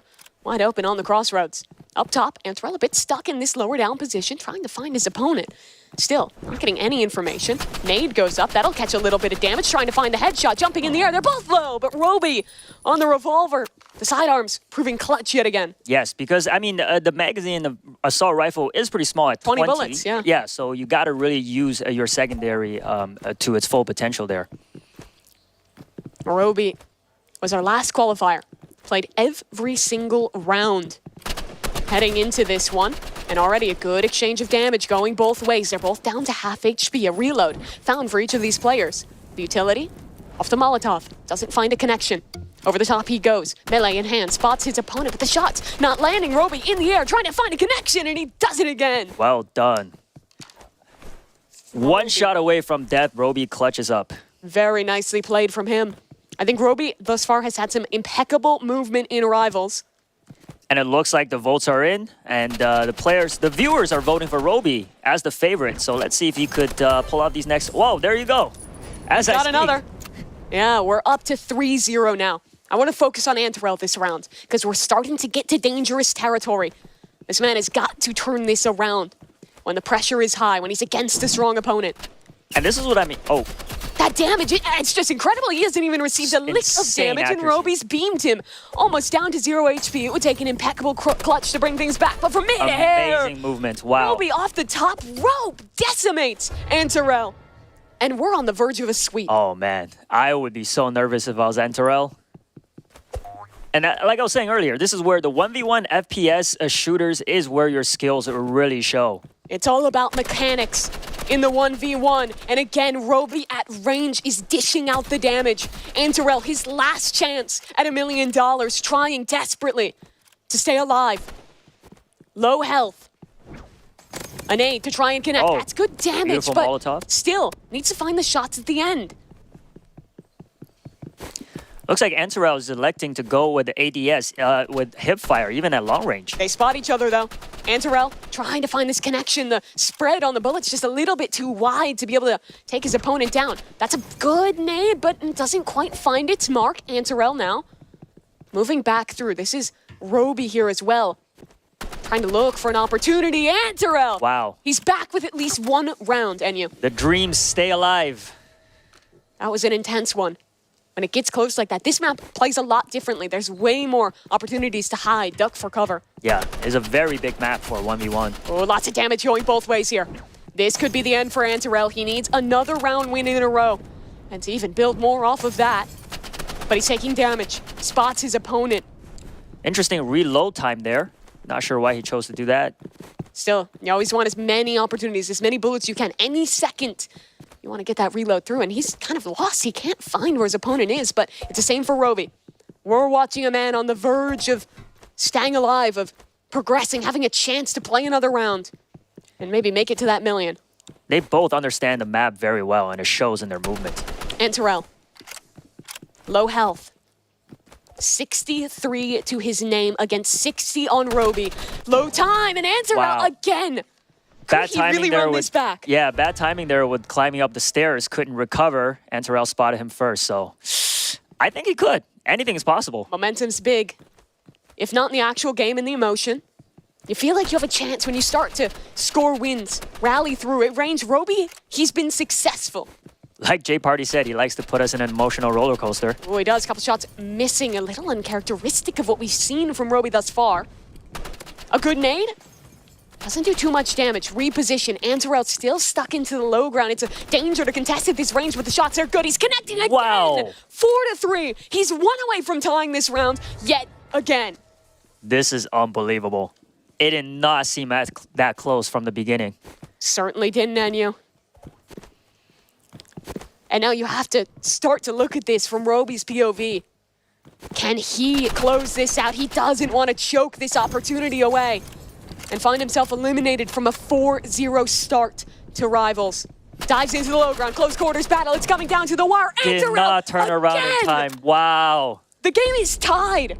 I think Antarel's electing to stay in the low ground because he could just duck under the tunnels and move around and really lose Roby. It's happened a couple of times, so great strategy. 4-4. Everything comes down to this, but at range, Roby, he wants to close this out. Don't let the game slip. Don't let this be the one on your memories as you go to sleep tonight. Antarel, low again, but he's been clutch all game, trying to dip and dive. He'll get back to cover the safety of the low ground where he's been successful all game. This is so intense. Antarel, can he do it? There down he is on in the HP, tunnels. down on chances, trying to rally this one back. Roby. Amazing prediction. Also sticking to his guns, he stays up top. Down below, gun's not out. Roby, he finds it and connects on through for his 5th round. Roby stays alive, eliminates Antarel from the competition, and has another chance in Rivals. That almost slipped him by, Enyu. It almost feels like he planned this because he always does this to us. Coming back, in the last second for the win, very impressive. And you could see with his reaction there, like he did the hand gesture. He knew how close that was. So Great job performing under pressure. Was anybody's game there. That is an intense one indeed. It feels like that map plays so differently because I think you saw Roby was always successful with these long-range fights. Andrew was always winning at these close-range fights. But after that round, let's take a little peek at this leaderboard and talk more about it because that change-up in strategy from Antarel was almost enough. Right, and looks like Roby, his chance stays alive, and going into the third Rivals match, he might just have another shot at taking over going into the final obby. It would be him against Dudadud. All of these players said they loved the obby. It was one of their most played. Years upon years of experience across these players. But for Antarel, the most experienced member on the stage today, unfortunately, that ends his competition. He had his moments. He almost brought it back. But today, Antarel has to walk home empty-handed. Let's hear it for him, though. He definitely had skill on display. He really showed his worth in Blade battles, qualifying through early off of that. A player who put a lot out onto that field today. Keep your chin up, pal. Well done. Would love to see him competing again sometime, but today, unfortunately, it comes down to seconds. It comes down to one round, and he will not be moving on. Yeah, it was a very, very close call. I'm still pumped. Yeah, and I feel like you have to be as well if you're the player who made it through. Roby here, he has another game to play. And it's going to be against another competitor. Yeah, this is it, folks. Last chance for Dud and Roby. Who will move on to compete for $1 million and who will be going home? Give us your answers in the chat. Yeah, I'm interested to see what they say. I think Roby is, you got to look at him as a strong competitor, especially, I think he showed great precision at range, the way he was beaming with that AR, but in the close quarters fights wasn't quite as strong. Dudadud, however, the biggest thing I'm looking at is a weapon change. Frankly, I don't think the minigun really cuts it against a strong AR player. I totally agree. If I'm going up against a minigun and I'm Roby, I want to play a longer range map and I want to just use the advantage of that weapon. Yeah, I totally agree. I mean, maybe Dudadud likes to ban the assault rifle, seeing how great Roby is. Honestly, that could be part of the strategy. Good call, yeah. I like that idea. Yeah. Of course, they're getting into the game now. It looks like they're starting to go through their bans. And it looks like we're going to be going to a little different map, Station. Talk to me about how this plays versus the other maps in the competitive pool. Station, to me, is it going to be Station? Oh, I apologize. It's actually Docks. Docks. It plays a little similarly. Another one of those maps with a lot of cover, a lot of buildings to get up in. Right. Yeah. You know what? Docks is definitely one of the fan favorites. So great map to end this last round on. Yeah, like you said, a lot of cover, a lot of buildings. So map knowledge and movement will be key. Staying on the high ground, very important. And look at this pivot. Dudadud is moving to the classic AR revolver. I think that's a good choice. Great change in strategy. And the sniper rifle. For the sniper. He's staking his chance at $1 million. Wow. On a new weapon. It's a game about movement and avoiding that sniper, and soon Dudadud will see that glint. He'll 80-80 strafe his way on through and deal a lot of damage to start. I mean, I believe Roby, with his accuracy, the sniper rifle could be a good choice here. Could be. Revolver always in his back pocket. It's a bit more cumbersome than the other weapons in the game. And I love this. He's playing to his advantage. Stays in the low ground. Doesn't want to give range to his opponent with the sniper. Yep. And Roby, last round, did chase a lot, but this time deciding to stay on the rooftop and not playing too aggressive with a sniper rifle. Definitely the right choice. You see the clock at the top of your screen. When that runs out, what's going to happen then? I have no idea. It is actually so rare that it happens in Rivals. I believe then it should be the player with the more health winning that. We'll see if we get there. It's kind of a rarity to see Rivals actually play this slowly. Yeah, I hope it doesn't get to that Close range revolver. How does he win it? That's the sidearm coming up on top for Roby. Wow, very impressive. I'm astounded. True precision from him. And looks like the votes are in. Over 3,000 votes. 77% going towards Roby for winning this final match. Let's see if he can pull off. He nearly hit that midair. And it's almost devolving into a bit of a game of chicken. Yeah, Dudadud need to stay under cover and try to move closer towards Roby. But that revolver shot is also very deadly, so he still needs to be careful. The dash with the melee weapon equipped as well is a powerful tool to reposition into ways your opponent may not expect. Dudadud He's just vying for information here, jiggling in and out of every corner. He spots out his opponent. Dips away. Does Roby go in for the kill? Does he want the hunt here? He does. Close in, trying to switch to his weapon. He's got nothing out. Oh. And he loses this round. Game tied again. Yeah, interesting choice there. Not sure why he pulled out the fists. I think he was trying to throw a grenade. He thought he had more space, but then got kind of caught off guard and it looked like almost panicked a little bit with the util. Yeah, it is always dangerous to play so aggressive with a sniper, so... Looks like he completed some tasks there. Yeah, thus far he has not hit a shot with the sniper, but now he lands one. 70 damage onto Dudadud. But of course he needs more than just that. The damage is good. Beaming him down, switch the revolver. They're both on the secondaries, and Dudadud takes the lead. All 3 gunfights have been close quarters. I wonder if Roby decides to change weapon at some point here. Sticking with the sniper rifle. I believe you're locked in once you choose. Oh, you can't change now. So, oh, wow. Well, he is committed to that sniper. Wow. He made his bet. He has to lie in it now, and whether that's one that'll bring him to the $1 million round or send him home empty-handed, could it be the revolver to do it? Good utility with the molly, trying to find it. Dudadud wins out in the duel of the secondaries, and he's up 3-1. Oh, man, but if we know anything about Roby, he could pull off some miracles with comebacks, so I would not be surprised at all. He was in the pole position last game. Nearly let it slip. Great He movement. closed it out. Deciding to not stay in the high ground this time. Yeah, Dudadud staying inside these buildings. He knows his advantage. Yeah, it's so silent in this room. I feel like I could hear a pin drop. It's so intense. And you look over at the competitors. They are so locked in. Locked in. They know what's at stake. If you were one of these competitors that made it within a hair's breadth of qualifying. Ooh, what was that? I think just he got a breaking hit the window marker on there. that. I believe that gives you one when you do break that. Not sure though. Could have even been a connection onto one of the barrels. Definitely wasn't onto Roby. He's still sitting at full health. Where is he though? They're both inside of buildings here. Bit of a slower game yet again.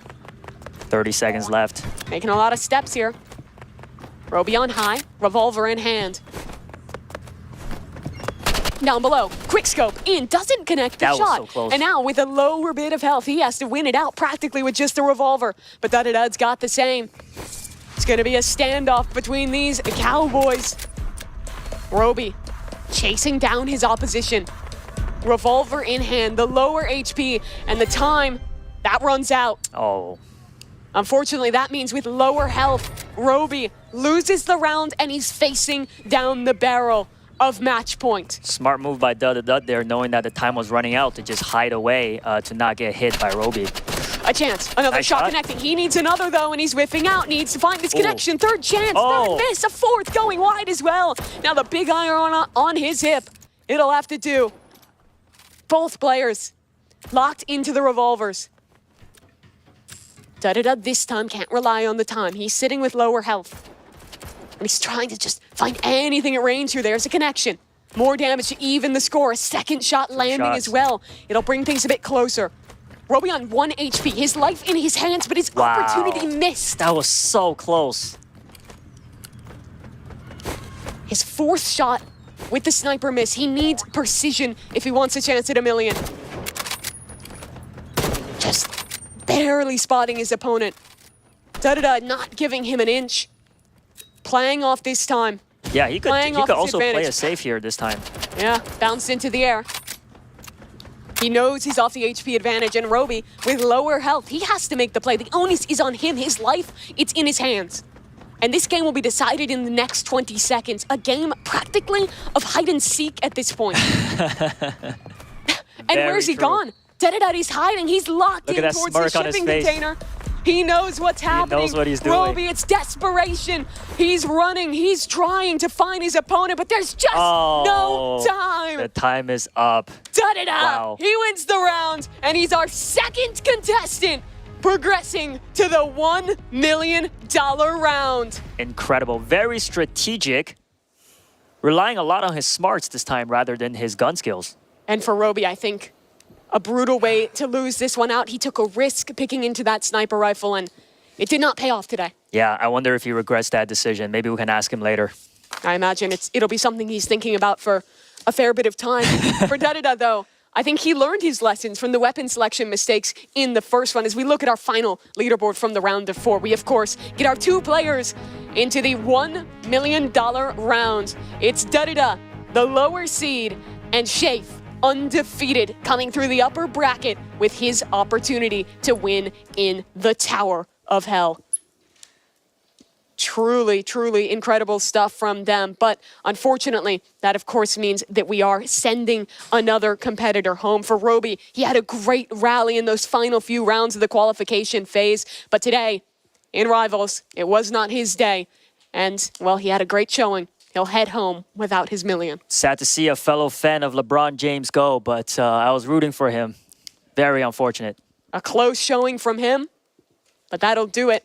It's how these competitions go, the nature of it. Just a round or two, one decision, that makes the difference.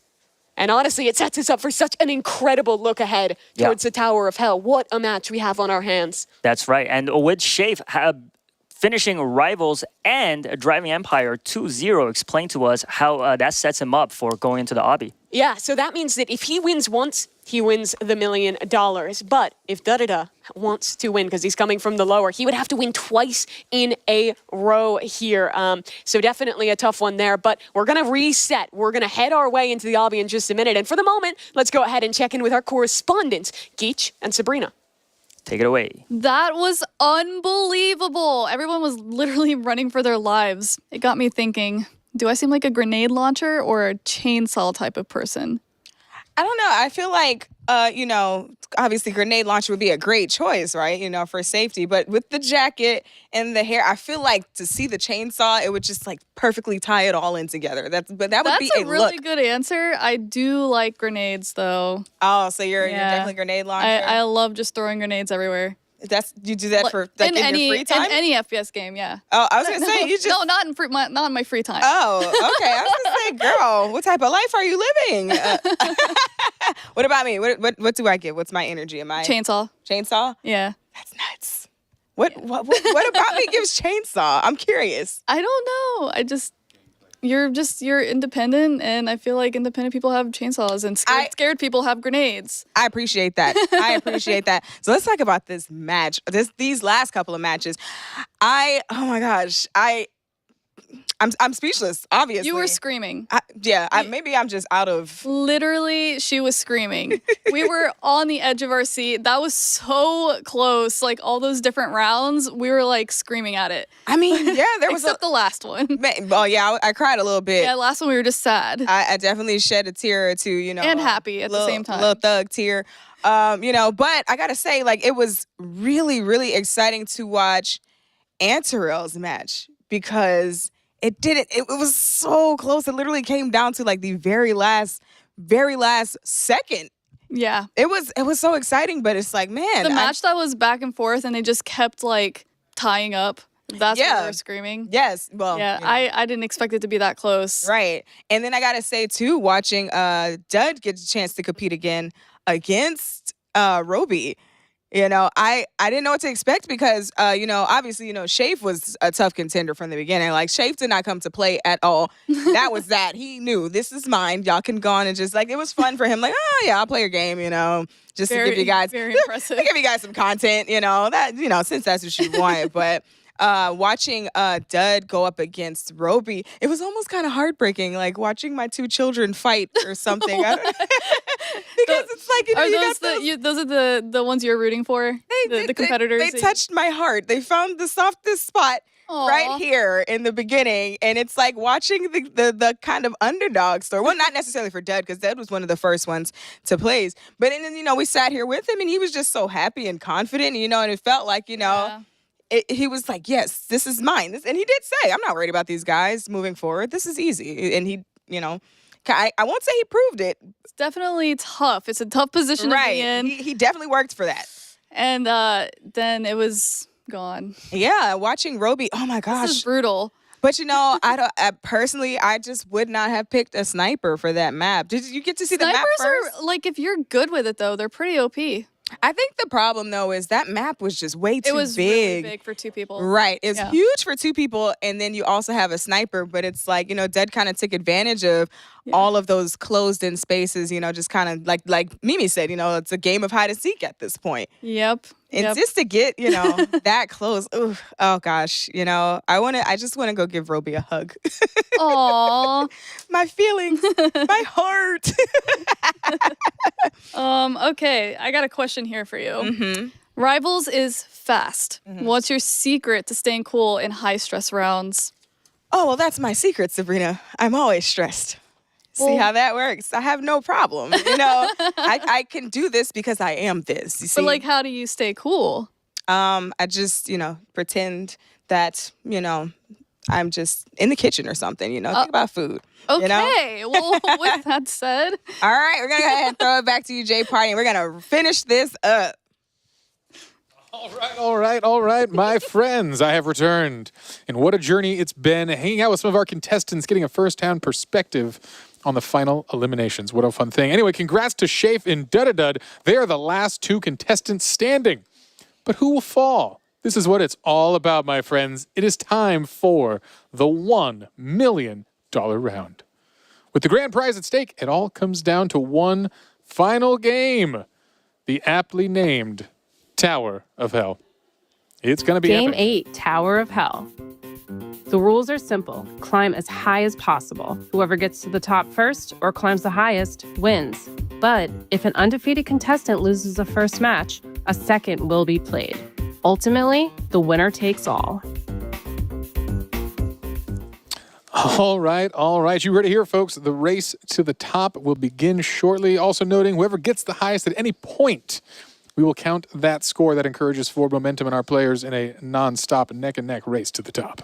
Absolutely. And of course, it's also going to be an advantage coming in for Shafe as that upper round undefeated player. He only has to win once. But if Dudadud is to take this home, he would have to win, reset the bracket, and going into an even match, win it out again. A big task for him. But we already saw a great comeback in Rivals, winning that second game after getting trounced in his opener. Yeah, I mean, it looks like the odds are stacked against him, but clearly he's able to make these epic comebacks. And like you said, everybody having extensive experience in Obby's Tower of Hell, it must be the game that both of these players are looking forward to. Well, it looks like we are ready to go. We started with 10 contestants to get into this one. Shafe, Dudada, they're the only 2 left here. They're just getting in, making the final preparations to arrive. For these 2 young men, the pressure is truly on. When you're playing through this, it kind of felt too real. Still a field in front of you, but now only 1 player on the other side. I know. Is stopping you from $1 million. I know. This is it. Millions and millions have tried to have a shot at the final $1 million. And this competition has been won for the ages. This is a double elimination, as you remember. So if Dudadud can win this, there'll be an extended set, but Shafe can take the money on this race right through the heart of Tower of Hell. And actually, we have a little quick exciting announcement for you all. A game that has not seen an update in quite so long, guess what? Has released a brand new Tower Portions update, greatly increasing the difficulty of this competition just as a little gift for our final 2. They've not seen it. The world has not seen it. This is a brand new update. And I will say, I've seen the practice rounds. These guys are experts, and I think they need this. This is going to be a true epic race here as we're going to see some brand new sections of the course. They're off to the races. 7 minutes between these players and $1 million. Interesting word choice there, gift, Jay Party. I'm not sure if they appreciate this gift, seeing that it is much harder than it used to be. Yeah, new sections. As we mentioned earlier, initially there was over 330 different sections of this puzzle, leading to over a quadrillion combinations that could be possible. So I'm assuming no one's ever seen the same tower twice. Well, that got a lot bigger of a number now with a whole new array of challenges. Shafe, though, is out in front here and already building himself a commanding lead, but a fall back down. He'll catch himself, but that'll put him just a little bit further down. I believe Dudadud also fell too. So Shafe, despite his slip, still has the lead. Yeah, I think we're going to see a couple falls here today, but thankfully, actually, Shafe had a pretty forgiving one. Did not hit an obstacle and fell almost on the same challenge he's on right there. So again, not losing a lot of time in the grand scheme of things. Dudadud is hot on the tails, though. You see him catching up already here. And as you can see on the sidebar there, we can see each player's positions in the race. It looks very, very close. They're just neck to neck. Yeah, this is still anyone's game here. To say someone has a lead is just really, you know, the happen circumstance of a single jump here. You see how close they are. Oh boy, in this section, I'm not even sure I understand how to proceed here. I think both players getting a little confused there as we see a fall from Shafe. Oh man. Yeah, this is going to be a rough one. Smile on his face in good sport as he heads to the bottom, knowing he might be joined by a friend shortly here. And there we go. That was a wild section. Even with observer cam, I'm not sure I understand how to progress through that one. It is definitely challenging, and I'd almost like to just see if we could zoom out and just get some context how far they really have to go to get to the win here, because they're still only down in the second section. You look at that right side of your screen. There's, what, 8 more sections more that you have to compete through if you want to actually win this challenge. Yeah, and a rough early fall here. Nerves starting to get to him a little bit here as one of the players takes a knockout from that little plasma beam there, and we are getting back to our challenge section here. We'll see if someone can get past it. This is going to be a big checkpoint. Oh, and a quick slip down and fall. Wow, this is some uncharacteristic play. I will see. We've seen a lot of practices in this game. It's usually an undefeated flying through of the tournament, but here, Nerves getting to him. It is funny, we had so many of our players that said that obbies were their favorite, the game they had the most experience with. These are two of the players that, well, they've played Roblox for years. They definitely have experience in obbies. They didn't necessarily say it was one of their strengths, but that's where this entire tournament, all 7 games previous, will get decided on. Yeah, it is a challenge. You've got to be an expert in just so many things to compete here. So again, all right, Dud is back in this challenge zone. I assume he's going to wait a little bit and try to figure this puzzle out before he progresses. For the first time ever, the polls are looking very close. 52% of the viewers going for Dud and 48 going for Shafe. Okay. Another little fall there from Dud, but again, he catches himself. A little bit of luck on his side there. We'll see. And again, the stump right here. Can we get presses? I think I see that they pop out of the corner there, and you got to catch that on the corner. I can't even comprehend. My brain can't comprehend what's going on. So it's definitely a last-second jump to the platform that's rotating out of the beam here. Oh, and he gets it. There we go. There it is. He's making the climb, slowly getting up higher.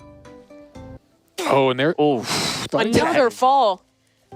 Yeah, he's solving it though. So again, we're actually having to see people reason through some of these new challenges here, and I think Dud might be getting there, but Shafe. I mean, you see the emotion every time these guys fall. They're reacting. They're feeling the pressure. I think honestly, more than even a battle against the obstacles, this is a battle about staying calm, staying focused under pressure, not rushing yourself, not letting that big timer at the top of the screen get the better of you. Now, I can't be watching the time here. Just relax, just focus. Already we've seen this is a much slower competition here. There are puzzles to solve, and they need to spend some time. I think this zone has been a major stump. Just relax. Easier said than done. My hands are soaked in sweat watching this. Down goes Dud yet again. Yeah, that was a rough missed jump there. Again, Nerves really getting the best of him. Obviously, such a funny climax of this entire event as a single missed jump is going to result in a complete reset. And here we are, neck and neck. Back to the beginning. And you can't let seeing your opponent get the better of you. You don't want to rush anything. You don't want to make mistakes. One slip could be the difference, and there's a mistake. One of our players fell. Reset again. And looking at the sidebar there, it looks like they've reached about, what, 20% of the entire tower so far? If that. Yeah. Yeah. It's a massive tower ahead here, and we'll see if we see another round, but this could be it here. Dud is kind of in the lead, so he is holding on. But yeah, if Shafe manages to catch up in these next 2.5 minutes. The critical thing is only 2.5 minutes left in this round. So Shafe, this run could be his last opportunity to get ahead. He wants to be so careful with each of these jumps. I believe this is the obstacle that no one has made it through just yet. Here's his chance. Good jump. He stays up in it as Dud is back down on the reset. And Shafe, I think he just fell. I think we heard the oof. That means he's down. Oh, and there it goes again. Boy, it is a rough run for our players here. Not sure who actually got higher on that initial climb. I believe they've both lost at that same obstacle. Yeah, this actually might come down to a replay then of who made it to a block or a frame higher than the other person, because this is going to be rough. Well, it looks like on the sidebar there, they do keep record of who reached the highest point, and so far it is Dud. Oh, okay. Looks like he is leading. Good to know. Perhaps we'll have a redemption match. Let's see if Shafe could maybe take his way up. Remember, if Dud wins this, he resets the bracket, brings us to a do-or-die final round of this very classic obby. They're getting back to this section. Everyone's favorite. And I just want to watch Shafe here, see his reaction, because this is the make or break for him.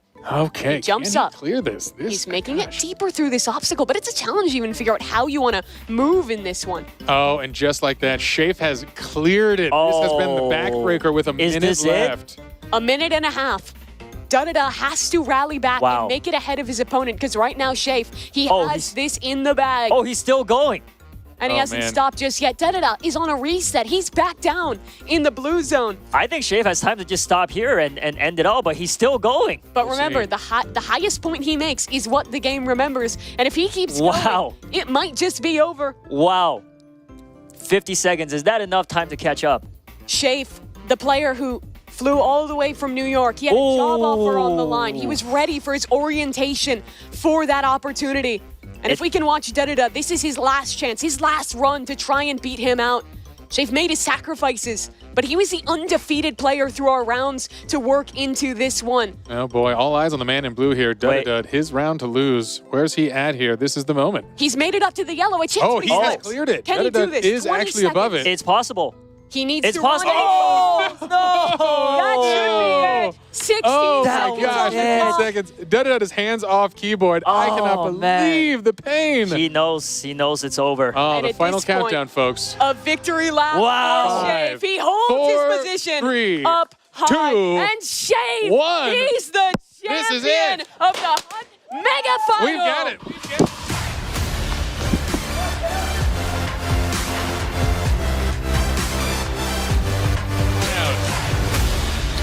All right, folks. We officially have it. Shafe, my friend, you're still standing. An incredible run here. Well, we've got a little gift for you. Hopefully this will ease your nerves here. Something a little exciting here. This will be your prize. So Shafe, congratulations. I still can't believe it. This has been a fierce, fierce competition. A shout out to everyone. We thought we'd bring some friends out along the way. All 10 contestants are here. The skill, the smarts, the determination to make it here. It's been an incredible journey. Congratulations to everyone. But here, let's take a big shout out again to Da-da-da. He had an incredible journey there.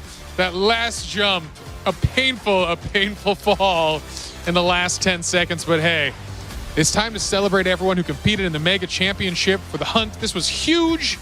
You solved puzzles, tokens, looks, fought battles, outraced foes, conquered obbies, won shooters, earning you the right to be called the best. And of course, earning you the grand prize. Shafe, this one yours. Congratulations on $1 million richer.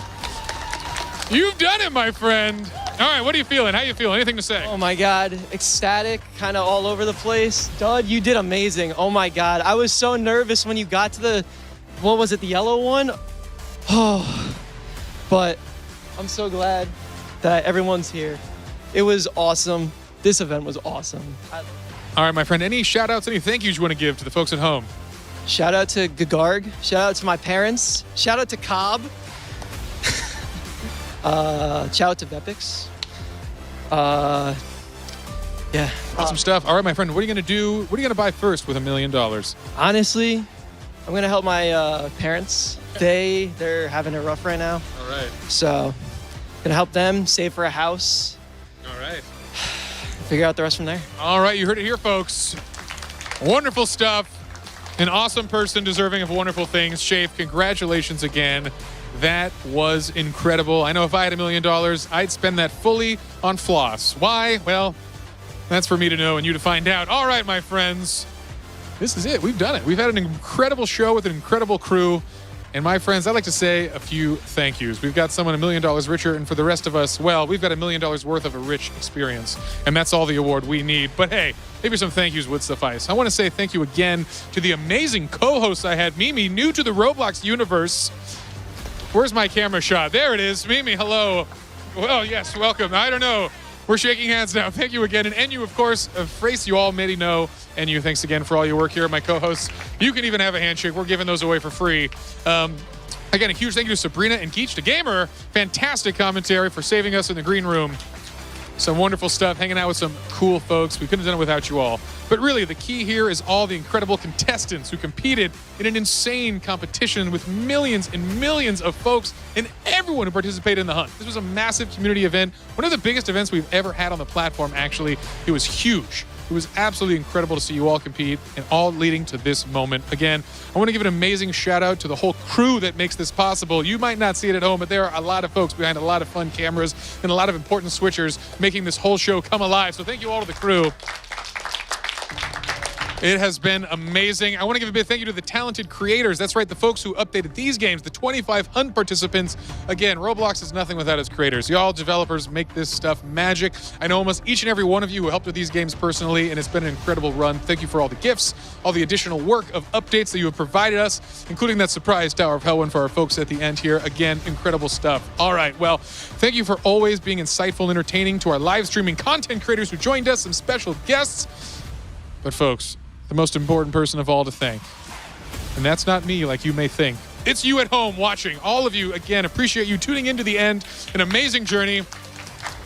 Roblox is possible because of all the folks here, all the magic, the folks at home. Again, I can't say enough. But hey, I'm tired of talking here. It's time to celebrate. This concludes the Hunt Mega Final. So folks, I'm Jay Party, here to say we'll see you all next time. This has been a show.